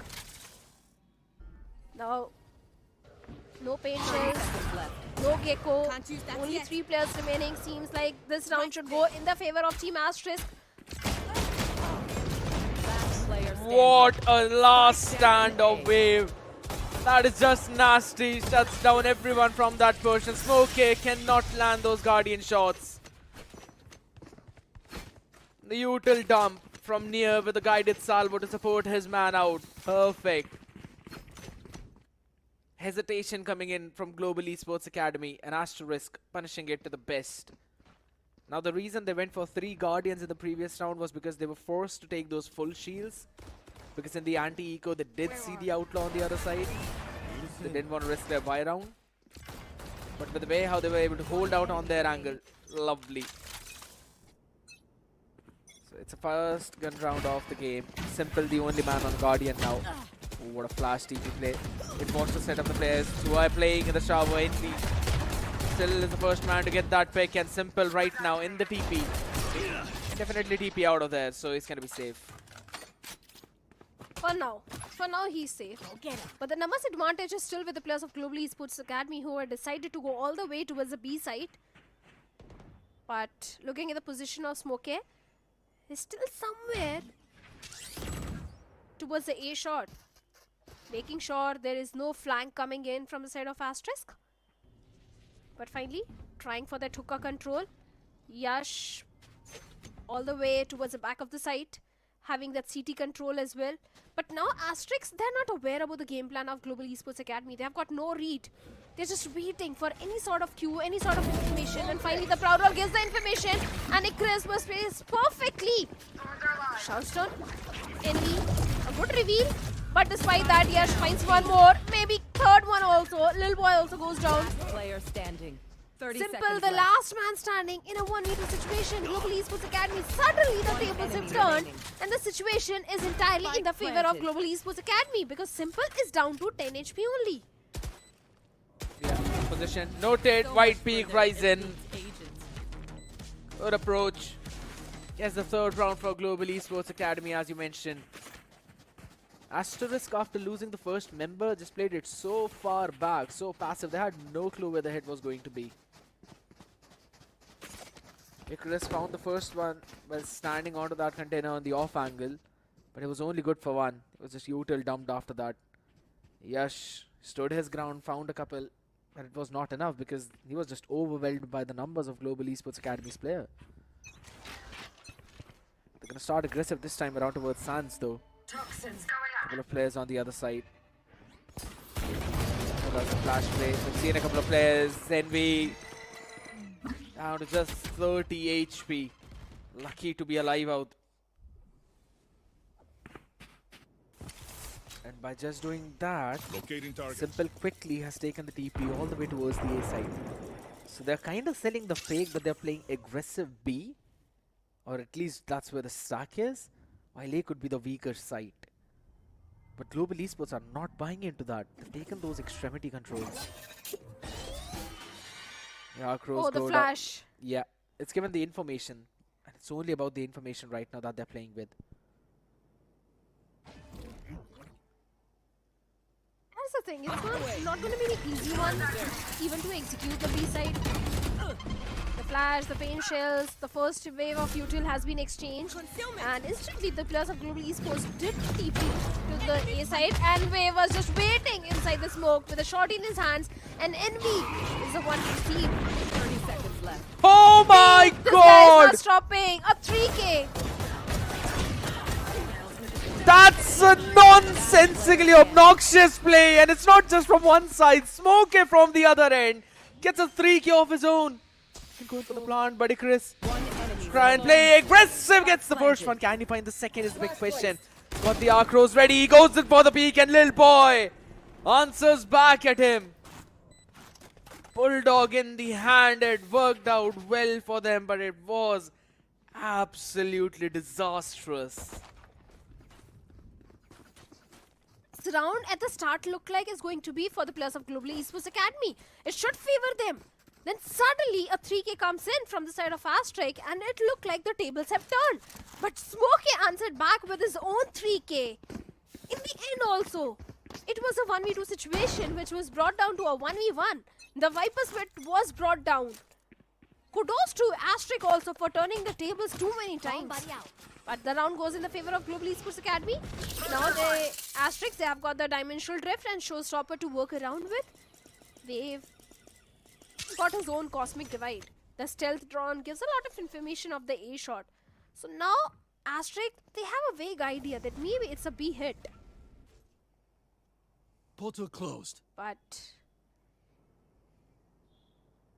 Global Esports once again going for that A hit. They've already pinned few of the areas where they're expecting the plus of Asterisk. But just look at the flank which is also coming from the side of Asterisk. 2+, moving all the way towards the spawn. The hit goes on now with the Showstopper. Double satcheling in over towards the vehicle. Wants to just clear out the space. Oh my god, NP! Anticipates not the first but also near. Goes in just right next to him. Shuts him down with the judge. Ryzen expects the flank and the trade. Perfect. So snappy onto that one. It's all down to Wave. Who can't do anything. Lil Boy will be able to shut him down. What a round from Global Esports Academy. Doing such a phenomenal job.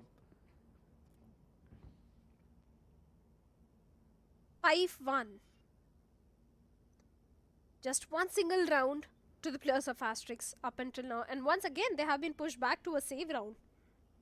They've got 3 ultimates. A Thrifty is something which Asterisk knows how to pull off.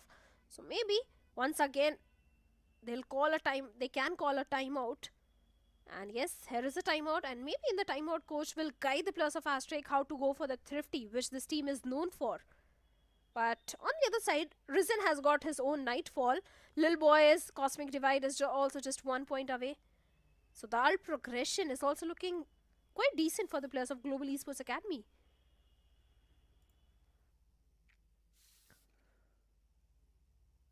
You mentioned about the Nightfall being available as well.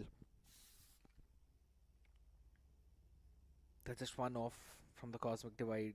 Couple of points off from Kibo's Thrash. Kibo has been fairly inactive in this one. 1, 3 and 2. He's been struggling on that Gecko a bit, but surely his team isn't.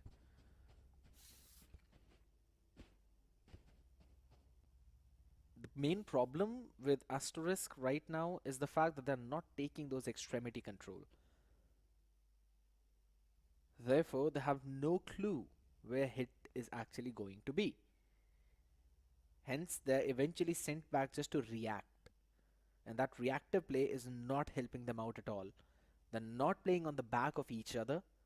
It's been individual performances from their side. And that's where Global Esports Academy is bringing their lead from.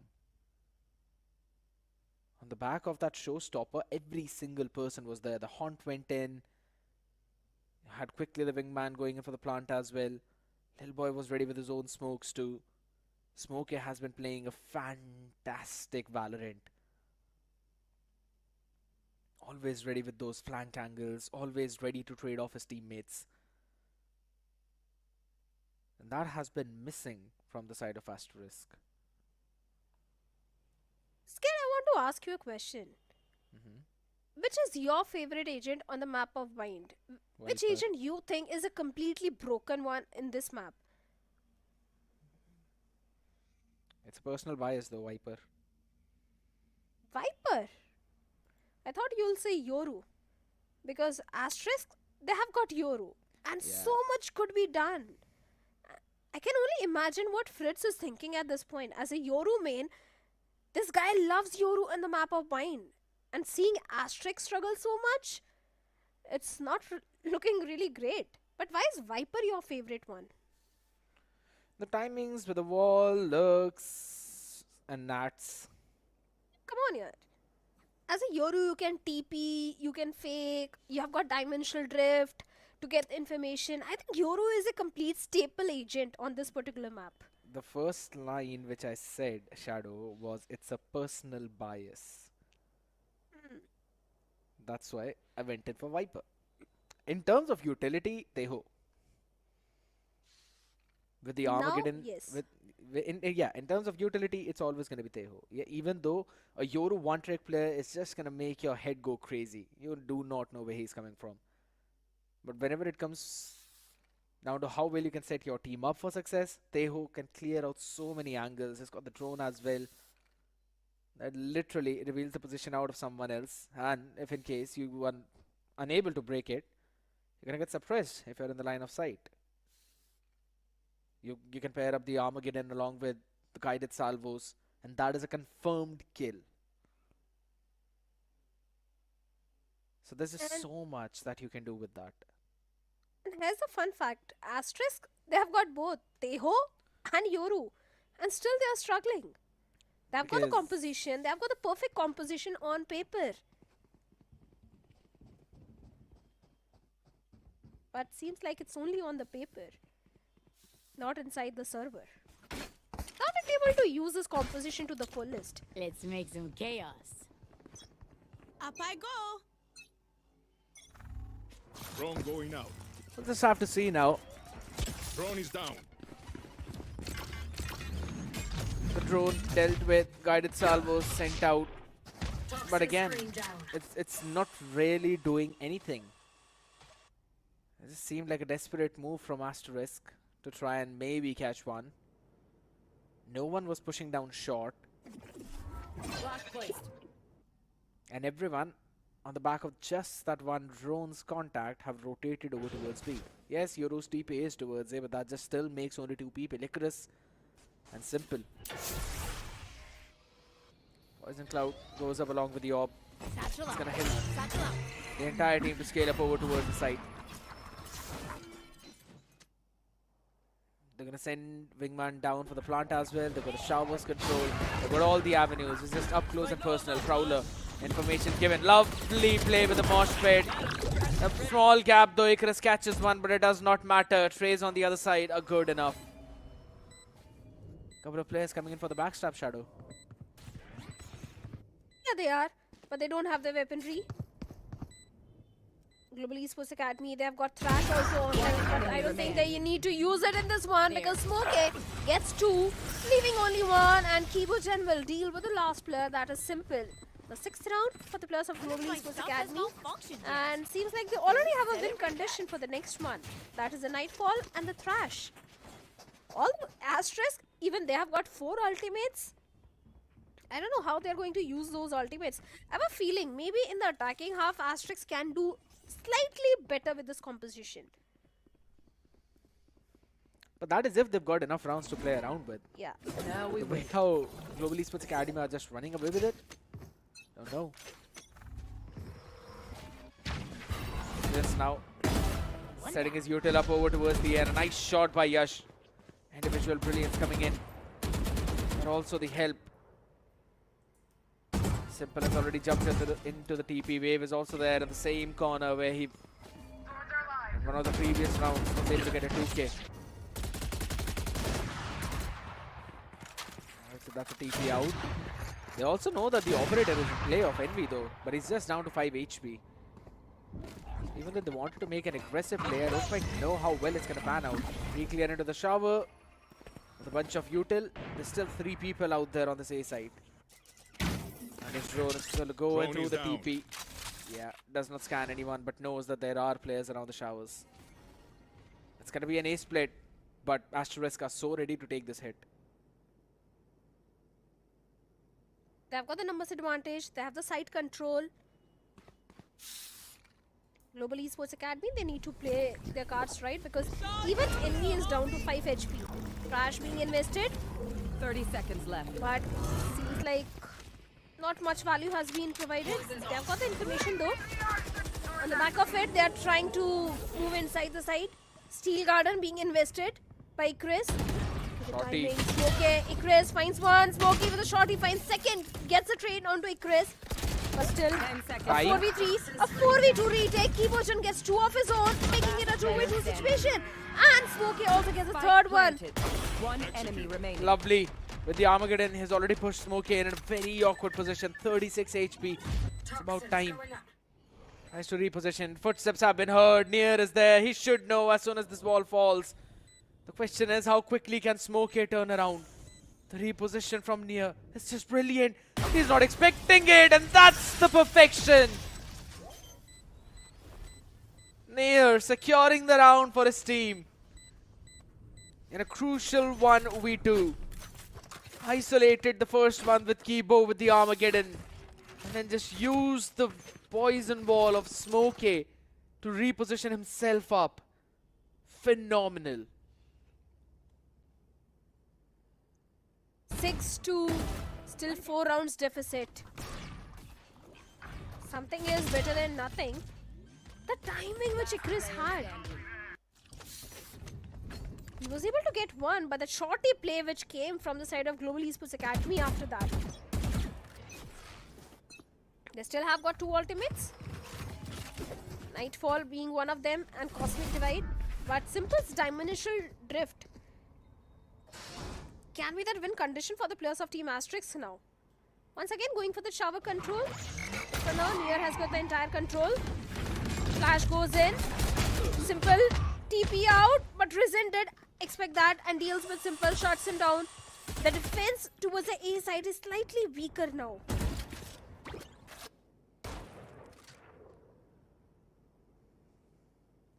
I like the idea though from Asterisk because they've already pushed out 3 longs, so at least they have got that one control now. Okay, finds 2 people and the transfer is even better. I have to say, I did like the idea. Asterisk going out there for the exploration. It's just Smokey. He just happened to come out of Slabis. They did not expect him to push out his own wall. It's a safe call now. Max to max, Icarus is probably going to go and try to find something. Yash is almost 100% saving that operator.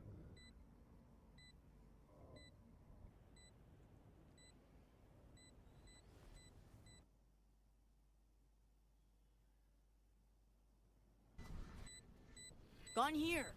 Well, he certainly is saving the operator, but he can't save the round. It's done. A 7-2 for Global Esports Academy. 5 rounds advantage is what Global Esports Academy is having. Like you mentioned, maybe in the attacking half, Asterisk can do something better, but they need to have enough rounds in their hands. And seems like that's not gonna happen because only 3 rounds left in first half. And just look at Asterisk. They don't have enough economy, just as operator, which Yash has carried forward, a guardian in the hands of Icarus, and just a Bucky and Sheriff. It should be a 8-2. I don't know why, at least today, no one is using the Cosmic Divide. It seems like they kind of hate that ultimate. I think DC just jinxed it. I mean, in order to jinx it, you at least have to use it once. Oh my god, a nasty shot by Yash. Ryzen anticipated that. He went in for a jump peek. But the flick was just even better from that man. So the wrong control is gone. Now you know that you can't really go in for the re-clear. And that's not technically where you wanted the poison cloud to be. Kind of a mistake, but it's fine. Surely it's not going to be pulled up again now. Nate goes out to clear out that space. Guided salvos to hold down the push for a while though. Wave shuts down Wingman, but at the same time, Smokey was able to finish off Simple. Now this fight is going to be important in showers, and it goes to Lil Boy. Wave shut down, finished off. It's again down to Icarus and Yash, and almost the same scenario, same situation. Angels a bit too late, catches no one. Quite optimistic out there. Irrelevant. Using the Bucky at that range. He was just being Modest? way too optimistic. Yeah, probably.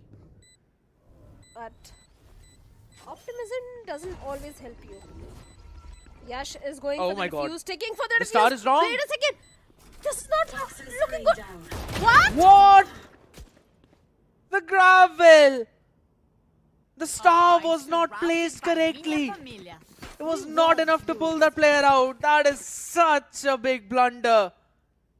Oh my little boy. No one peeked on the back of it, thinking that maybe it's just a gravel. And Shadow, I remember this is the exact mistake that was made by Team Liquid in Masters Bangkok when they were playing against EDG. And they lost the map, they lost the series. They were sent out home. Right now, Yash needs to send that rocket, will be able to do so. Attacker spawn. 1-for-1 trade. I have Even after all of that, advantage is still in the hands of Asterisk. Envy is just one off from his own ultimate though. I don't know if I should laugh or just be in shock of what really happened in the previous round. It should have been an 8-2. But never mind. Asterisk trying for the 4th round now. Since Global Esports Academy have given them such a great opportunity now to go for the 4th one. The numbers advantage is there, and Wave with that operator deals with enemy, shuts him down. Little boy, the last man standing, and of course we are not going to see any cosmic divide today at all. And Simple will shut him down. A 7-4. It should have been a 9-2. Last round before the switch. At least 8-2. But no way on earth that round should have gone in the favor of Team Asterisk. All 5 ultimates on board. Maybe this time Global Esports Academy will only bring something back home. Make it interesting. Certain silly plays. Remaining. Envy as well, messing up the satchels in hookah. And just casually jumping out, knowing that there's a player already there. Not anticipating the operator in the hands of Wave. There's not just one, but now 2 cosmic divides available. And Shadow, I'm still saying, I'm pretty sure none of them will be used on this round. Maybe Global Esports can use it because it's their timeout. Maybe they've got something cooked up. Smokey 15 and 17, but rest of the entire team not even hitting double digits. Not just for one, but for the other side as well. 7, 6, 6, 5, 5. Not the numbers you'd want to put up.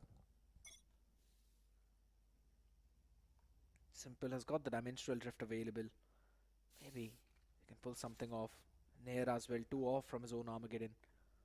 Kind of want to see him play for that B long orb as they've been constantly getting that control, but this time Global Esports, they want to go towards the B side, maybe a B split. Just place the star perfectly.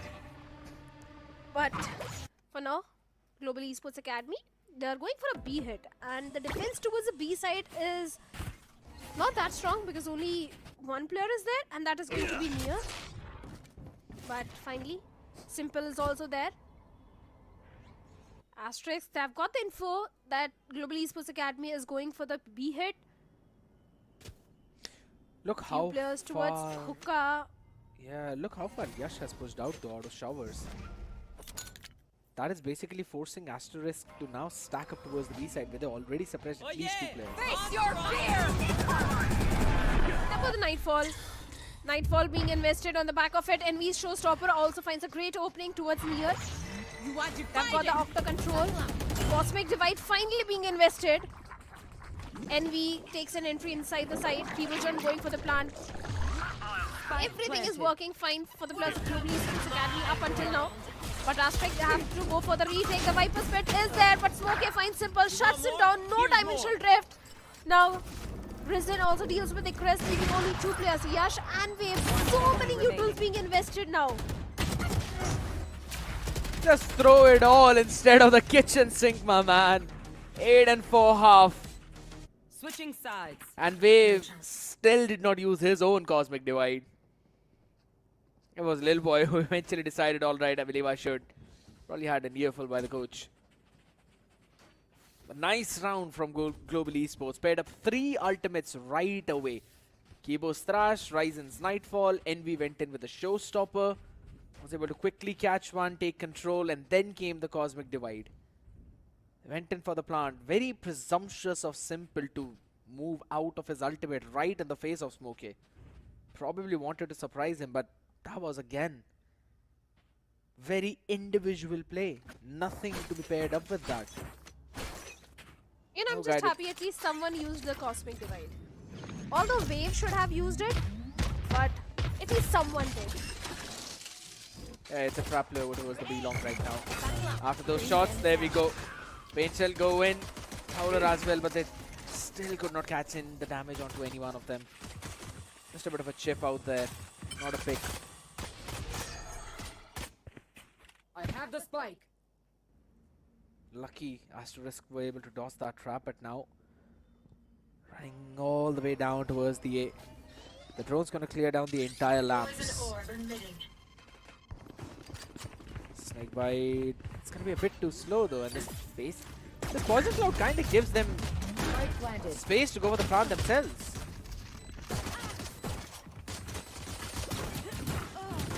Well, certainly Chris, Yash getting 3. Lil Boy is going to answer Last back with player one of his own.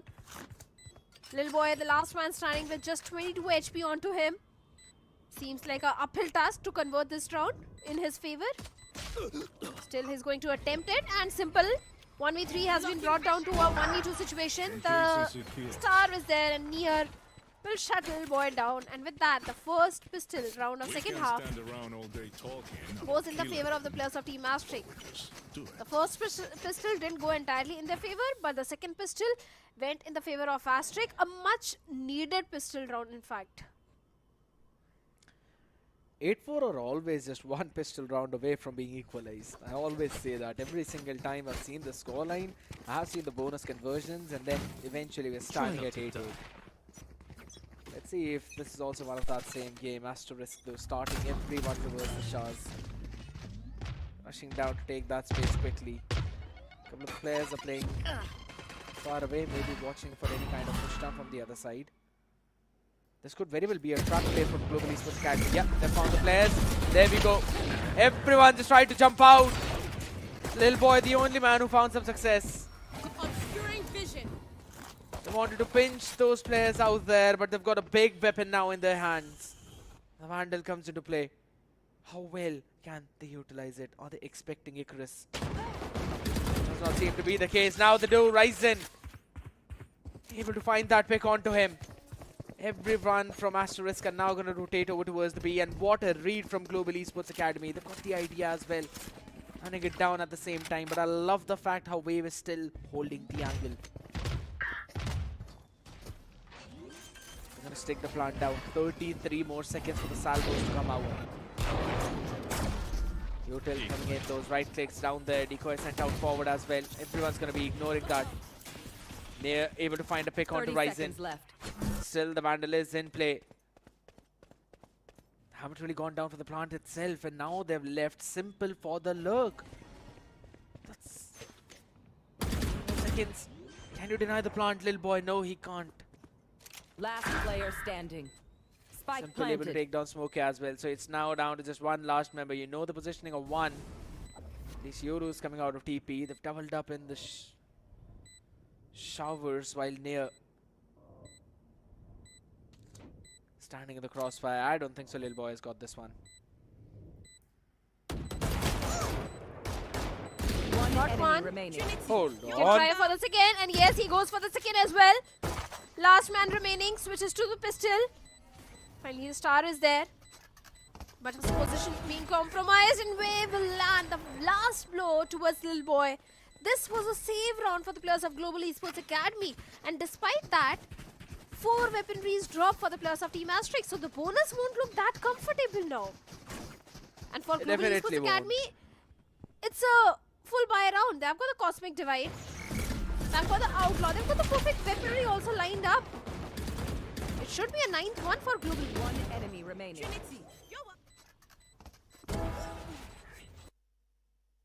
Just the timing that Wave picks up to go in for that shot right on the body. Understanding that Lil Boy was already very low in that HP. That Ashraf 1v1, Wave wins that out.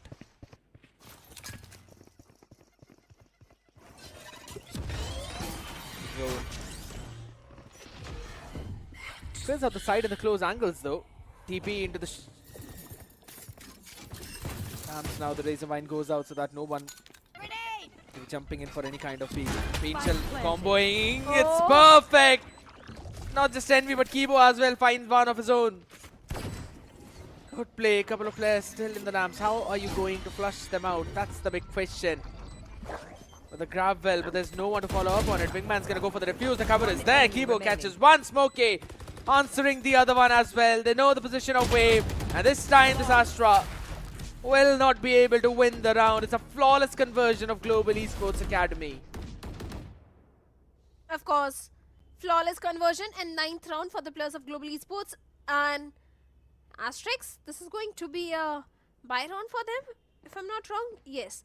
But a bucky investment, they don't have enough creds from the side of Yash.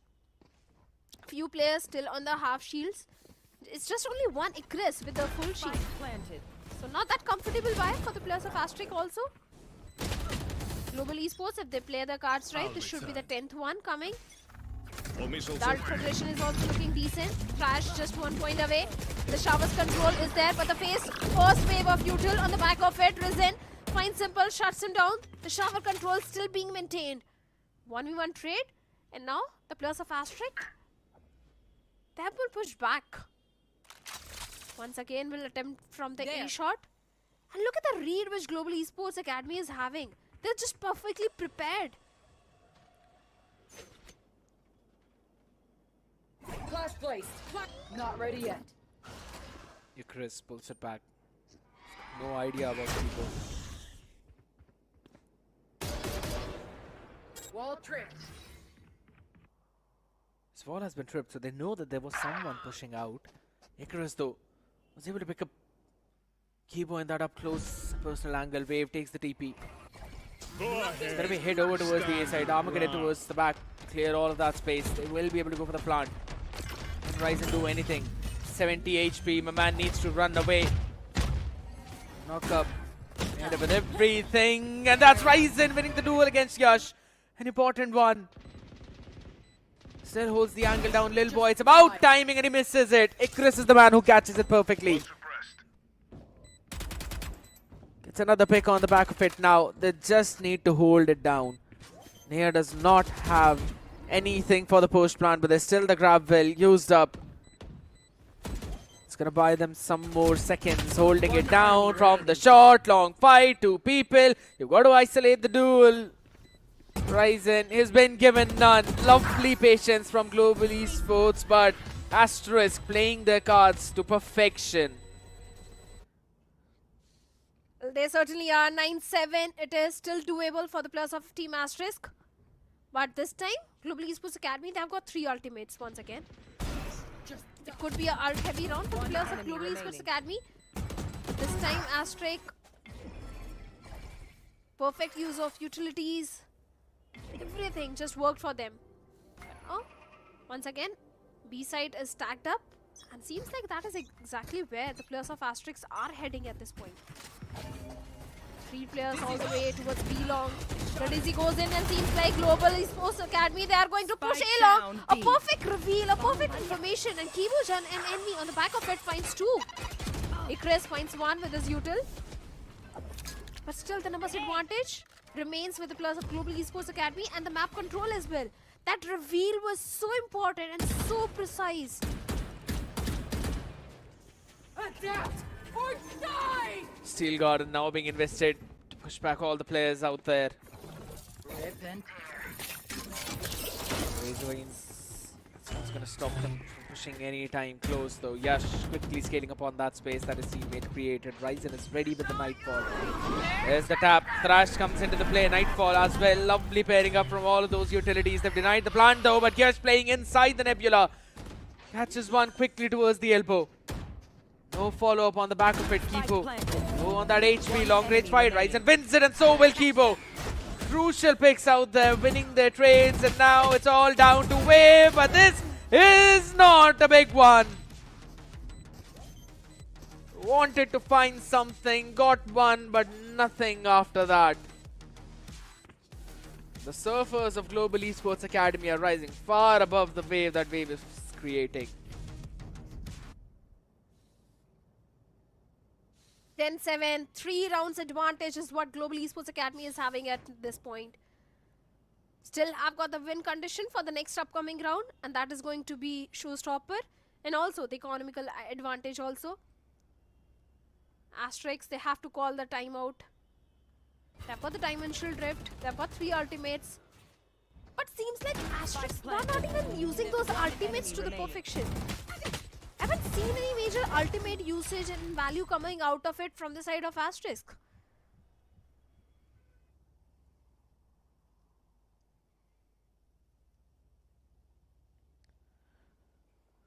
They'll now pull the brakes again, and probably for the last time now in this series, if in case they fail to convert the next few and take this map home.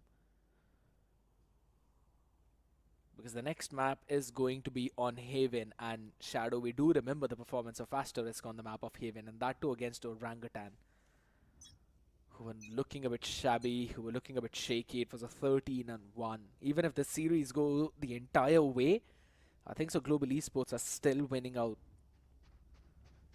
The question is, can Asterisk do the impossible? Can they do the unthinkable? Isolate them and kill them. Going in with the Stinger, full shield. Only one Hero Vandal for Yash.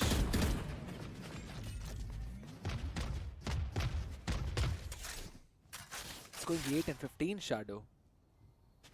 Who's next? Seems like it's just not his day.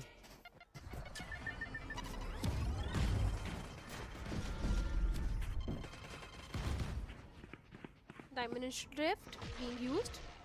But like you said, Asterisk, they don't have the weaponry. It's just only Stingers. The information has been there. But NV Showstopper gets no value at all. He's not aware about the position of Icarus, and Icarus gets 2. Completely unnoticed, unchecked. And the tables have turned. The situation might go in the favor of the players of Team Asterisk. Kibojan finds 1. Yash gets a trade. But Icarus with the 3k coming in. It's a 1v1 situation. Smokey versus Icarus. Oh my god! Gets the timing onto Icarus and saves the round and the day for the players of Global Esports Academy. 11th one on the board. They sent out Cosmic Divide in a way where I think so they wanted to scale up behind it in elbow and then overwhelm the members of Global Esports Academy, but they could not scale up behind it because they probably had to go through their own wall. It was very awkward. Asterisk had an idea, but they just could not completely execute it. There was an Astra star placed as well by Wave over towards that choke point. I'm still not quite sure why they did not use that, because Global Esports Academy, they just flooded in the site and overwhelmed the members of Asterisk with their sheer weaponry. It's probably the last chance for Asterisk to do something and make a comeback. They don't have the funds after this one. If they lose this, Global Esports will move on to 12. Yash has got a showstopper available. Icarus quite far away from his own Steel Guard, and 3 to be exact. So maybe try and play for an orb though, but smokes go out.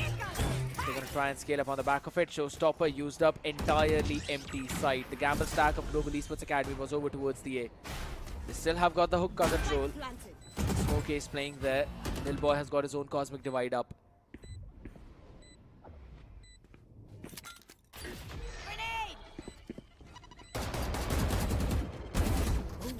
Viper's Pit also there, but NV's Pain Shells gets a value onto Wave. Lil Boy gets 1 more.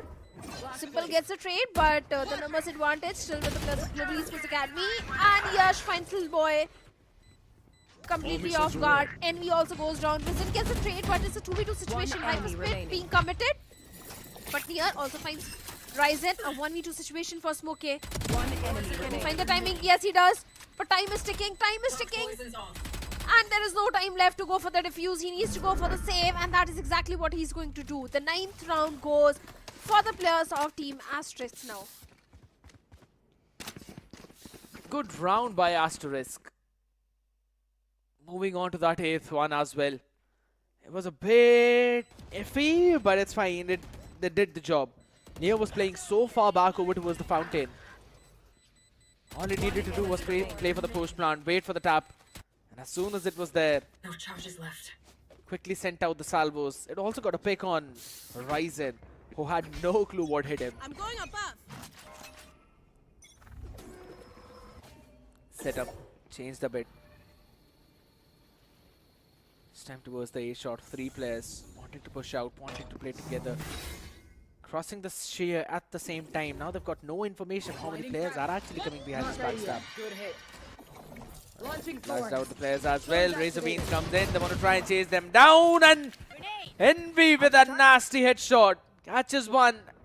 They still have no clue how many people were there behind it. But that's a reaction. Asterisk quickly running it down towards the B side. There's still one more player to take care of in the backside.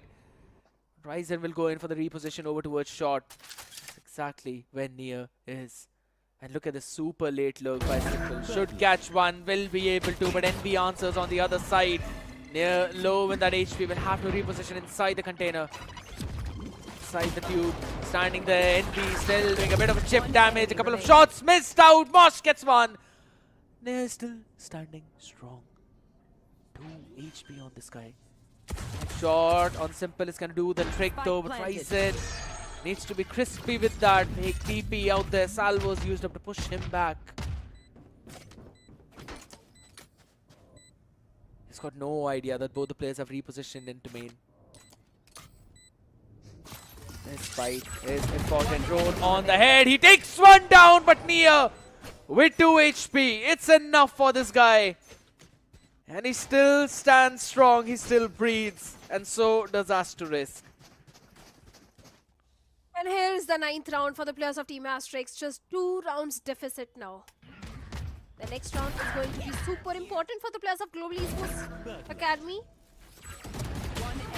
The next round goes out of their hands, then we can see an equalizer coming in, and maybe after that an OT. So this round is going to be a deciding round somewhat. Kibujin has got the trash, Risen has got his nightfall. First wave of util towards the shards. Kibujin still hiding. Still waiting for any sort of play. The shower's control is entirely with the players of Global Esports Academy. Yash still waiting. Stand your ground. And finally swings out and he gets one, but good for only one. A 4v4 situation, 100 trades has been made. But the control of the site has still been maintained by the players of Global Esports Academy. Wave gets Smoke and Little Boy gets a trade onto him. Thorns down. And the pivot. Scared is also coming in towards the B site. But timing on Lil Boy is crucial. If he catches them down in rotation, should be able to catch a Chris though. He does. And now his position is noted. Health could be on board. He's hearing both the footsteps. I'm still quite surprised as to why the call is not coming, but it's absolutely fine.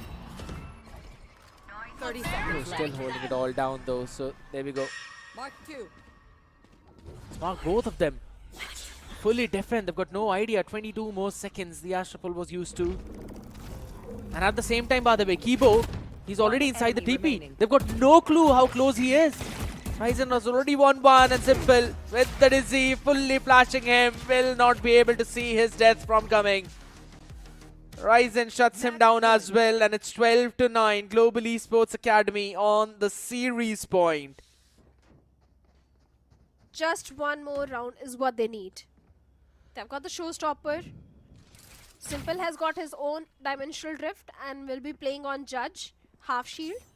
A broken buy from the side of Asterisk. No win condition except for the dimensional drift.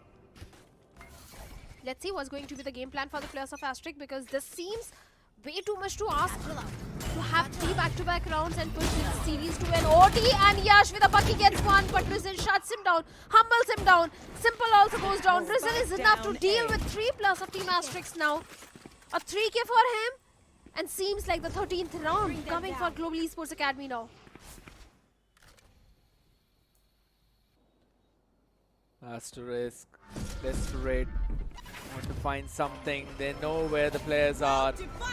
Cosmic Divide comes onto their phase 2. They've got nothing to work around with. Pushing out the wall, there's still a couple of players. The jumpy, good showstopper on the face as Wave falls down, and so will Icarus. Flying too far close, Global Esports Academy burn too bright to burn not just the wings, but the entire light. Asterisk could not close it out, but Global Esports Academy definitely did. That too in a 2-0 style. Of course, a 2-0. Today's both the matches have been a 2-0. No one expected Global Esports Academy and Asterisk to have a 2-0. Yes, I knew it's going to go in the favor of Global Esports Academy. The minute you said Asterisk is going to win this one, you jinxed them, and it was pretty much decided that Global Esports, they are going to come victorious in this one. But a 2-0 was way too much to ask for. Well, it happened, you know. I mean, as soon as we went onto the map of Bind and we constantly saw those rounds back to back going in favor of Global Esports Academy, specifically in their own attacking half, you knew that the defense, it is always comparatively easy on the map of Bind, specifically B side. I mean, it's really solid to hold it down. And then when it comes to the retake as well, as long as you've got a good amount of util in your hands, you can clear out those choke points, you can push forward, and they were doing it. That too phenomenally, using the timings really well, pairing up their Nightfalls with the Thrash. I think so. Global Esports Academy knew what they had to do with their comp, and they were utilizing it to perfection. They certainly won, not just on the map of Bind. I think on the map of Lotus also, Global Esports Academy were looking super strong, especially if I have to talk about Risen. This guy as an initiator has been doing wonderful. Every single time I see Risen going for those 3Ks, those 4Ks, if it is upon Risen to go for a clutch, he always does it. He always makes sure to get the entry frag. I think as an initiator is also filling in the shoes of a duelist to create those entry frags for the team. So yes, Risen is a wonderful addition in the entire roster of Global Esports Academy. Along with that, I think Kibujin was also doing really good on the map of Lotus, but Smoke, my oh my, on the map of Vine, I think Smoke was the MVP if I'm not wrong. Yeah, we'd have to give that MVP to him. The man was everywhere, every single time. You could see him catching those picks. Right as it started though, there was some hero moments coming in from one of the players, or at least a few of the players of Asterisk. But again, those hero moments can't really carry you for the entire map. Carry you for a round or so. Nasty shots, but eventually, it was still a half that was almost brought back by Asterisk. And after they grabbed onto that pistol round, I thought so maybe we're going to see them making that full-fledged comeback. Few mistakes left and right, which were punished by the other side perfectly. But it seemed like that after round 7 and 8, they just gassed out.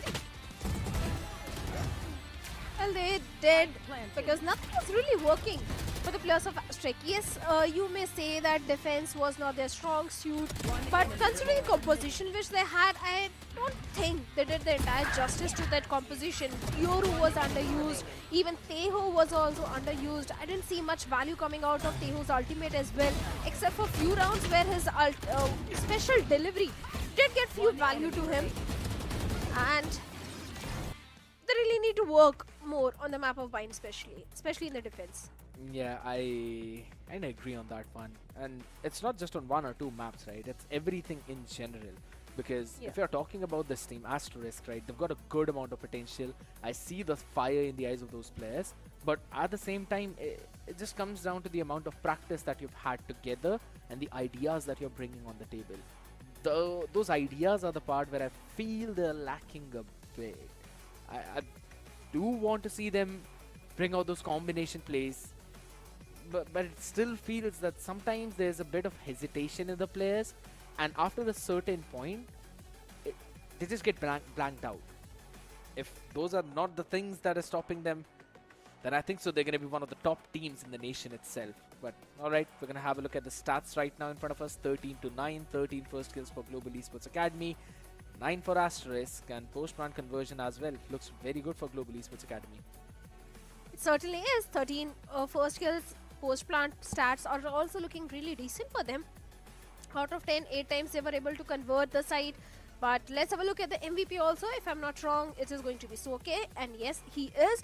2.3 KDA, 293 ACS, 191 damage per round, 25.4% headshot percentage, and 1 first kill as a Viper. Since you mentioned that your favorite agent on the map of mine is Viper, here it is. Viper is the MVP also now. Always about timing, always about the utility. Finding the trades, that's what Smokey does well. And as you mentioned, you don't want to see those first kills from this man. There are none except one. 2.3 KDA is something that, it kind of scares you a bit too. That in every other round is at least catching 2 people and then also doing a chip damage onto the third one. 21 in 12, 293. Perfect stats. Ryzen as well, not that far behind. If anything, he's got more kills in the same number of deaths and more assists. It just came down to the fact that the value provided by Smokey was a bit more as compared to the other one. 17 and 16 as well for Envy, doing a phenomenal job. Kibo, Lil Boy, everyone on their side had a positive KD ratio. 14 assists for Lil Boy. Of course, playing on that Astra. Just on the defense, he could not use that Cosmic Divide once, but when the side swapped, every single time, he had all the stars placed perfectly. All the smokes were there, all the knock-ups. You bring in the grab well as well. Just one time it was messed up, but it's absolutely fine. Sometimes it happens. Sometimes there are certain jitters, but a really solid play from him. Well, certainly it was a good gameplay from his side as well. But this game was really important for the players of Asterisk because the first matchup was with the players of Orangutan where they faced a major defeat, especially the 13-1. And after this match was there against the players of Global Esports Academy because Asterisk, their next matchup is against the players of Revenant Esports. And we know how strong Revenant Esports is. So winning against Revenant Esports is not going to be easy. Had they won against Global Esports Academy, this might have given them some confidence and morale boost to go up against the players of Revenant Esports. I don't know how this back-to-back 2 defeats are going to affect the mental of the players because the next matchup itself is extremely difficult for them.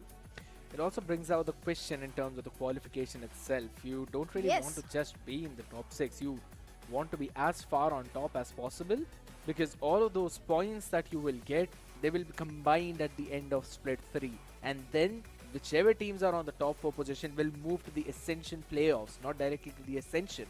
So you always have to keep that in mind that in every single split, you have to rank in the top 4. That's the bare minimum ask. So of course it's going to be hurting the side of Asterisk a bit, but it's fine. Just a few hurdles. I'm pretty sure that they'd be able to scale up over that. But at the same time, a good comeback from Global Esports Academy, I'll have to say. Day 1 suffering defeat against Revenant XSpark, that too in a 2-1 fashion. That too the first map went in for the overtime and they were able to close it out. Otherwise that series could have also gone in a 2-0 down against them. So I think so from that point, picking yourself up, coming into this series as well, struggling a bit but then finding the flow. That was a really solid job, specifically from their side. But overall, we're going to have a look at all the stats out there in terms of kills. Aziz is the man who's on top, 117. Closely followed by Georgie, then Rafuel, then Kibo and Smokey. So Global Esports players are still close by, at least in the top 5 race itself. ACS as well, constantly in the descending order, but they're still having that, that level over 200. Well, certainly over 200 ACS for every one of them. First kills are also quite high for Aziz. 26. No one is close to him.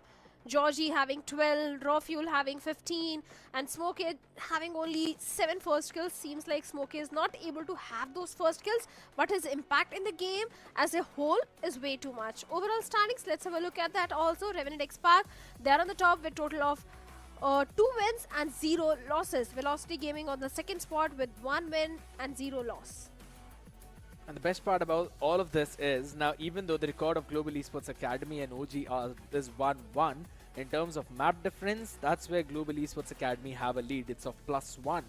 And OG, they're down onto that 5th place.